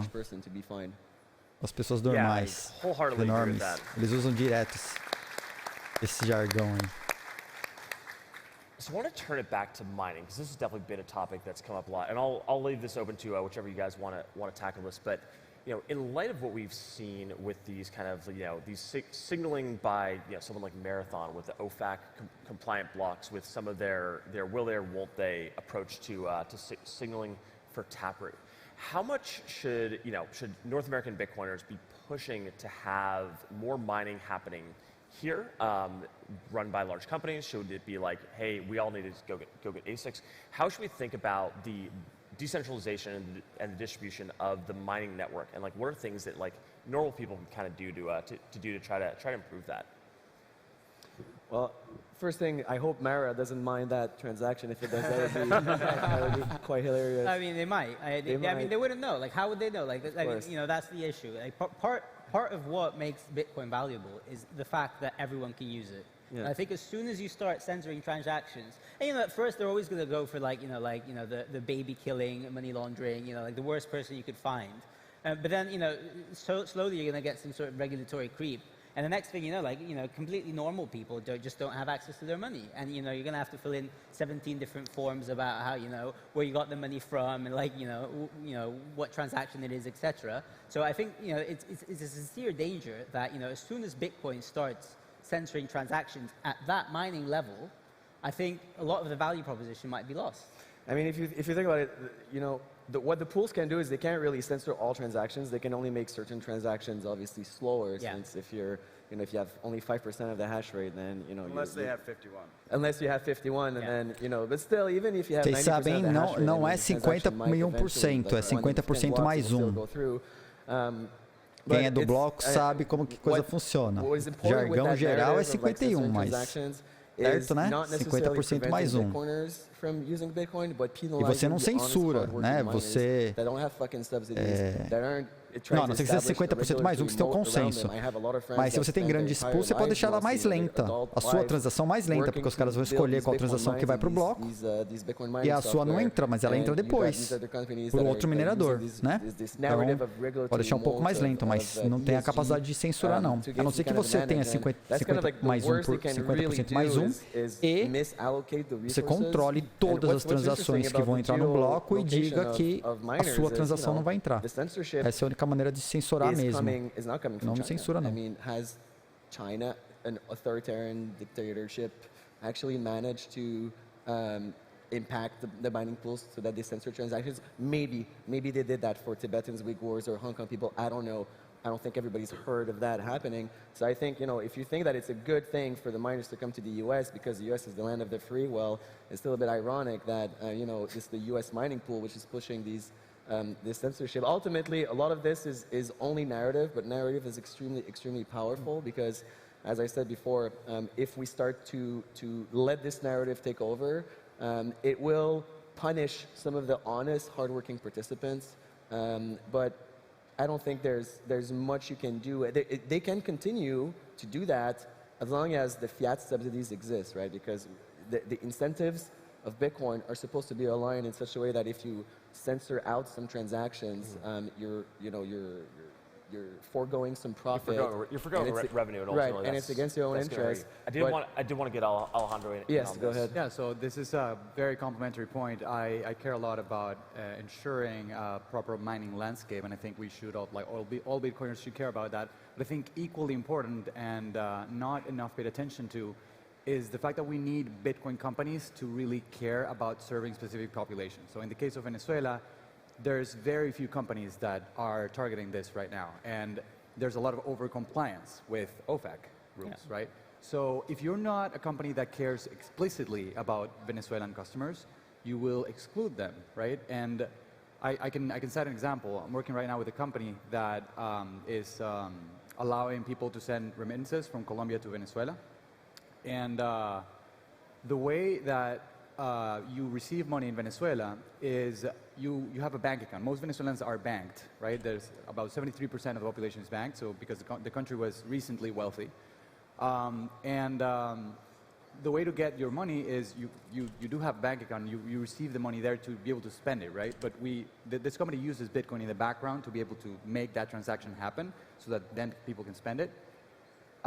This company took the decision of cutting off a bank in Venezuela that is state-owned.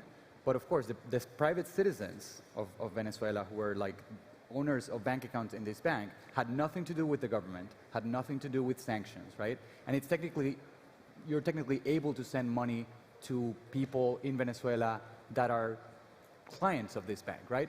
the thing is, we listened to a legal opinion that said, okay, this is too risky. Even though this company was serving Venezuela, we took a legal opinion and we cut off 24,000 people from the service. Then we hired a head of compliance who was really, really good and cared a lot about this, and we turned it back on. So this is a big lesson, and I think we can take the discussion wherever you want now, but I think it's important to realize that companies need to care about specific jurisdictions and serving these. I think that ties into a point you made about, it's not going to be an outright ban, right? It's not going to be like, okay, tomorrow no one's allowed to, have a Bitcoin wallet on their phones. It's going to be a slow creep of like over-compliance, of like, okay, if you want to use an unhosted wallet, you need to fill in this form, and you need to tell us this, and you need to tell us that, and like slowly making it inconvenient for companies and individuals. And that's what happened effectively in Cuba. It's not illegal to send money to a Cuban citizen, but because it's, if you're a company, you got regulatory risk, you do the math, what's the burden of complying versus just shutting off the entire country? And if you don't really care, you just shut out, you shut down the entire geography because, that's it. That's what the math works out to be. That's where your profit is. But if you really care about it, if your ethics are in the right place and you say, okay, I care about, financial freedom, then, you have to take these risks and you have to look exactly what the law says and fit in within it. I just want to jump in here real quick before we pivot. There's two main things that I think people should consider on this topic when we're talking about mining. The first thing is these corporate miners, these large mining operations are extremely easy to pressure and regulate. They use a lot of power. They have these massive facilities. And so my concern would be more if we saw a large portion of the hash rate be held in big facilities in 1 or 2 countries. So we want to see it distribute. We want to see it distribute on a local level too, smaller operations, home miners, hobbyist miners, mobile miners that are moving around storage containers and whatnot. And then the second thing is, the reason they're able to even have this so-called OFAC compliance list is because we have KYC spreading throughout the whole fucking industry. Yeah. And that is the illicit activity. If we have those KYC lists, we're going to be screwed. Yeah, no, that's a great point. And those, as we see, as all these kind of security vulnerabilities in the broader world come up, you really start to see. É o que elas estão fazendo, estão forçando o KYC em todas as empresas, em todos os canais. Você pode até negociar com o merchant, mas na hora que ele for converter, porque ele vai precisar converter aquele Bitcoin para a empresa, provavelmente, ele vai precisar do seu KYC. Porque ele vai ser forçado. Então, os caras estão cercando na regulação em todos os pontos. Eles não vão conseguir banir o protocolo, mas eles vão tornar extremamente inconveniente. É isso que eles estão tentando fazer. A, getting access to Bitcoin, and B, improving the overall privacy footprint that they have out there. And I'll throw it to the whole panel. Well, I think the obvious answer is CoinJoin. CoinJoin is something that there's been a lot of controversies around it. A lot of users are reluctant to use it. It sounds complicated and it is a little expensive. But right now, I think every user should CoinJoin before and after sending to exchanges. That does solve quite a lot of problems for the users. Users should also remember that Bitcoin transactions are immutable, and in the future, the data analytics tool, which are, they suck. Chain analysis and all these things, it sounds scary, but they really suck, and they're successful just because the exchanges are so bad at privacy practices that, if, for example, an exchange just stopped reusing the same address, deposit address, a lot of these problems would be solved. So a lot of Bitcoin's privacy problems are not anything related to the protocol level. And it's actually not the user necessarily that should be adopting better practices. It's literally just the exchanges that are kind of ruining it for everyone. So I would say CoinJoin is the #1 thing that I recommend using. However, CoinJoin will not be sustainable for multiple years because of the transaction fees involved in doing CoinJoin transactions. If it will be available only to the rich Bitcoiners, which is not something that we want. So we need to develop new solutions to CoinJoin. Liquid confidential transactions. I was a little bit skeptical of going that route in the beginning, but the more I think about it, I think second layer solutions like Liquid are extreme. And honestly, same thing with Lightning. I used to be like, you know, the rah-rah on-chain Bitcoin guy, and I stick to the first layer. I love the first layer.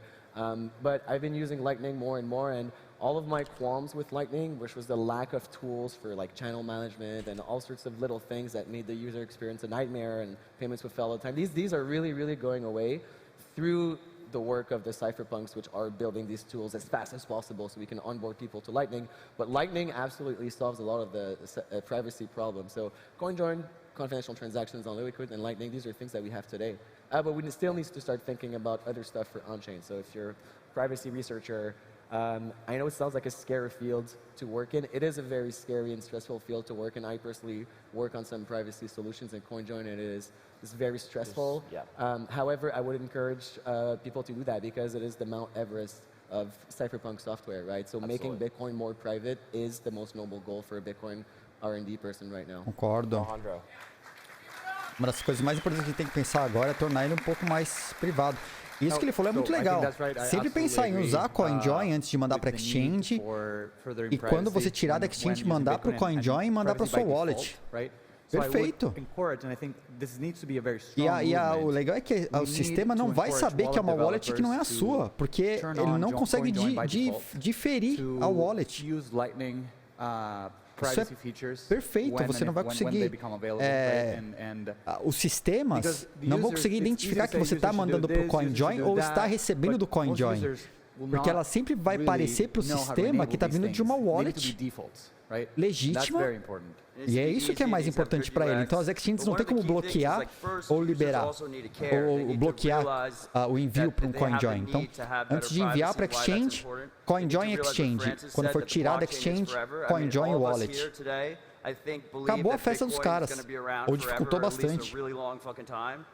Eles não vão ter que saber como, de quem é o wallet, porque ela é idêntica. First and foremost, we need users to be aware, to seek those tools.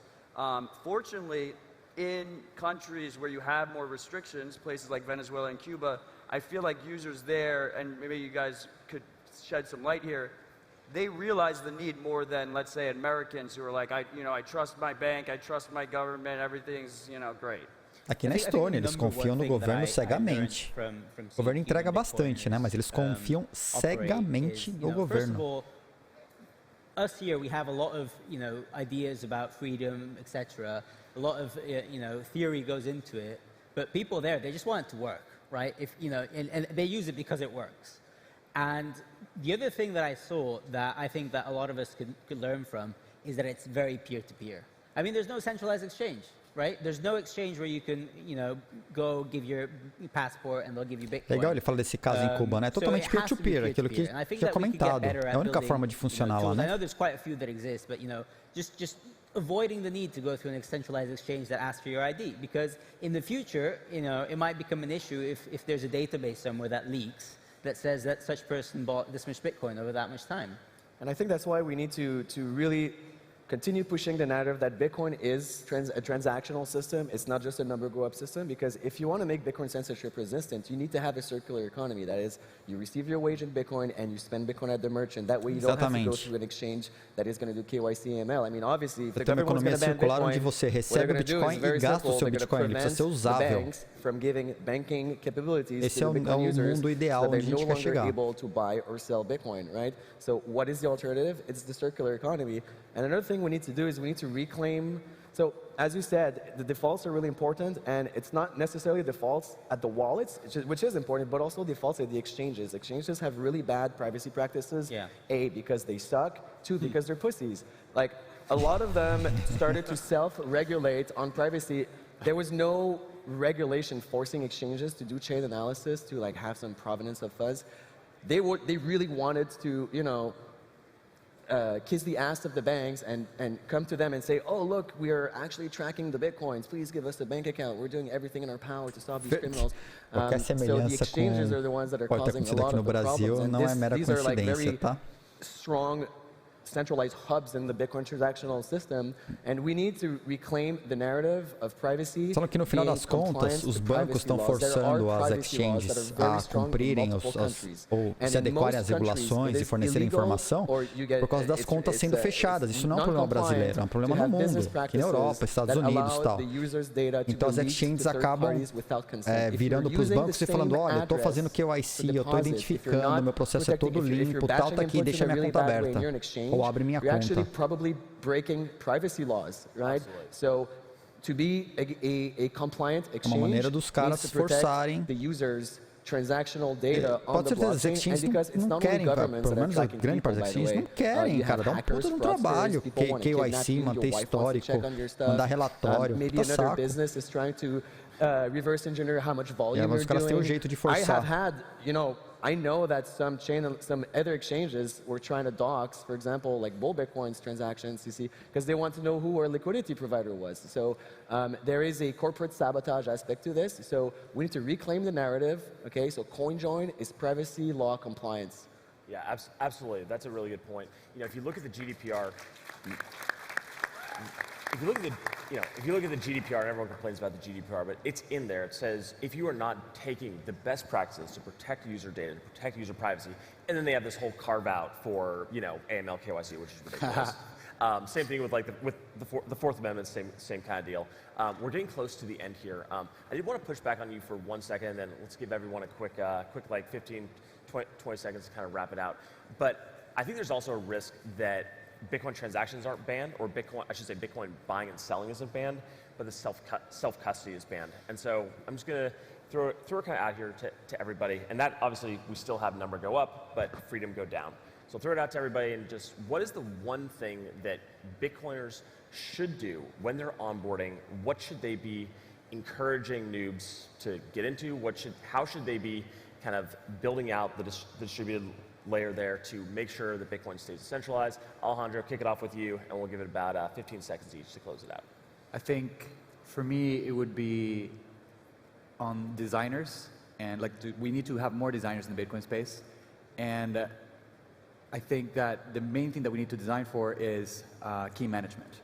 So, key management design, cara, does a pretty good job at é o que eu sempre falo. But, we need more. Você precisa melhorar o design para que as pessoas não tenham menos trabalho e a fricção para o gerenciamento da chave seja menor. Isso é um trabalho do design. That goes a long way. All right, Francis. Concordo plenamente. It's definitely a cultural problem. I think não, eu acho que é só falar para pessoas, isso é dinheiro, toma cuidado porque isso é dinheiro. Não é só isso. As pessoas não entendem, cara. Se é digital, ela quer comodidade. Não dá para falar que isso é dinheiro cash, porque o dinheiro cash a gente já sabe o que é. É nota que você põe na carteira. E no mundo digital a pessoa quer menos clique. A gente precisa conseguir evoluir isso. And I've rarely heard phone wallets get hacked. I mean, that's a very rare occurrence. Honestly, I've never heard of a phone wallet getting hacked. It was always a phishing. So really optimized to help the user understand the backup system. Maybe we need some new ways to do the backups. I hear you. Got to jump to Matt. Maybe. Que ele falou, tá certíssimo. Talvez criar uma nova forma de melhorar os backups, que as pessoas façam os backups das chaves. I think everyone should just be aware that the way you enforce restrictions on Bitcoin is mostly through regulatory capture. Because if you do outright bans, then you push it all P2P. If you do what's happening in America, then everyone's going to use Robinhood, everyone's going to use PayPal, they're not going to take custody, and at that point, the users become super vulnerable. And while they're doing that, they can make, they can virtue signal and say, we're not banning Bitcoin. So that's really, to me, has been the threat, especially at, where we see in America. And I just want users to be aware of it. Absolutely. Thank you, gentlemen.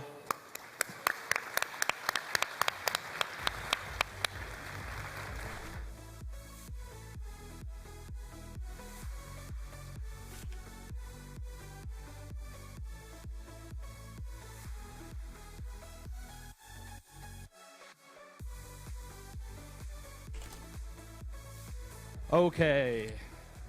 Hi. Can we have some silence? Silence. Shh. Shh. We've got a very, very important couple of guests coming out now. Two people I've got to know over the last couple of years. A very important subject, something which I'm actually embarrassed about being British. We're going to be joined by Julian Shipton and, John Shipton and Gabriel Shipton. They are the father and brother of Julian Assange, and they're coming out to give us an update on his case. Let's give them a very warm round of applause.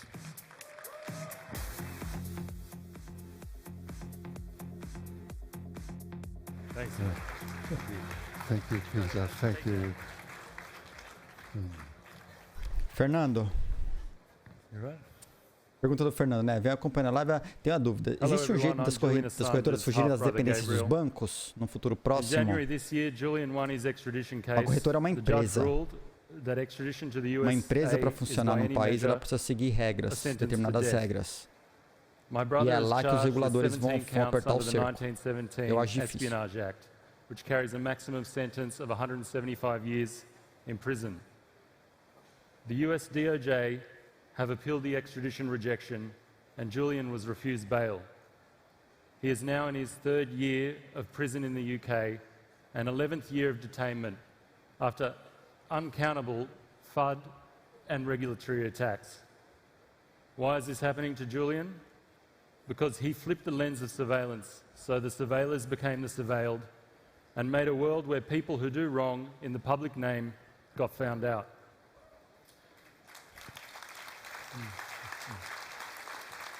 Thanks. A Bitcoin OG, the website Julian founded in 2006, WikiLeaks, remains the use case for Bitcoin as uncensorable freedom of speech money. We had planned to read a letter today to you from Julian. Unfortunately, the years of what the UN has found to be psychological or no-touch torture have taken their toll on my brother. Julian suggested we read you a call to cryptographic arms, the intro from his book, Cypherpunks, Freedom and the Future of Fernando, the Internet. Então, so I'll read that now. Se você está num país, cara, você tem que encontrar um país que tenha uma boa regulação. A development not properly recognized outside the national security circle. A Estônia, que tem uma das melhores regulações para criptomoedas, ela está sob a União Europeia. Quem manda é a União Europeia. Está querendo criminalizar a criptografia. É difícil. The internet threatens human civilization. These transformations have come about silently. Uma regulação mais viável e que os bancos, por exemplo, você abrir uma empresa na Estônia para lidar com criptomoedas é fácil, você não consegue abrir conta em banco. Global civilization will be a postmodern surveillance dystopia. Escape for all but the most skilled individuals will be impossible. Cara, é aí que está a dificuldade. While many writers have considered what the internet means for global civilization, they are wrong. They are wrong because they do not have a sense of perspective that direct experience brings. They are wrong because they have never met the enemy.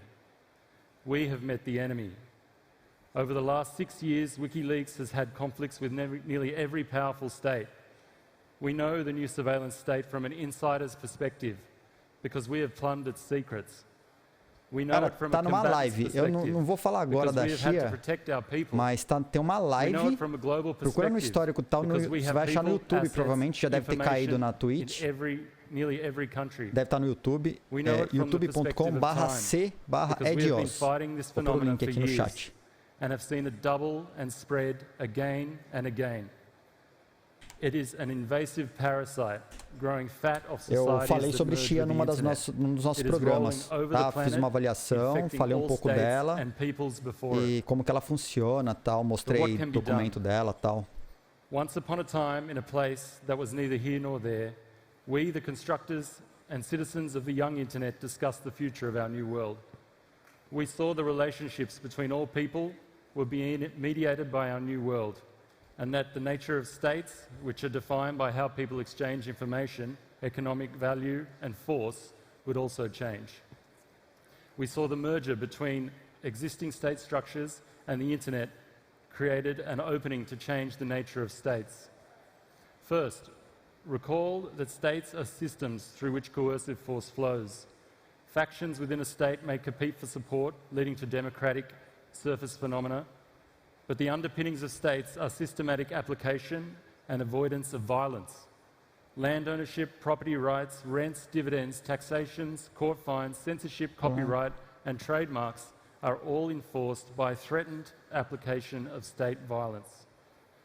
Most of the time, we are not even aware of how close deve to estar no violence tweet we are, ainda, o episódio 11, because então. we all grant concessions to avoid it. Ele está pagando depois de 14 dias. Smelling the breeze, we rarely contemplate assim que a gente conseguir virar parceiro, a gente vai, aí ele aumenta para 60 dias na Twitch. In the new space of the internet, mas no YouTube está lá, na Twitch eu não sei. Does it even make sense to ask this question? In this otherworldly space, the seemingly platonic realm of ideas and information flows, could there be a notion of coercive force? A force that could modify historical records, tap phones, separate people, transform complexity into rubble, and erect walls like an occupying army. The platonic nature of the internet, ideas and information flows, is debased by its physical origins. Its foundations are fiber optic cable lines stretching across the ocean floors, satellites spinning over our heads, computer servers housed in cities from New York to Nairobi.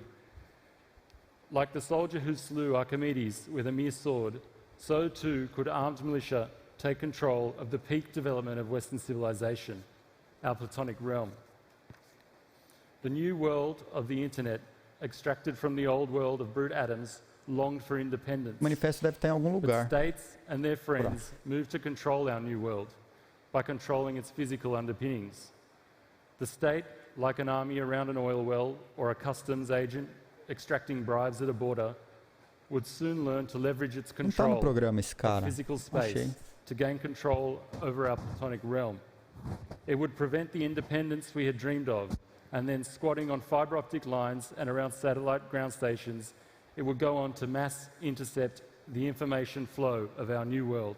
Its very essence, even as every human, economic and political relationship embraced it. É o seguinte, The state would reach into the tem veins and botão aí arteries of our new CC societies, gobbling up e ele every vai habilitar a relationship legenda em expressed inglês. or Eu não communicated, consegui fazer um sistema every para web page traduzir read, isso, mas o que eu consegui every plugar message aqui sent, é um negócio every para fazer thought googled, legenda and then store this em tempo knowledge, real. billions of interceptions a day, Então tudo que o cara está undreamed falando of vai aparecer power em inglês in a vast, escrito, top aí secret facilita para tu, warehouses forever. pelo menos, ler. Se não entender o que o cara está falando na leitura, talvez consiga dar uma força aí, né? Minha meta é conseguir que isso ele faça a tradução simultânea. Não achei um sistema que faça isso, mas até pensei em hackear esse plugin aqui para mandar para o Google Translate e trazer na caixinha em português. Eu ainda preciso parar para mexer nisso, né? Nem sei se dá para fazer, mas eu vou tentar achar um jeito de hackear esse plugin aí. Porque o programa original lá no YouTube não tem tradução simultânea. Aí não tem nem legenda. Pelo menos aqui eu consigo passar pelo meu sistema. E aqui no meu sistema, na minha máquina, ele faz a legenda e joga a legenda na tela. Cara, o maluco tá brilhando. O cara tá brilhando, o cara que tá sentado. O cara é um ser divino. Tem uma luz do cara. Esses caras, mano, eles não estão no programa. To abstract away our new platonic realm from its base underpinnings of satellites and undersea cables and their controllers, to fortify our space behind a cryptographic veil, to create new lands barred to those who control physical reality, because to follow us into them would require infinite resources. And in this manner, we would declare independence. The universe believes in atomic bombs and nuclear reactors. They are a phenomenon the universe blesses, like salt, sea, or stars. Similarly, the universe, our physical universe, has the property that makes it possible for an individual or a group of individuals to reliably, automatically, even without knowing, encipher something so that all resources Bitcoin and all the political will é of the strongest 2021, superpower o nome da may not conferência. decipher it. Letter The from paths Julian. of encipherment between people can mesh together to create regions Carta de free Julian from the Assange, cara. coercive force O cara tá of the outer participando state, da conferência. free from mass interception, free from state control. O site da conferência é b.tc/conferência. Vou colocar no chat. People can oppose their will to that of a fully mobilized superpower and win. Encryption is an embodiment of the laws of physics, and it does not listen to the bluster of states, even transnational surveillance dystopias. It isn't obvious that the world had to work this way, but somehow the universe smiles on encryption. Caracas, valeu tudo. Cryptography is the ultimate form of non-violent direct action. While nuclear armed states can exert unlimited violence over even millions of individuals, strong cryptography means that a state, even by exercising unlimited irmão violence, do Julian Assange, o outro é o pai do Julian Assange. O cara que tá iluminado. O cara que tá Strong cryptography can resist an unlimited application of violence. No amount of coercive force will ever solve a math problem. But could we take this strange fact about the world and build it up to be a basic emancipatory building block for the independence of mankind in a platonic realm of the internet? And as societies merge with the internet, could that liberty then be reflected back into physical reality to redefine the state? Recall that states are systems which determine where and how coercive force is consistently applied. The question of how much coercive force can seep in the platonic realm of the internet from the physical world is answered by cryptography and the cypherpunk ideals. As states merge with the internet and the future of our civilization becomes the future of the internet, we must redefine force relations. If we do not, the universality of the internet will merge global humanity into one giant grid of mass surveillance and mass control. It is time to take up the arms of our new world, to fight for ourselves and for those we love. Our task is to secure self-determination where we can, to hold back the coming dystopia where we cannot, and if all else fails, to accelerate its destruction. My father and I will be here all weekend. Valeu pela força, tamo junto. Mais minerador aqui. Julian, or talk about Julian with your friends fazer and family. Acerto aqui que a Miriam preparou aqui. Amém. Vamos comer. Já são quase 11 horas da noite. QR code up there that you can donate directly to. We're trying to raise $2 million for Julian's appeal, which is coming up before the end of the year. So we really need to build on the success of the extradition rejection and win the appeal as well. Thank you, everyone. And, free Ross, free Julian Assange. Free Julian Assange. Free Julian Assange. Isso aí. Junto. Hello, everyone. I'm Julian's father. We're on this tour of the United States, partaking of the hospitality of people up and down the East Coast and the West Coast to bring freedom for Julian. But the United Nations Rapporteur on Torture declared that we are witnessing a slow motion murder of Julian over these 11 years. O sol já está começando a se pôr. So to prevent this, and we're fighting successfully, é dia o tempo todo agora. I have to ask you to donate. And there's a QR code and a couple of websites which will hand around a leaflet and flyers and cards. But please donate. And this will ensure that a power that you have reticulates into Julian's freedom and consequently protects us against arbitrary attacks of states and their Department of Justice. I think we call it lawfare. So please donate, and thank you very much for your hospitality and attention. Goodbye. Thank you. Thank you. Thank you. Nós estou falando aqui, ó. Cara, acabei de ver, o Neri assinou. Sou muito pateta. O Neri assinou por 6 meses, cara. Obrigado. Tamo junto aí. 6 meses. Vamos estar junto aí por bastante tempo. Valeu a força. Honra.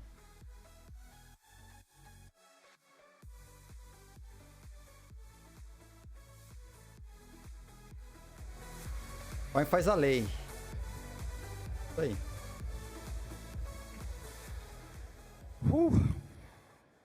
Julian Assange. Eu mutei aqui porque ia comer e vacilei. Vou tirar a imagem aqui, mas tô aqui, hein? Tô aqui, tô com o chat, Yeah, I don't know what to say, enquanto really. eu tô rangando aqui rapidinho. But following that, we do Mas tô na frente do have computador. a very interesting session now, looking more at the legal side. Something that's very important with Bitcoin. It's going to be a session that's going to feature Tina Baker-Taylor, Haley Lennon, Marco Santori, and Jeff Horowitz, and it's going to be moderated by Peter Van Valkenburg. Big round of applause, please.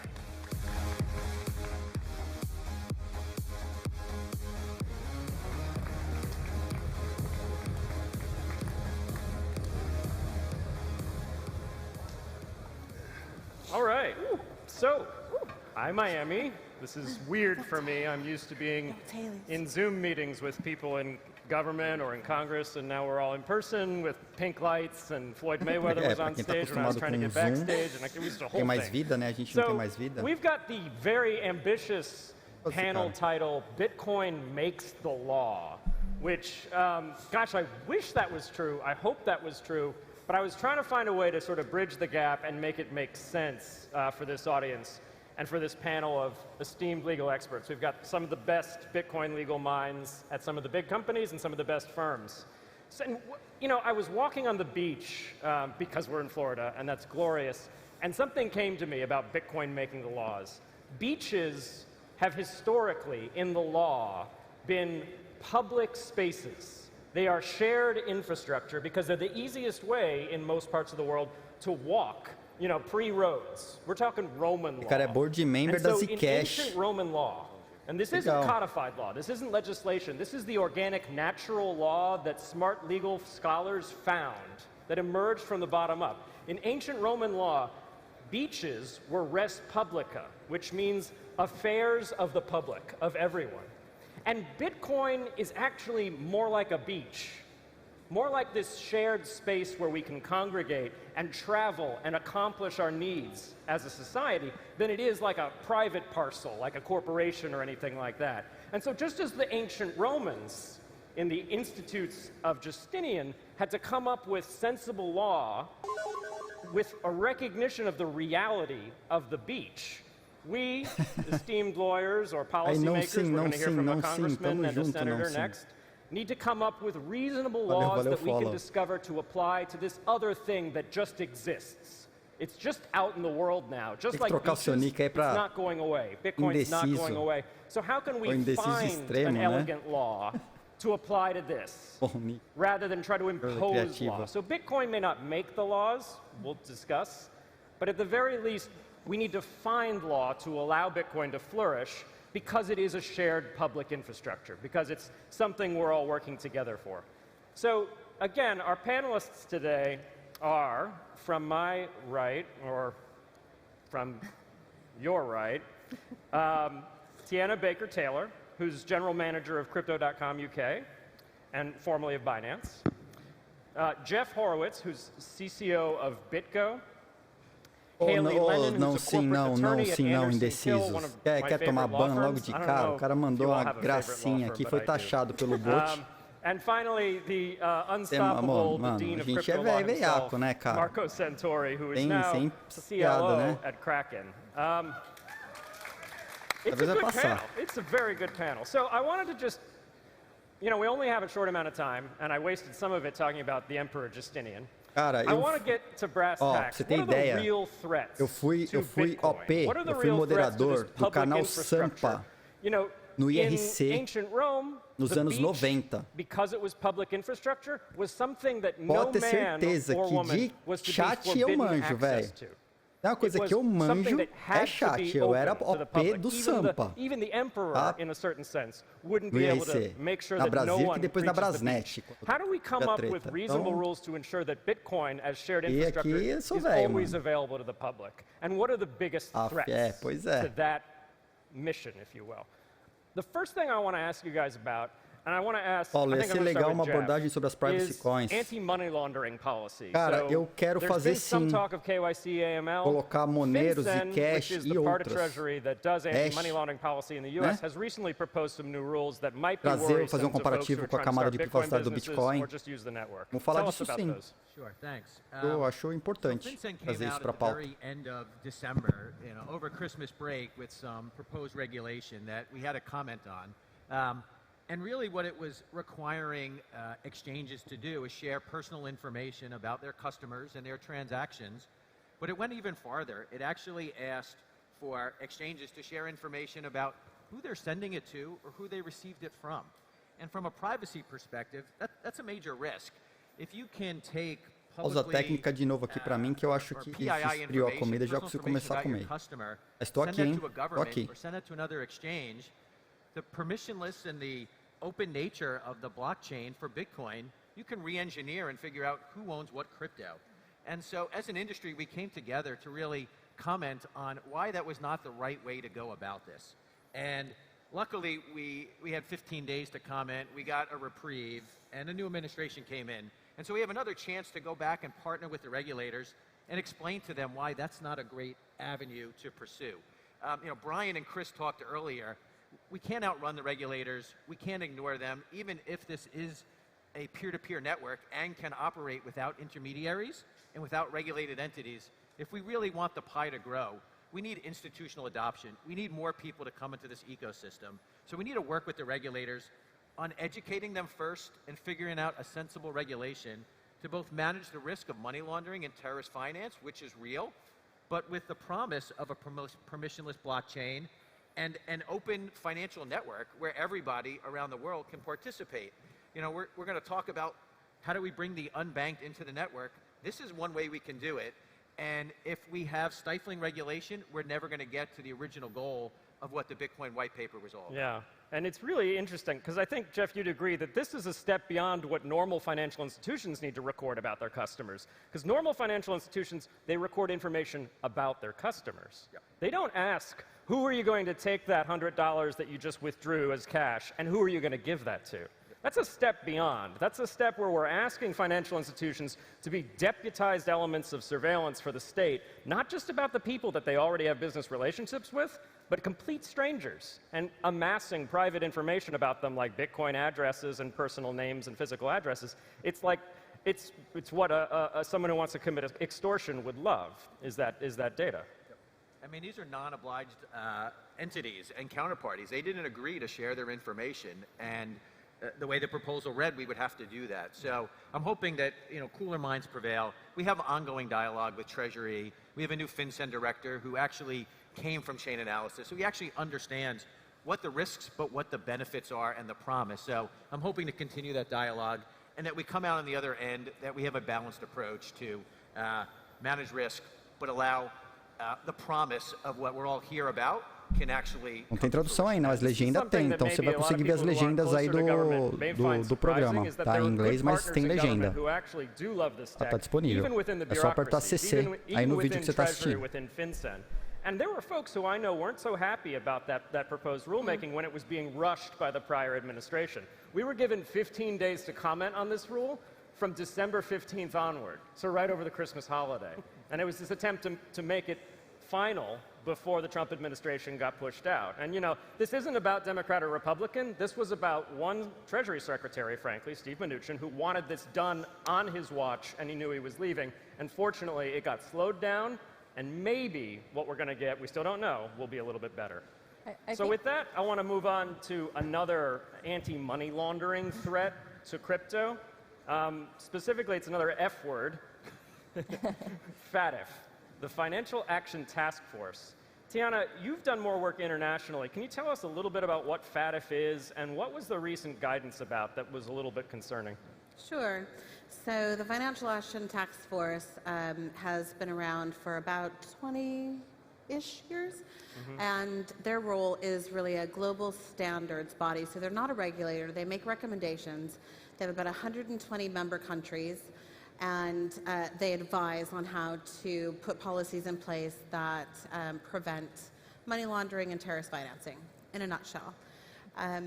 2 years ago, they came out with guidance whilst the Americans had the presidency of the FATF, they were overseeing the FATF, that looked very similar to some of the requirements that we have in the US for banks from FinCEN. And they wanted to apply all of this to crypto firms, and they call them virtual asset service providers. So the term VASP is something that you might hear. And a long story short was anybody that was sending or receiving Bitcoin across any network was going to be responsible for providing all of the information that could be attached to that transaction. Now, we know that a Bitcoin transaction... Individuals, not even corporations, not even exchanges, potentially individuals. Any transaction, $1,200 or more, the equivalent of.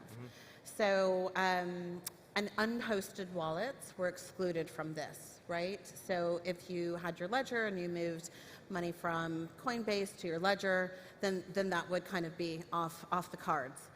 So implementing the travel rule, as it's known, and all of the information that is sent, so usually when you send a wire transfer, you know how you fill out this form and there's all of this information, who you're sending it to, your account details, all this stuff, you can't attach that to a Bitcoin hash, right?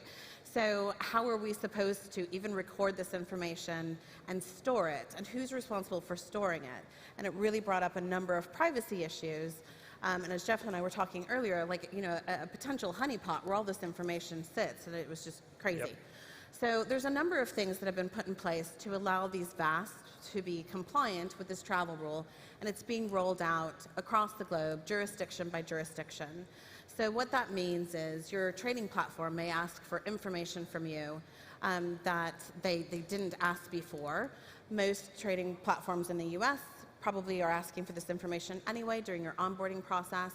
But recently, they've come out with new guidance that has expanded that list of VASPs to a really extraordinary cohort of players within the ecosystem. And they're also, again, talking about unhosted addresses, which raises a lot of concerns. And so there is academia and different industry bodies. There's an organization called TRISA that is working on a solution to potentially exchange that personal information under a zero-knowledge proof so that it's encrypted. Maybe it'll work, maybe it won't work. Hopefully it helps, right? But should the information even be something that's reasonable to demand an individual, not a business, to actually send? We don't ask people, did you pay $100 in cash to the local bodega? Please tell the IRS, please tell FinCEN about that transaction as it happens in real time. They're trying to bring that $1,200 down to about $250, I think it is, Jeff? $1,000 and $3,000. Okay. So, so they're trying to lower the threshold. And no, if you're asking me personally, do I agree with that? Yeah. No, I don't. But there does come a point when, if this is going to happen anyway, working within the system to achieve the best outcome for the community and for Bitcoin overall, is there a way that we can try and come up with solutions that use this technology that we're so passionate about to solve this problem? Vocês entenderam o que ela está falando? Antes, quando você tinha uma transação da exchange para sua conta bancária, tinha KYC, a exchange tem que entregar os dados. Mas quando era da exchange para sua wallet, a regulação não pegava. Então era da exchange para sua wallet. Pessoal, tirou da exchange, problema seu.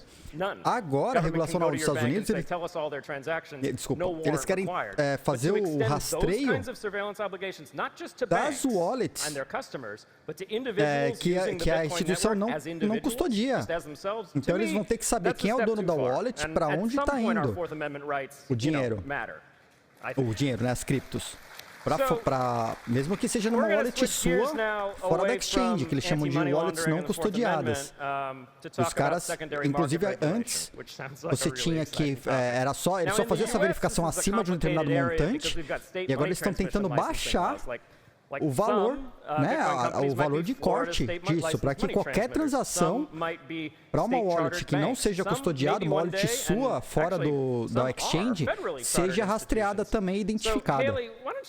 Olha o nível da treta que os caras estão tentando, aonde que eles estão tentando chegar. Yeah, it's a great question. I mean, so I started my career at Silvergate Bank about 7 years ago, and back then the only option companies really had was to go state by state, get money transmitter licenses. The BIT license was, was evolving.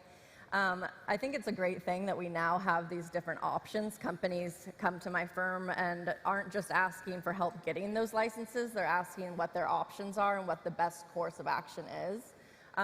But what all of the oversight is really looking to do is a supervisory role and ensure that there are consumer protection elements in there, that companies are well capitalized, that they have a compliance program. There's like fingerprinting, right? I'm sorry? There's fingerprinting of management and directors, yeah, right? There is. The process of actually getting these licenses is very tedious and expensive, but there are different options now. I mean, Marco with Kraken, there's the Wyoming option, there's the OCC charter. So the thing that I always tell clients that come to us is like, what is it that you're trying to achieve?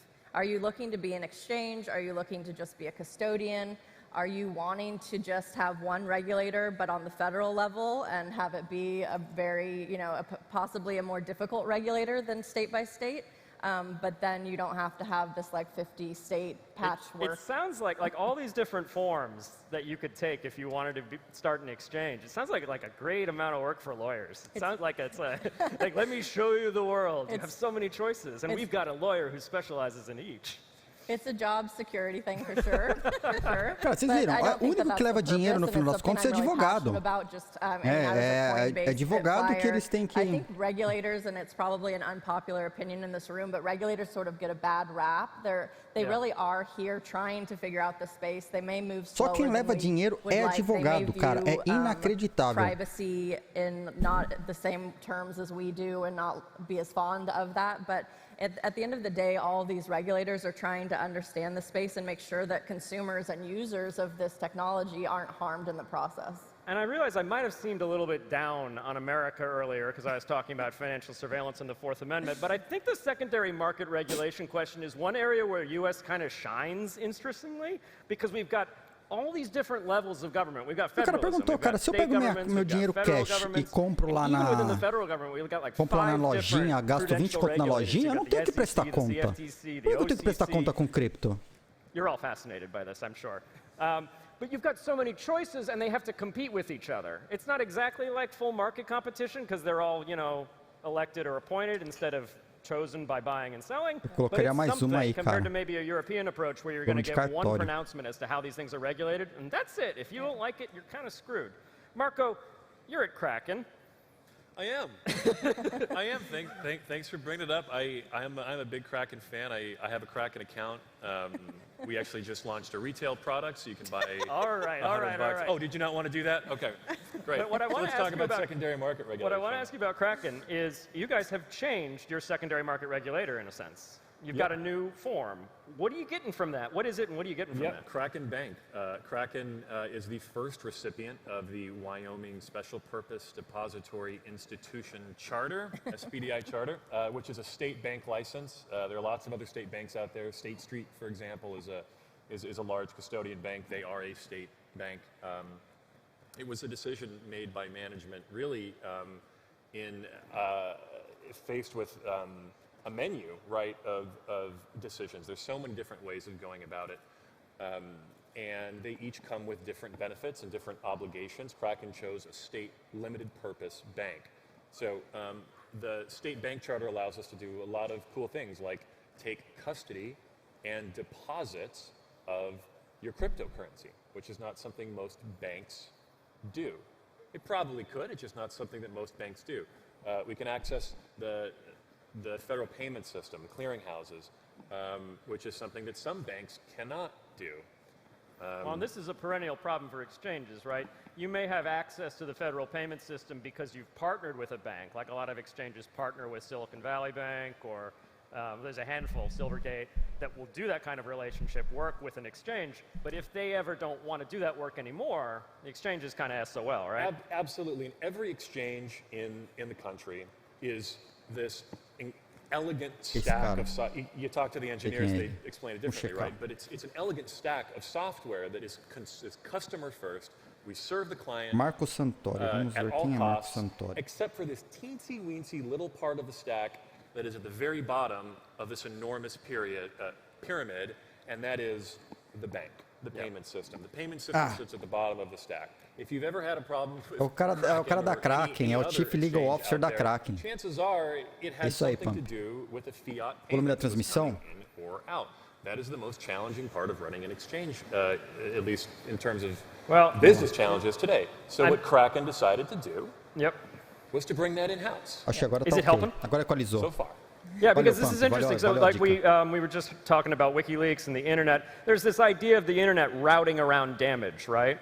And you could look at the legacy payment system as damage because in a way it is. It's very broken. It's fragmented between banks. Settlement sometimes takes 3 days, sometimes even longer, even though you can send a text message of a cat in 3 seconds. And it relies on these intermediaries, so if they don't want to transact with you, if you don't want to, if the intermediary doesn't want to fund a nonprofit like WikiLeaks, that nonprofit ain't going to get funded. If Bisol in Belarus doesn't want to, the banks don't want to let them raise money for pro-democracy protests, they're not going to do that. So we've got this damage as far as financial freedom in the world. Because these are legal causes that people might want to support, like democracy in Belarus. You constructed the perfect lens in which to view the difference. Ele aceita depósito da Kraken no LHV direto sem ficar com injeção de saco ou bloquear a conta. Você tem uma, principalmente conta corporativa, né, que eu tenho nas duas, eu tenho uma conta corporativa na Kraken. Não pessoal, corporativa. A original Mai tem uma conta na Kraken. Stablecoins too, because that's been the solution to the banking problem. Mas tem. Não, desculpa. No LHV demorou 2 meses e na Kraken demorou mais 1 mês. Foram 3 meses para conseguir transferir Bitcoin da Kraken para vender, né, e fazer transferência para o LHV. Isso eu fiz em 2018 e super recomendo. O book da Kraken é horrível, mas tem tudo que é moeda, é uma liquidez gigante.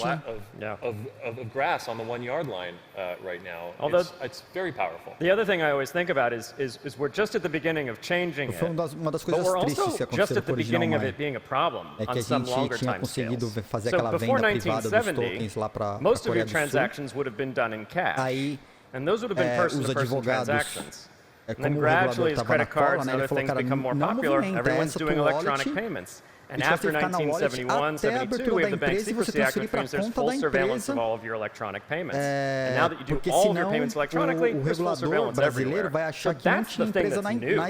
For most of America's history, there was a peer-to-peer economy that was not surveilled, and we weren't a bunch of lawless criminals, generally speaking. And so maybe now we can rebuild that system, and I actually am pretty optimistic that we won't be a bunch of lawless criminals once we're fully peer-to-peer with Bitcoin and things. Well, and one thing I think is interesting is crypto companies are sort of meshing into the banking world. There's this idea of Bitcoin sort of replacing traditional finance. Is that good or bad? O Bitcoin começou uma queda de dezembro, né? Foi aquela queda gigante, o pump gigante que aconteceu em 2017 e a queda na sequência início de 2018, que foi até quase o meio do ano, né? Que foi aquele caos da criptomoeda chegou a $2.400 o Bitcoin.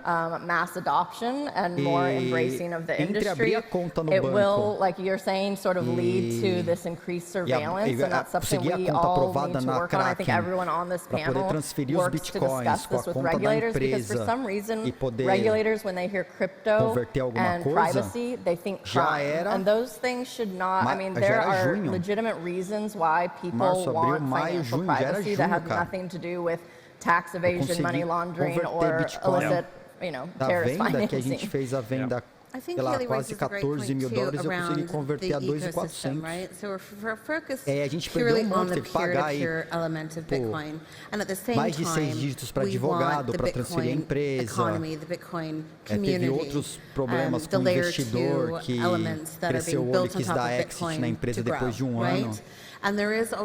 E arranjou uma dor de cabeça para a gente ter que pagar investidor, tudo. A brincadeira, cara, a gente levantou, tinha um compromisso gigante de entrega de produto e não tinha mais dinheiro na empresa. O Bitcoin veio ao chão.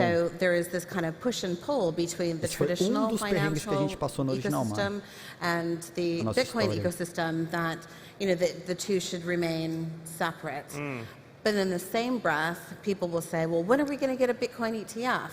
I'll tell you, when we solve some of the market instability and some of the market manipulation that we have inherent within a nascent industry. It's still quite young. And so there's some stuff that goes on that then prevents policymakers from feeling comfortable. And so there, you know, would I love for Bitcoin to just be completely not isolated, but, you know, sovereign from everything and be able to achieve that on its own? Of course. But I just don't see that happening without some coalescence between the two. Jeff, I'm going to give you the last word because we're actually pretty close to time. I think we're at a good inflection point. You brought up the Bank Secrecy Act, which came out in the 1970s. And some of those rules have not changed yet. And our regulators are trying to apply banking standards to a white paper, and it just doesn't fit. Right? We had a fixed amount of $10,000 for a currency transaction report in 1970. With inflation, that's like a $40,000 number, and if we print another 1.9 trillion, those numbers don't mean anything if they're trying to find money launderers and terrorists. So we need to find a way to modernize some of our regulations to meet where crypto has the potential to go, and hopefully those conversations and that partnership will get us there. Yeah, I've always said that I wish they'd pegged the currency transaction report threshold to the price of Bitcoin, because then we'd get fewer and fewer. Yes. If it's going up, that is. All right, please thank our panel of esteemed legal experts in Bitcoin law. Thank you.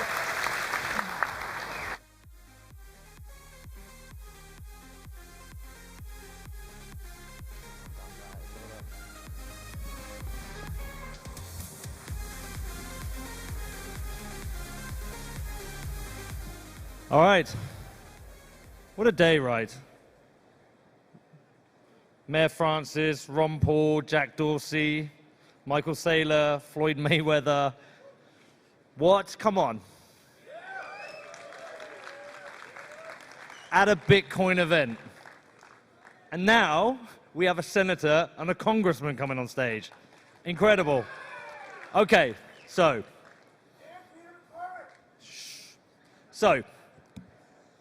I want the biggest round of applause you've done all day. We've got Senator Cynthia Lummis, who is amazing, and Congressman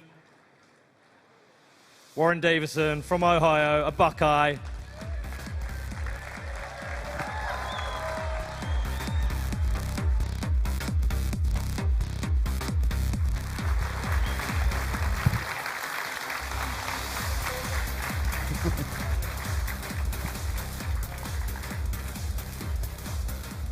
They brought the music on too quickly. Our moderator, Alan Stevo, as well.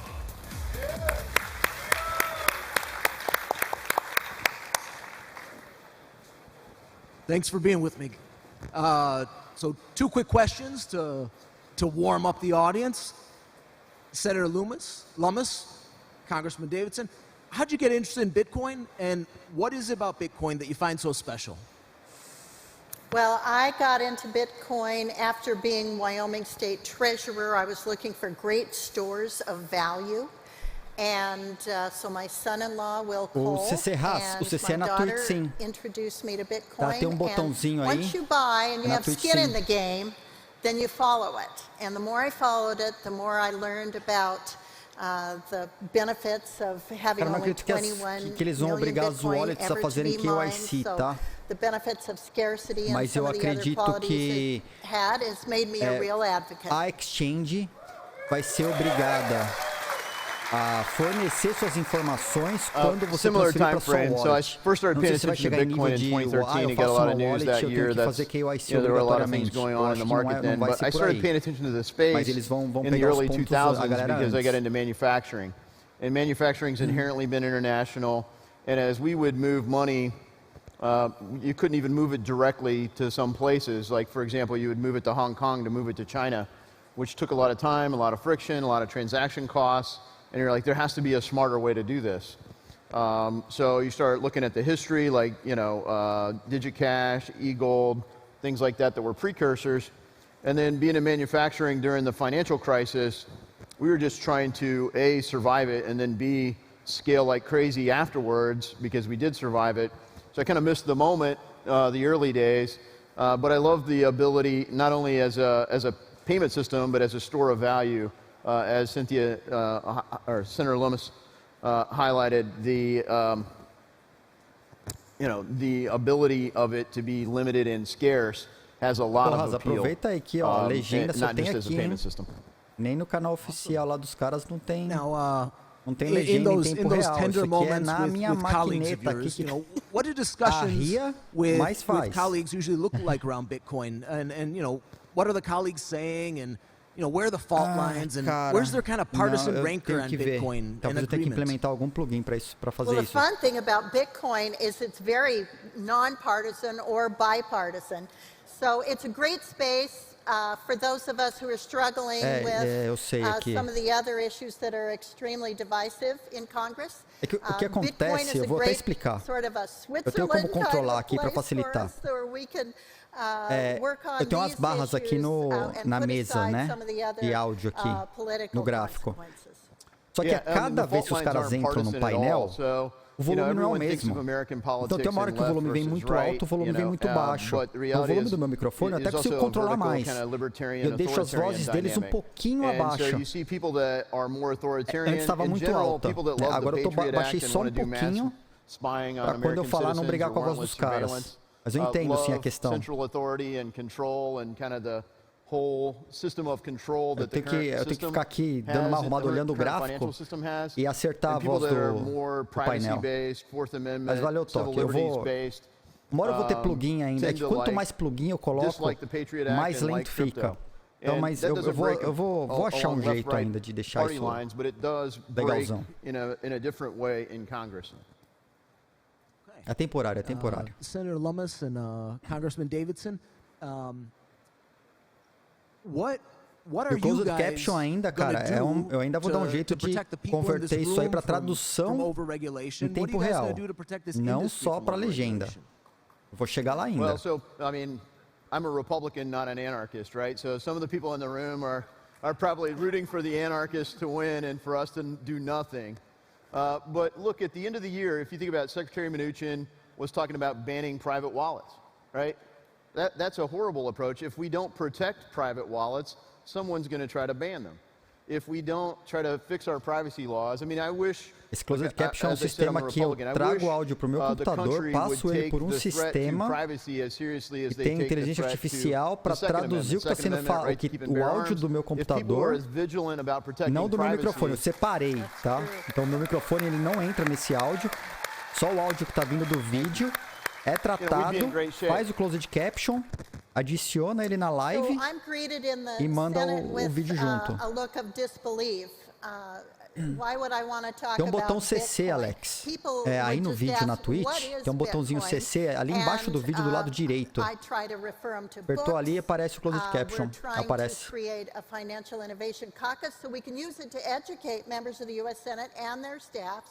About Bitcoin, its advantages, and why it is just such a fabulous asset to Tá bom, né? Eu também achei que tá legal esse closed caption. Eu testei alguns sistemas.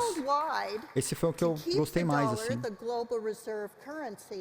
But still allow people to transact in a very freedom-loving way, whether you're in Venezuela, where the inflation is outrageous, and you're trying to get your wealth out of the country, you can get it out through Bitcoin. And the United States, if we get to the point where we're experiencing the kind of inflation we've begun to see this year, we may want that alternative as well. Tá no Android ou tá no iPhone?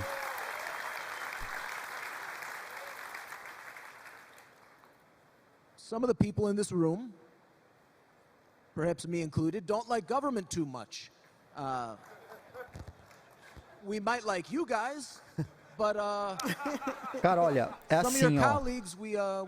No celular, no canto superior direito tem a engrenagem. Bom, eu tô no Android, eu posso pegar o iPhone. Na engrenagem lá e tem a opção Closed Captions, que é para habilitar. Peraí que eu tenho um iPhone que tem que ter os dois, né, para buildar a app. Tem um iPhone aqui na mão. Vou achar já para você. Mas deve ser no mesmo lugar. Members of Congress, 100 senators. Technically, there are a few other that are part of the, like Puerto Rico doesn't have a regular member or voting member, but they have representation. Vou achar onde está minha Twitch aqui, né? So, there are enough of us that some level it gives hope to somebody, right? It's hard for me to go, gee, how could you scare 25,000 jobs out of Brooklyn and people in your district love you for it? I would have to be in the witness protection program. But somehow that represents their district, right? My district, that wouldn't work. And so you give voice. This is a tough issue because for a lot of America, this isn't the top issue. Não tem closed caption no iPhone. No one in Congress, no matter what district, would get reelected just on financial services broadly, let alone a narrow niche in crypto or an even more narrow niche no iPhone in não tem closed caption. Alone. So the question for Congress is, how can we work together on things we agree with Abre o browser, and compartmentalize aí você that consegue and say, botar all right, em full screen no browser. But let's Abre lá at least agree to work on the twitch.tv. things we agree in. And right now, that's a tough thing to do in Congress. So Não I tem, think cara. the country has Quem a tá aí lot no at browser, stake seeing this twitch.tv/EdgeOsTV, system work. Because when it does no work, browser, that's how we talvez. became the land of opportunity, Mas não right? tem, People cara, from não all tinha over the ideia. world come here legally, 1 million new Americans every year legally, not to mention other ways. We still do it incredibly well. 4% of the world's population, 25% of the world's GDP, 55% of the world's invested capital in equity markets. But crypto isn't nearly on that scale. And if we don't get it right with the regulatory clarity, the capital is going to continue to flee the United States. So one of the interesting things that's happened is a perceived competition between the United States and China. And we know that China is putting together the digital yuan, that they are implementing it in several provinces. We understand they intend to roll it out during the 2022 Winter Olympics in China. And we absolutely have to catch up. So first we have to teach our colleagues about digital currency, what the advantages are, why it will help keep the US dollar the world reserve currency, and why it's important that we have Bitcoin underpinning the US dollar as a store of value, just like gold used to be. And once we get that point across, I think we'll start to see things fall into place. I'm hopeful that Congress will respond in a way that will keep us competitive around the globe and keep us the currency that you want to hold, whether you're in Venezuela or Argentina or Eritrea or China. Ó, no iPhone eu consegui, tá? Senator Lummis and Congressman Davidson, I agree. We no iPhone eu definitely need consegui. some regulatory No canto clarity. eu coloquei em full We need to screen. be reminded how Eu well entrei the free market pelo works. browser. So I'm curious, Coloquei em full screen. what would it take Aí no canto to inferior announce direito tem lá o negocinho do that for the next closed 10 caption. years, Só que tem que colocar there will be unknown no government closed regulation caption, on que é o meu, crypto que é não in the United reconhecido, né? States? Mas se você ligar o unknown, ele liga o closed caption, você consegue ler. Rather than announcing Nossa, mas tá pequenininho, né? here's what I'd suggest. Nossa, iPhone, você deu um barraco, that hein? we announce that we want to make a level playing field, Mas dá, so né, everyone no iPhone dá, understands what the sideboards pelo browser are dá in pra the ver. sandbox, and that the innovators can continue to innovate in that sandbox, at least knowing what the playing field looks like. So there's certain things we can do that would help unleash Bitcoin to reach some of its full potential, like changing the accounting rules that apply to Bitcoin.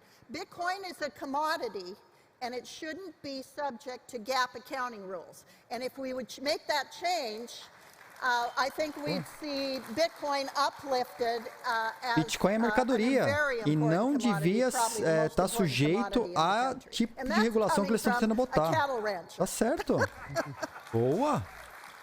No, look, I think as the senator highlighted, you know, we've almost been at a point of no regulation over the past 10 years. You know, it's been a decade plus since the white paper, right? So we've seen no real regulatory clarity Mas eu vou te falar que and what we didn't see is what the United States eu got lastreio right do dólar em 90s, multimoedas, inclusive criptomoedas, eu acho que pode aumentar a estabilidade no longo prazo.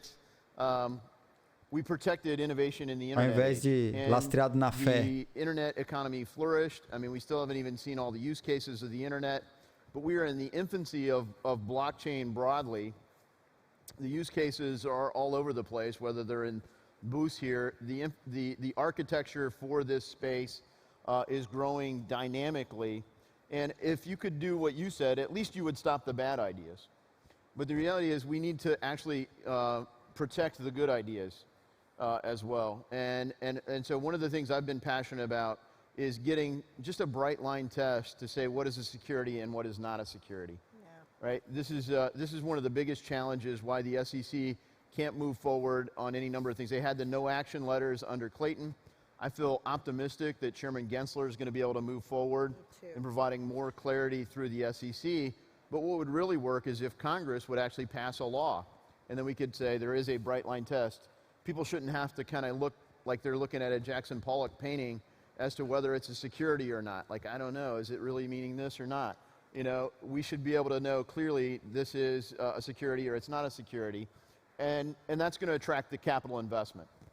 And one thing that Warren just said, I think, shows how bipartisan this subject is, because Gary Gensler, the new head of the SEC, was a Democrat appointee of President Biden, and I broke with my party, the Republican Party, to vote for Gary Gensler as head of the SEC because of his understanding of É real isso, cara? Eu não ideia não. É um prato cheio para a China botar fortalecer o yuan frente ao dólar, isso aí.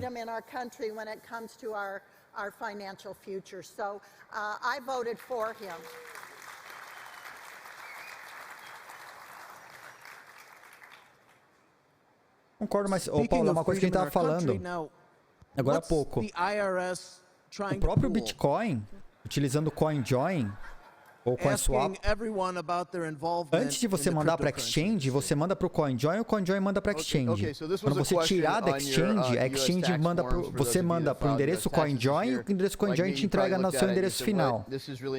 Só de fazer isso, você traz uma camada de privacidade gigante, porque por mais que eles tentem rastrear com os softwares que hoje fazem o mapeamento de wallets, this is the most offensive part of the 16th Amendment, which is the income tax, right? They amended the Constitution to pass the income tax. O CoinJoin, tendo incorporado no protocolo do Bitcoin, CoinSwap, é uma coisa fantástica para a privacidade. É CoinJoin e elas não têm como diferir as wallets. Para o sistema é uma wallet. Dá uma olhada. CoinJoin, na verdade, vai entrar CoinSwap no protocolo. CoinJoin é a base. A tecnologia procura por CoinSwap também. Mas olha isso. Imagina que o Bitcoin vai ter um mixer, cara, no protocolo. Ele vai fazer múltiplas transações internas. E vai misturar as moedas. Você não consegue saber o destinatário final. Then you don't have to answer yes to the question. But that's not how it's phrased. I can't follow that act. That was great.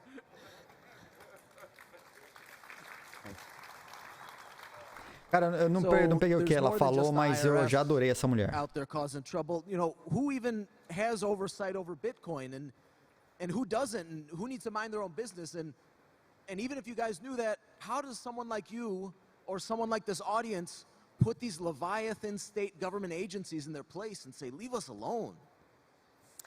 Well, of course, since it's considered a commodity, the Commodity Futures Trading Commission has authority over it. You had a former commissioner here this morning who really understands it and is, I think, going to be very helpful in guiding those efforts. The SEC will get involved if it's bundled and becomes a security. But as Warren said, we need some clarity about what is and is not a security. You have some states involved. My state of Wyoming, for example, has passed the first and best in the nation state laws to have special purpose depository institutions.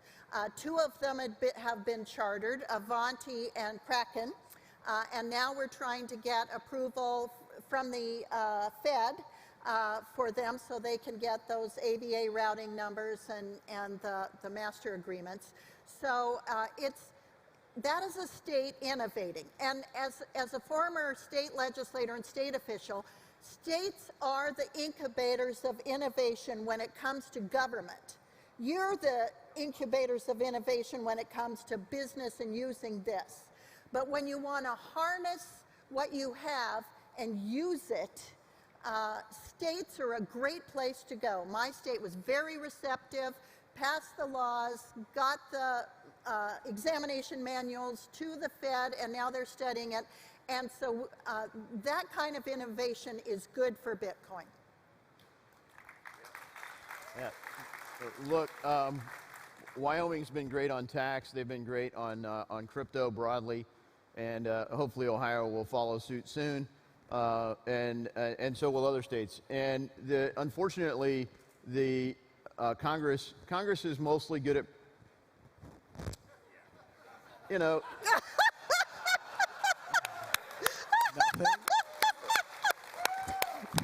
They're good at preserving the status quo, right? They're pretty good at preserving the status quo, which is a very polite way of saying they don't really get much done, right? So we're hoping to get our colleagues productive on this issue because it's not a partisan issue.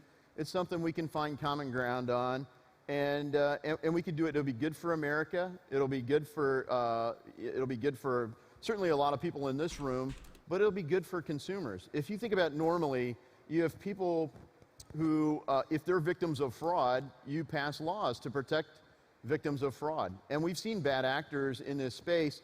Unfortunately, some of our colleagues have anchored in their mind the bad actors. They won't take that action yet to say, you know, we should do something to protect the investors by providing clarity. And that's what states like Wyoming have done better than other states. And hopefully we'll get something across the finish line in Congress. In the meantime, we are, as we both share the hope, because you know, Chairman Gensler does actually see, he understands the issue to the point where he could teach classes at MIT for free on the topic, which is more than most people in the space. And when we get the regulatory clarity coming out of those agencies, hopefully we can get off of this regulation by enforcement, which probably scares off a lot of capital and a lot of innovation. So, you know, a good system of government does that. It attracts the innovation and the investment. And that's part of the secret sauce that America has been able to find over the years. Hopefully we can find that on this issue. So Senator Lummis and Congressman Davidson, the U.S. banking system, it's really put a lot of work into keeping decent folks unbanked. And there really are a lot of underserved communities who are basically treated as non-people. Ontem foi dia que chegou momento lá que a mempool do Bitcoin chegou a ficar vaziaça. Incrível. Óbvio que foi uma janela de alguns minutos, mas ficou vaziaça. But all they get is hate from Washington, D.C., especially from the politicians who are supposed to be so woke and in love with the poor. So what gives? Well, it's my personal feeling that banking is really worried about having their business model change so dramatically by Bitcoin and other cryptocurrencies that they're reacting in fear. And when all of us, when we're getting into the unknown, and we think it's going to change our livelihoods, our existence, our business model that we've been comfortable with, would probably react in fear. So what we need to do is work with the banks to help them understand how significantly Bitcoin can advance their ability to do same-day settlements, to do more direct settlements, and make their banking lives more efficient and reduce their risk. But in addition, for the unbanked, just think, if you have a cell phone, you can be your own banker. And that's what Bitcoin does for unbanked communities, people on Indian reservations, people in poor neighborhoods. If they are not banked, they can be their own banker using their cell phone. And that is one of the great egalitarian, wonderful things about Bitcoin that I'm so excited about. Yeah. If you think around the world, I mean, one of the things that part of some of this innovation for the unbanked and underbanked is flourishing in Africa, because they don't have the big regulatory framework to kind of block the innovation. And there are people, even not with smartphones, just with SMS, being able to become banked, being able to establish an identity, being able to prove who they are by their payment history and transaction history. And look, data arbitrage has made a lot of billionaires over the past 20, 30 years. Yeah. You know, there's some interesting art back there where, you know, one of the guys, I won't promote him, you could probably walk through it, but talking about how, you know, the surveillance state is basically tracking you from cookies, every way they can surveil you. And that gets to the government's role. I mean, the current financial system, whether it's the Know Your Customer laws, the Anti-Money Laundering, Bank Secrecy Act provisions, all of the warrantless surveillance systems that are out there, not to mention the fact that we will not yet pass a privacy law for the big data companies. They collect an identity on people, and sometimes that identity is being able to use, including artificial intelligence and facial recognition, to filter people from access to this remarkable American economy because they don't participate in it the way it's currently structured. Bitcoin and truly distributed ledger technologies that don't have a central authority to be able to run the spy operation, to be able to filter the transactions or other things, really offer hope to do that the right way, which is restore some level of privacy. Not secrecy. We all know there are companies that can follow things on a distributed ledger and get to the root of it, just like some of the things we've seen already out of the Colonial Pipeline situation. So I think that's the big part, is we have to protect the nature of true distributed ledger. We have to restore privacy to it, and then you can protect the unbanked and underbanked in a way that is a little bit outside of the current system. And that's part of the reason that they are unbanked and underbanked, is they don't fit well with the current system. They don't have the credit history, the payment history, or the identity established that would give them access to the current system. And Warren just mentioned something that's really immediate and important, and that was the ransom that was paid on the pipeline was paid in cryptocurrency. And so people in Washington that are suspicious of cryptocurrency then associate it with criminal activity. In fact, there was an article in the Wall Street Journal right after that ransom was paid. É isso, Pump. Quando a mempool ela fica mais vazia, você lembra que o minerador ele seleciona as transações, porque o bloco tem um tamanho finito, então ele seleciona as transações para colocar nesse bloco. Ele seleciona as transações baseada na quantidade de FII que ele vai receber. Quanto mais FII, recebe. Então, ele coloca primeiro as transações de maior FII e depois vai colocando o resto. Né? Quando tem poucas transações, as transações de maior FII, porque elas sempre vão entrar num bloco, as transações de maior FII são, o FII é baixo, né? O bloco está vazio. Então, quanto mais vazia a mempool, menos transações, né? E essas transações cabem num bloco, então o minerador vai colocar o que está disponível lá. Agora, quando tem muito mais transações do que cabem no bloco, aí começa aquele leilão de valor de FII. Olha lá, 5 satoshi por byte de taxa média, cara, é nada. Nada. Bitcoin should be banned because, you know, criminals use it a lot. Also, it seems like some people believe Bitcoin causes narco-terrorism. Eu passei um site do bitcoinfees.earn.com. You know, I agree criminality is a bad thing. The data, however, indicates the number one currency for hackers, narcotics traffickers, the number one currency for human traffickers, the number one currency for terrorists, the number one currency for jaywalkers. Na live? Uma outra live? But the Federal Reserve note, the US dollar. Can you tell me? Então você vê aí se está cheio, se está vazia e qual seria o em médio por satoshis aí para pagar por transação. Trying to ban the Federal Reserve? O site direto. Well, Ron Paul spoke earlier, and obviously he had an end the Fed kind of mantra that caught on with a lot of folks. I don't know anybody currently trying to actually end the Fed. We're at least trying to audit the Fed. So that's kind of where the state of play is right now. Yeah.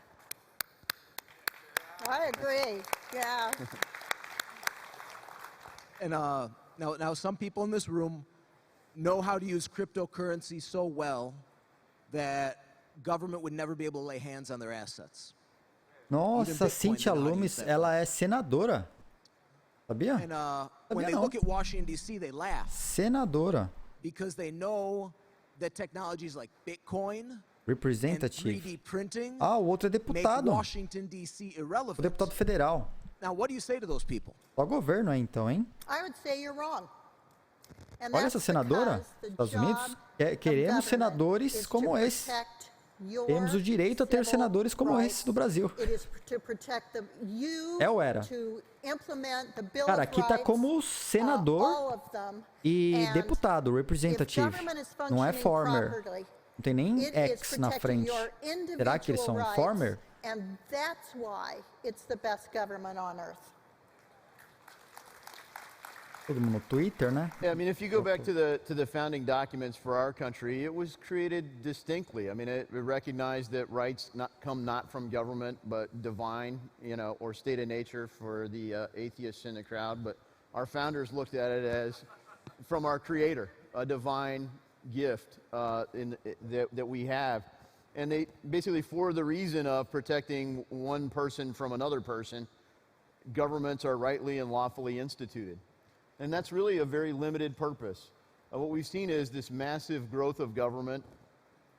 If you look at the white paper, part of the reason I love what Satoshi Nakamoto wrote in the white paper, it gets back to that piece. And if you really truly want to defend freedom, we have to get this right. We have to defend sound Wyoming. Senadora do and Wyoming. that involves defending privacy and it involves defending scarcity. Já. And if we don't do that, you're cara looking at an anarchistic cara. world.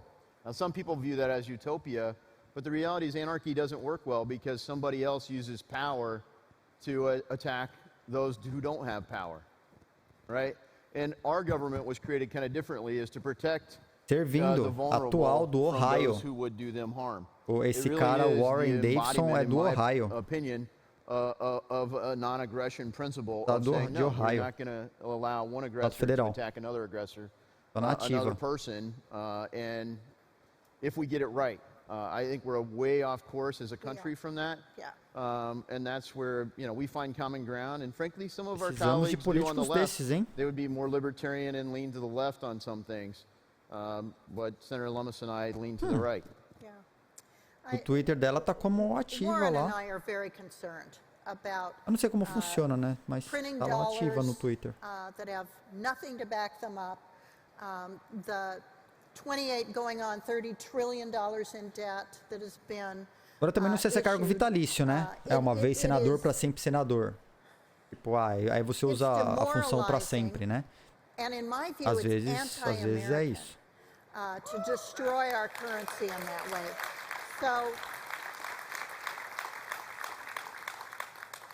So while we're going to continue to fight for fiscal sanity and fight to save the U.S. dollar, I am so relieved that Bitcoin came along so it can underpin the U.S. dollar. And if we go off the rails completely, Bitcoin will be there, and it will be the standard.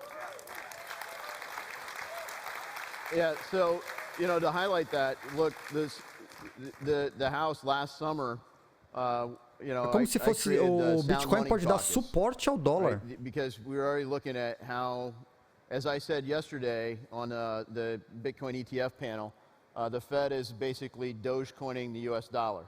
Right? O Fed está Dogecoining o US dólar. Famoso. Ótimo. Nor does the Fed, right? So vai pro Twitter.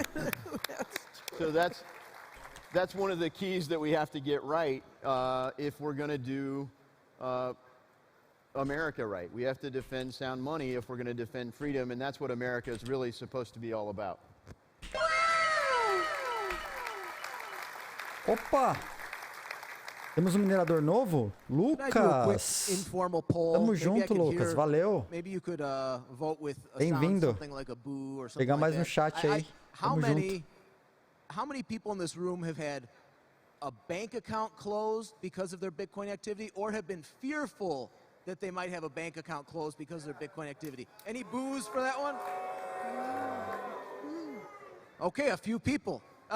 Senator Lummis, Congressman Davidson, in 2013, 2014, 2015, there was something that would happen constantly and that all people who ran legit Bitcoin businesses in the United States knew about. If a bank got a hint of a customer using Bitcoin, they were relentless in shutting down accounts. Money would be stuck for weeks or even months. Family members who had no Bitcoin exposure would get accounts shut down. Business partners with other non-crypto businesses would get blackballed. It was a nightmare. Years later, it came out that the Obama administration had quietly and illegally used the FDIC to wage a war on Bitcoin and called it Operation Choke Point. What can you tell this audience about Operation Choke Point that they might not already know? Yeah, so look, you highlighted it was illegal, what they did. They had a code word for it, Operation Choke Point. It was an operation for sure. It was organized. No one's really been held accountable for it, which is a problem in my opinion. They should, because they broke the law. They abused our system. And this is the thing, right? It wasn't just Bitcoin. It was all kinds of other things. And it really fits with the whole kind of what has evolved now to be cancel culture. But it was formally, it wasn't just private citizens saying, yeah, I don't want to do business with you or whatever. It was, look, unfortunately, our country has a very sad history, particularly with financial institutions, saying, essentially, you're not going to bank those people, are you? Now, who those people are has changed over time. A lot of times in history, it was pretty racist. You know, that was a practice known as redlining. But under Operation Choke Point, it wasn't necessarily race-based. It was, well, we don't like Bitcoin. We don't like firearms. We don't like marijuana businesses, for example. So recently I worked with bipartisan group of colleagues to get the Safe Banking Act across the finish line in the House, which says, look, if marijuana is legal in your state, which it is for the vast majority of states, some level, whether it's recreational, medical, or something in between, then the banking regulators can't come in and backdoor make it illegal, right? You had to fight up front. You know, if you said, hey, I'm totally opposed to it, fine, but you lost on the front end. You can't go on the back end and just try to backdoor make it illegal. And that's essentially what they're trying to do with Operation Choke Point. So in that Safe Banking Act, we got through some of the protections to make sure that the Operation Choke Point isn't replicated by bank regulators anymore anywhere in the United States of America.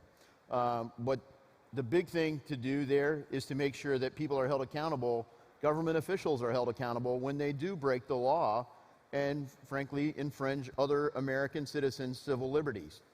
And the problem, people should actually be fired for sure, but should actually be prosecuted for criminal conduct when they do that, and that's been a problem.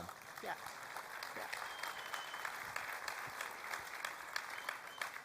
So is the current regime going to bring back this war on Bitcoin? Well, I mean, there's been a lot of optimism, frankly, when Janet Yellen was the chair of the Federal Reserve. The Federal Reserve had said that the Faster Payments Initiative, which was one of their pieces, was going to stay in the private sector.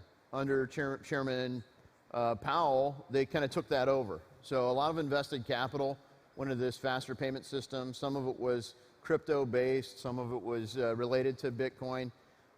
And so we thought, well, maybe Janet Yellen will come in and defend that. Now, she's had some alarming statements since then, so we'll see. At the end of the Trump administration, I think most of us in the room were very alarmed that they're going to try to ban private wallets. Very bad idea. Foi uma operação em 2013 nos Estados Unidos pelo Departamento da Justiça que investigou bancos nos Estados Unidos e empresas de todo tipo que se relacionavam com bancos, até empresas que faziam empréstimos, empresas que eles acreditavam que poderia ter um risco de fraude e lavagem de dinheiro. E parece que eles fizeram investigações informais em todas essas empresas. E eles não querem que isso aconteça com o Bitcoin e que isso venha acontecer de novo nos Estados Unidos. Porque eles podem ter infringido a privacidade da população e aproveitando de uma autoridade do governo e fazendo investigações que não eram formalizadas, eram investigações por baixo dos panos, né?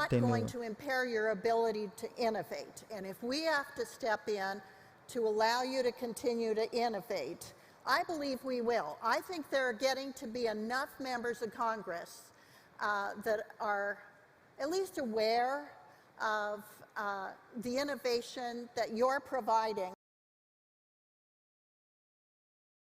Opa!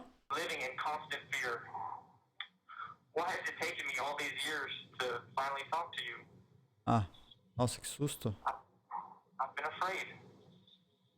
Even now, I was strongly warned against talking to you. You'll only anger the authorities even more. You'll ruin what little chance you have left in the courts. O que aconteceu aqui? Esse é o Ross Ulbricht. Yes, I'm afraid. I'm afraid of retaliation. I'm afraid that because of what I'm saying to you today, I'll be thrown in the hole, or worse. But I've learned that listening to your fears can be just as dangerous as ignoring them. Somehow 8 years have slipped by. It's been easier to ignore the lies and everything else, to just focus on getting through each day, trying to be strong for my family. This call is from a Saylor prison. But today, right now, I have a message for those that have been lying about me and those that have been thoughtlessly repeating those lies. Please stop. Tudo vazio lá. You are hurting me. Please stop. You know what you're saying isn't true. You are hurting me and you're hurting my family. Please stop. I want you to understand what it means to lose your freedom. The irony is that I made Silk Road in the first place because I thought I was... Galera, eu vou fazer o seguinte. Não sei o que aconteceu. Algo aconteceu e pulou para essa tela, tá? Eu vou tentar voltar. Peraí.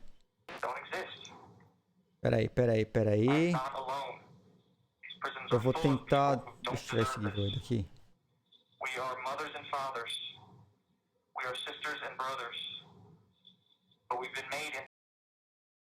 Deixa eu tentar ver o que está acontecendo aqui para ver se não é o Ross Ulbricht falando. Cara, ele deu um pulo. Eu tava um pouquinho atrasado, né, na apresentação. Ó, ele cortou, cara. Foi direto da apresentação da Ross Ulbricht, cara. Ele deu um pulo aqui de minutos. Ó, eu tô com um pulo aqui de 15 minutos. Vou fazer o seguinte. Já ferrou. Então tô voltando para a apresentação agora.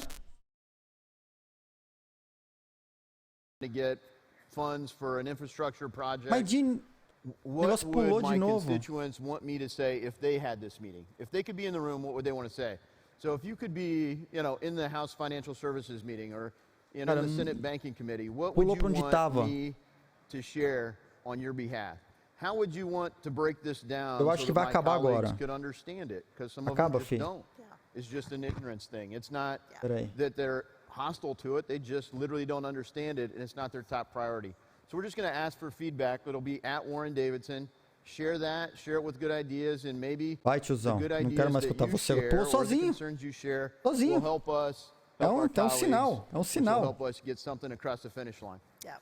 Okay, Senator Cynthia Lummis here. Parabéns, Congressman Warren Davidson. If Obrigado. you like what they had to say, please send them off the stage with your warmest applause. Ulbricht. Thank you. Para que não pule mais.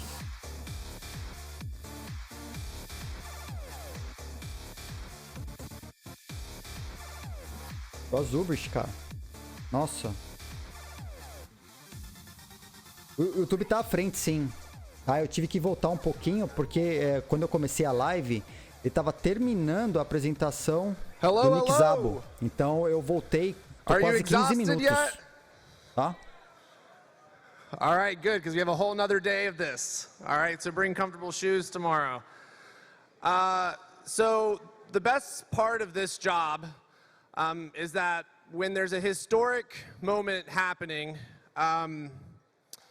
you just get to kind of wiggle your way in there and be a part of the magic. And so that's what I'm doing right now. I want to introduce Peter Chihuahua from the Bitcoin Magazine team. And I just want to say how honored I am to be able to have our next guest sit down. O bot taxou aqui, mas eu liberei. Tá dependendo do conteúdo aí. O bot manda pra gente na moderação, aí a gente libera. Tá sussa. Tem coisa que não é tão sussa, mas essa tá sussa, dá pra entender. Peter, good job. Awesome. So I will shut up now. You want to have tissues. If you don't have tissues, you need to get tissues right now because you're going to end up crying by the time this is over. All right? Thank you, David. So this is, we've had so much awesome content today. We've been able to cover so many amazing stories about Bitcoin at Bitcoin Magazine over the years. But this really is something that's really special. So I want to thank you guys for being here. And I really think this deserves, this audience deserves a ton of attention. So I prepared a statement here to kind of set it up before we play it for you guys. Like many of you out there, I'm sure, the first real-world application I had ever heard of in Bitcoin was called Silk Road. Porque no YouTube não tem a legenda, né? Aqui eu consigo botar essa legenda. It was a website accessible through an IP address obscuring software. Tem alguns, cara.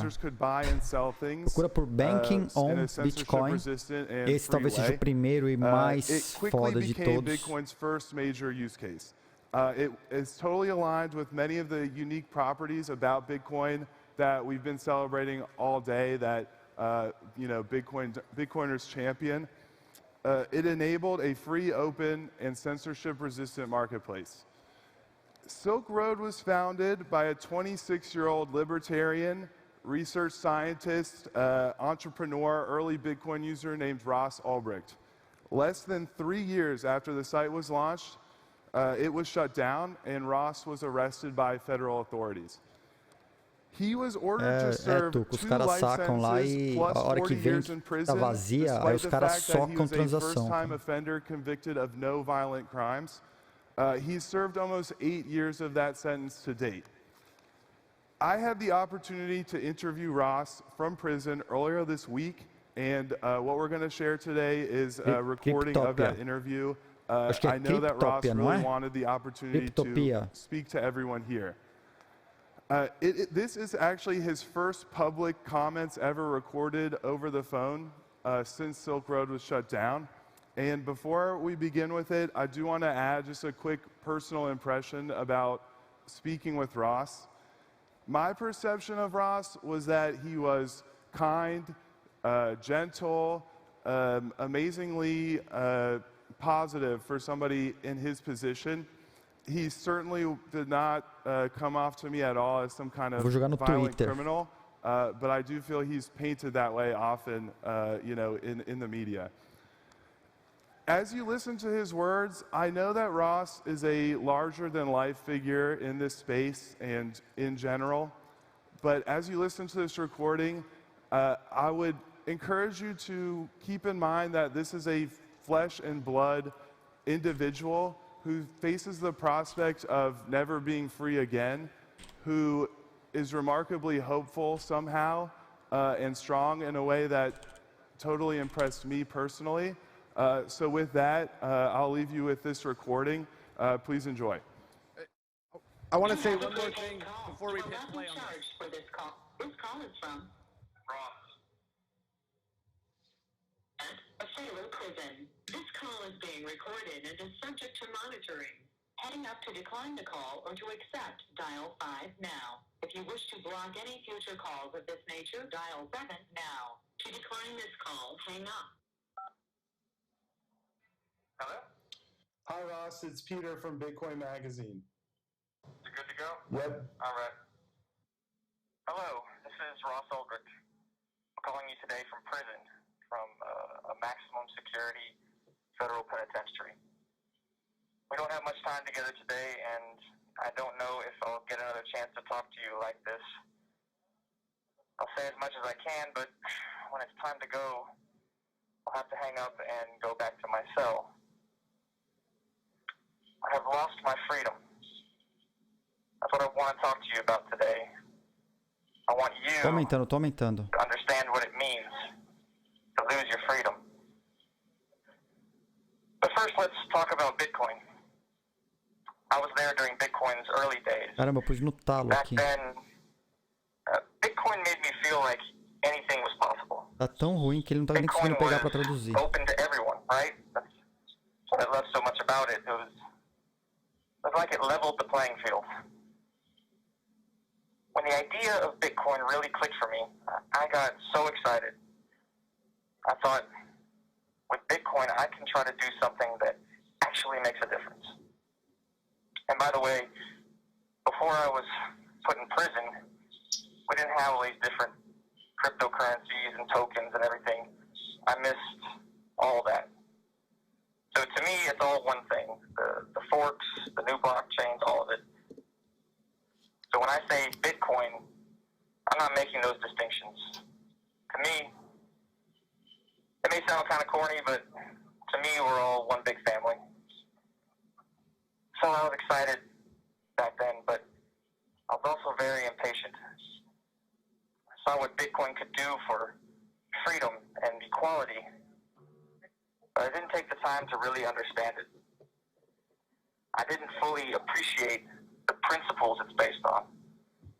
Things like immutability and consensus, and of course, decentralization. I had so many big dreams for Bitcoin, and what's so beautiful is slowly, those dreams are coming true. That's because of you. You are making those dreams a reality. You are doing what I didn't have the patience for. These last 8 years now in prison, over and over, I've been so impressed with how far we've come. But back then I was impatient. I rushed ahead with my first idea, which was Silk Road. Silk Road was a website I made when I was 26 years old, more than a decade ago now. It used Tor and Bitcoin to protect people's privacy. I called it an anonymous market. At the time, I thought, if Bitcoin makes payments anonymous and private, then what are we waiting for? Why are we sitting around talking about it? Let's put it into action. That's impulsive. That's a 26-year-old who thinks he has to save the world before someone beats him to it. I had no idea if Silk Road would work, but now we all know it caught on. It was used to sell drugs, and now I'm in prison. I was given 2 life sentences without parole, plus 40 years. I'm a nonviolent, first-time offender, but if nothing changes, I'll spend the next few decades in this cage. Then, sometime later this century, I'll grow old and die. I'll finally leave prison, but I'll be in a body bag. I got a letter the other day. It was from someone I hadn't met before. He was thanking me. He was grateful I had put Silk Road online all those years ago. He believed that Bitcoin wouldn't be where it is today if it wasn't for Silk Road. I'm not sure. For better or worse, Silk Road is part of Bitcoin's history now, but I worry that by putting Silk Road online, I made things harder for us. There's no way to know how things would have turned out differently, but I just want to say, to the extent that I made things harder for us, I'm sorry. To the extent that my actions led to drug abuse and addiction, I'm sorry. I was trying to do something good. I was trying to help us move toward a... This call is from a federal prison. Sorry, this is prison. I was trying to help us move toward a freer and more equitable world.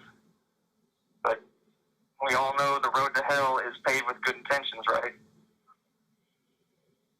And now here I am. I'm in hell. I want you to understand what it means to lose your freedom. Let me start by telling you about the whole. It goes by many names, the shoe, segregation, the box. But for me, it's the whole. The whole is the prison within the prison. I once spent 4 months straight in the hole. Not easy for me to talk about, but I will. The hole can make you or break you, and there was a time when it broke me. It started with my mind racing out of control. I felt like the walls were crushing in on me, like I just had to get out of that cell. This lasted days. Then I started beating the walls and kicking the heavy metal door. Something deep inside me cried out for freedom. I couldn't accept where I was or what had happened to me. But eventually I realized I had to get a grip. The stress was destroying me. It may sound strange, but what saved me was gratitude. But what could I be grateful for in that little cell? Well, I had to start small. I had air, right? Maybe it was stale and foul, but I had air. I had water that didn't make me sick. Food came through the slot in the door every day. I knew I wasn't forgotten. My family, I knew someday it would be over and my family would still be there. I forgave all the people involved in putting me in prison. I had to. The anger I felt wasn't hurting them, but it was hurting me. So, for the sake of my sanity, I had to let it go. I had a dream while I was in the hole, and in the dream I was free. I was in a park, and I felt this huge relief. I wasn't in prison anymore. But then I got worried. Am I out on bail or something? Or are they going to put me back in? Are they after me right now? And I started trying to get away, and the anxiety, it woke me up. And there I was again, in the hole.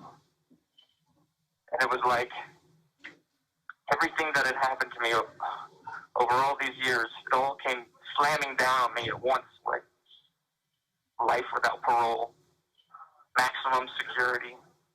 I've been in the hole for months, and there's no end in sight.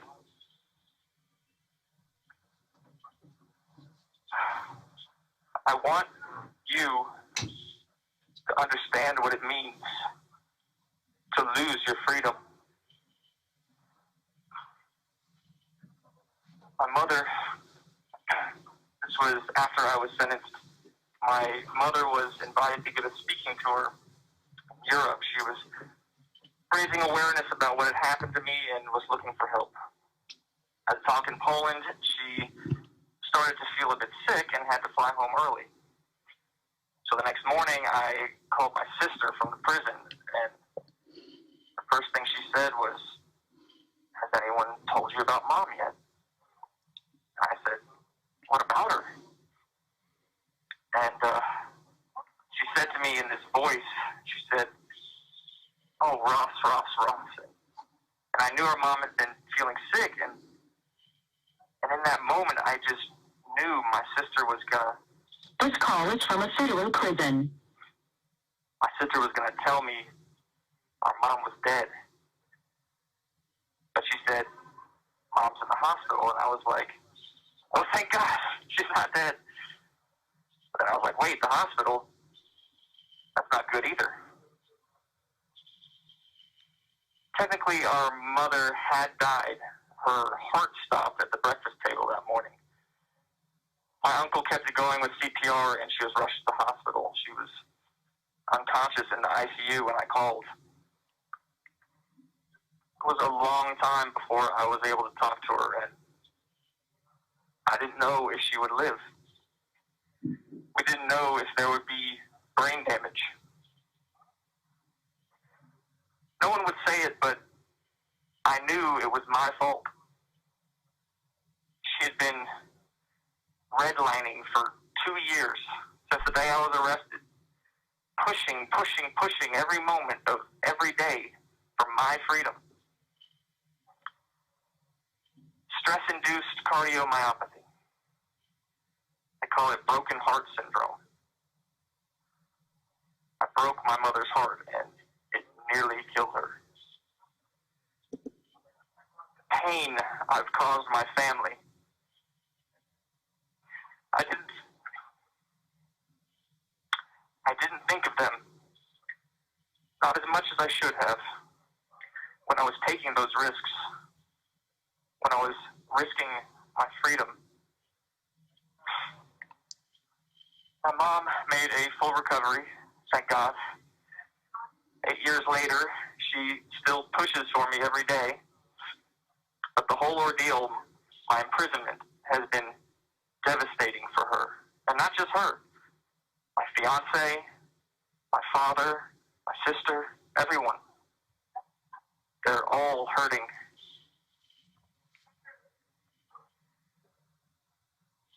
I want you to understand what it means to lose your freedom.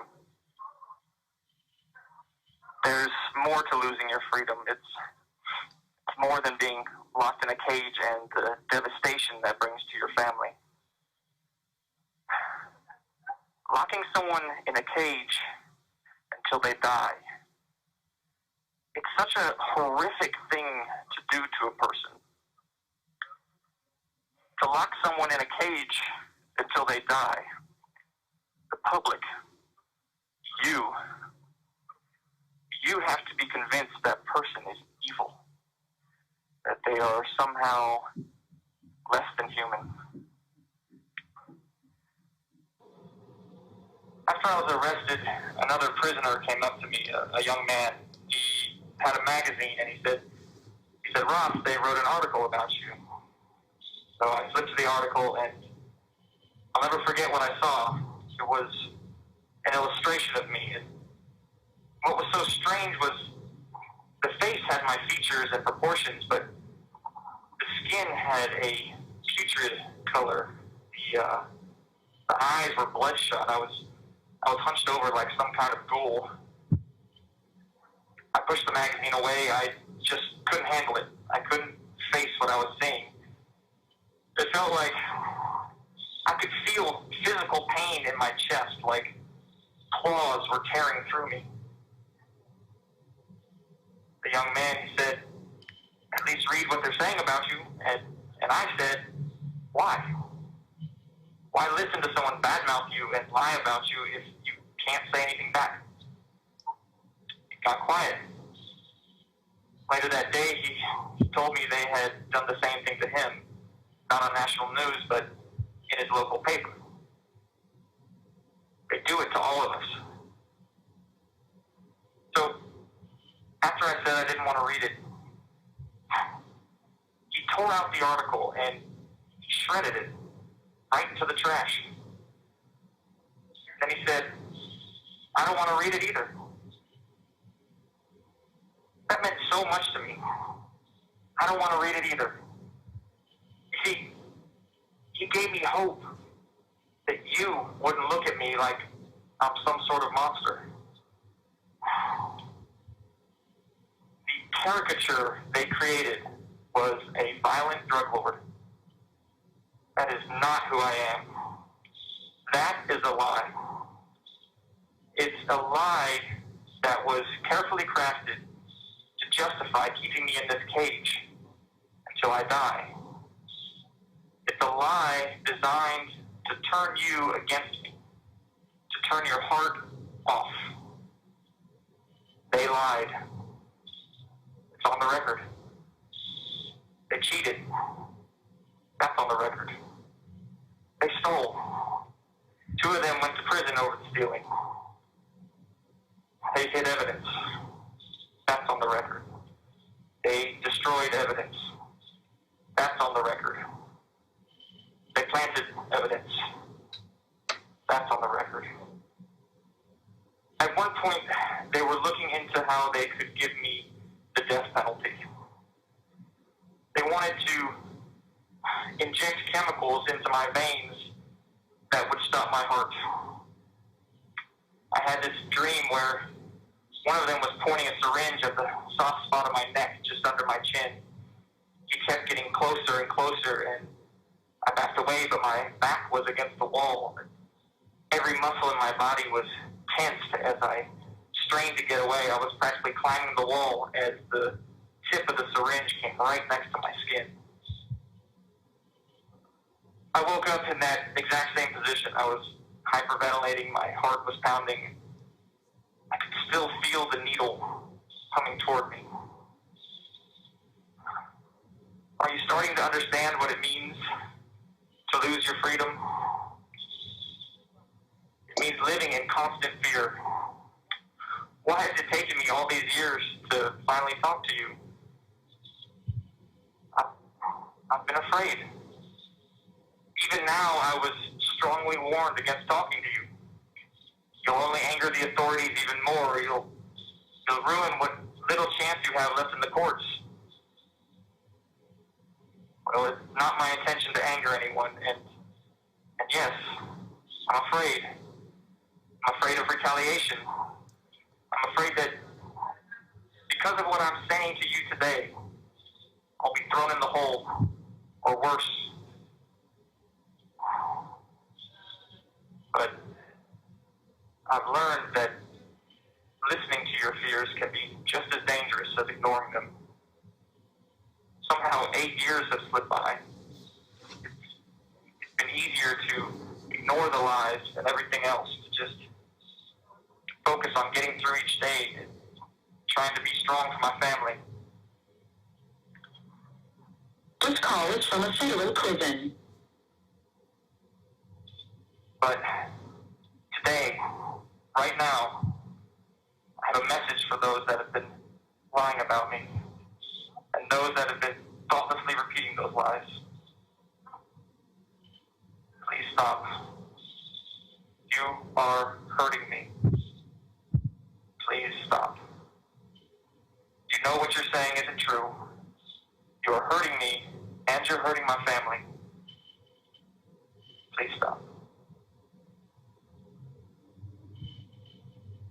I want you to understand what it means to lose your freedom. The irony is that I made Silk Road in the first place because I thought I was furthering the things I cared about. Freedom, privacy, equality. But by making Silk Road, I wound up in a place where those things don't exist. I'm not alone.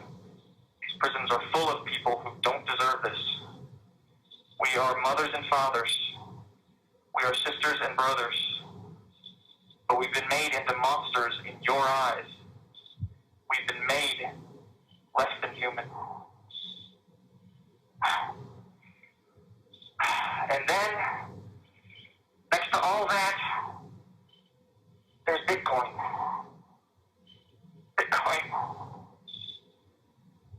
Bitcoin has been transforming our world since that very first block in the blockchain. And let me tell you something. We are just getting started.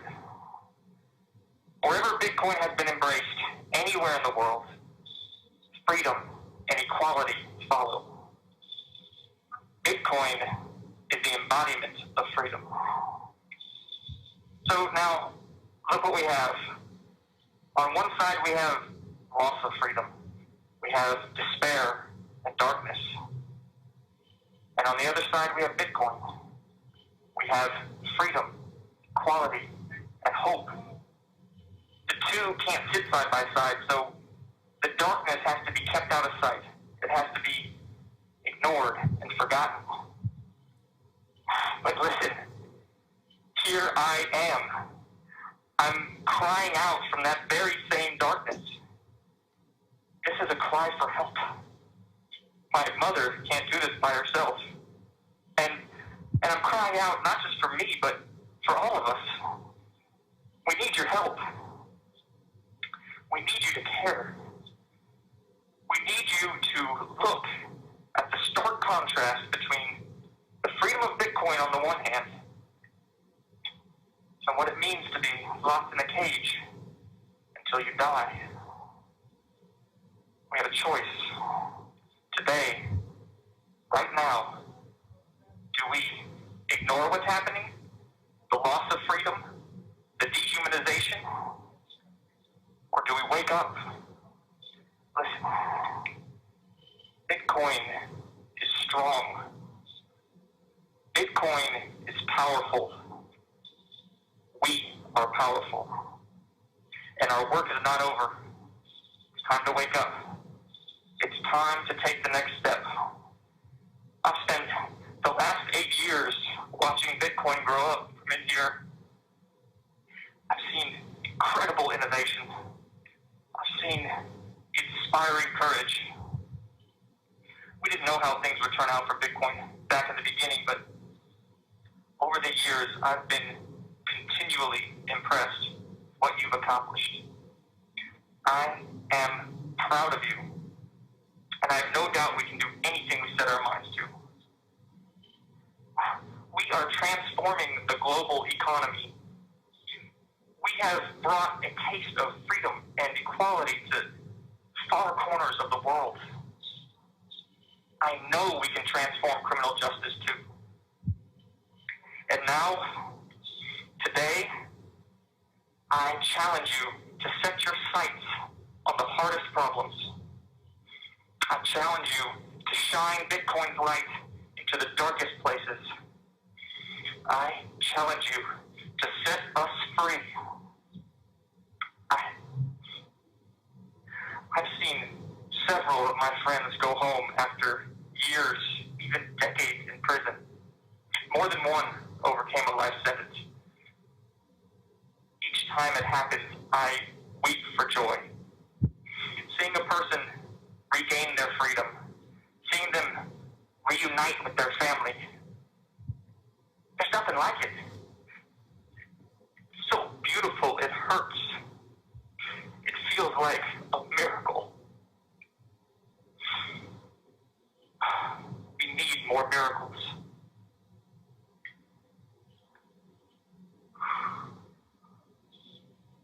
I have to go soon. I don't want to go. I don't want to go back to that cell. I want to be there with you. It's called. You've done so much for me today.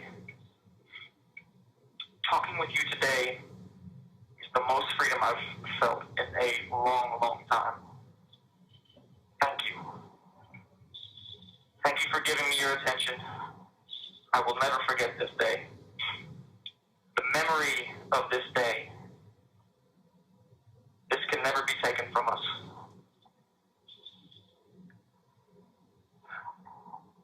Okay. This call is from a federal prison. I'm going to go now. Thank you. Goodbye. Pesado, hein? Forte, hein? Olha, não sei se seria o cara mais rico do mundo, não.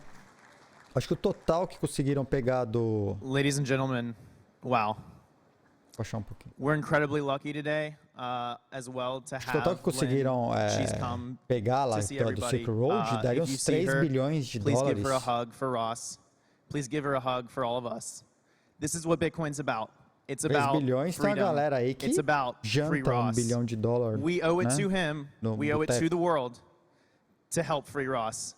So please give it up for Ross. Give it a round of applause. Caramba, mano.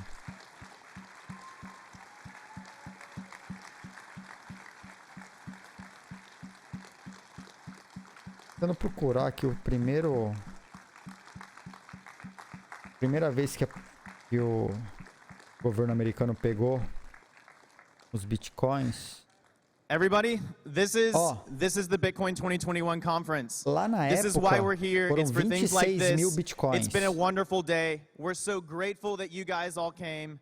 Please make sure that you come back final do primeiro tomorrow. dia? We've got more amazing content for you. We have more special surprises. Errando. We have a lot of ground to cover, frankly. So, thank you so much for coming.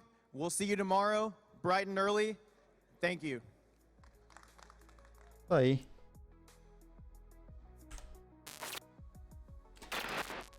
Bom, galera, acho que para um primeiro dia aí valeu, né? Até conseguimos fazer uma live longa, né? Tô aí a 6 horas e meia de live. 6 horas e meia. Direto.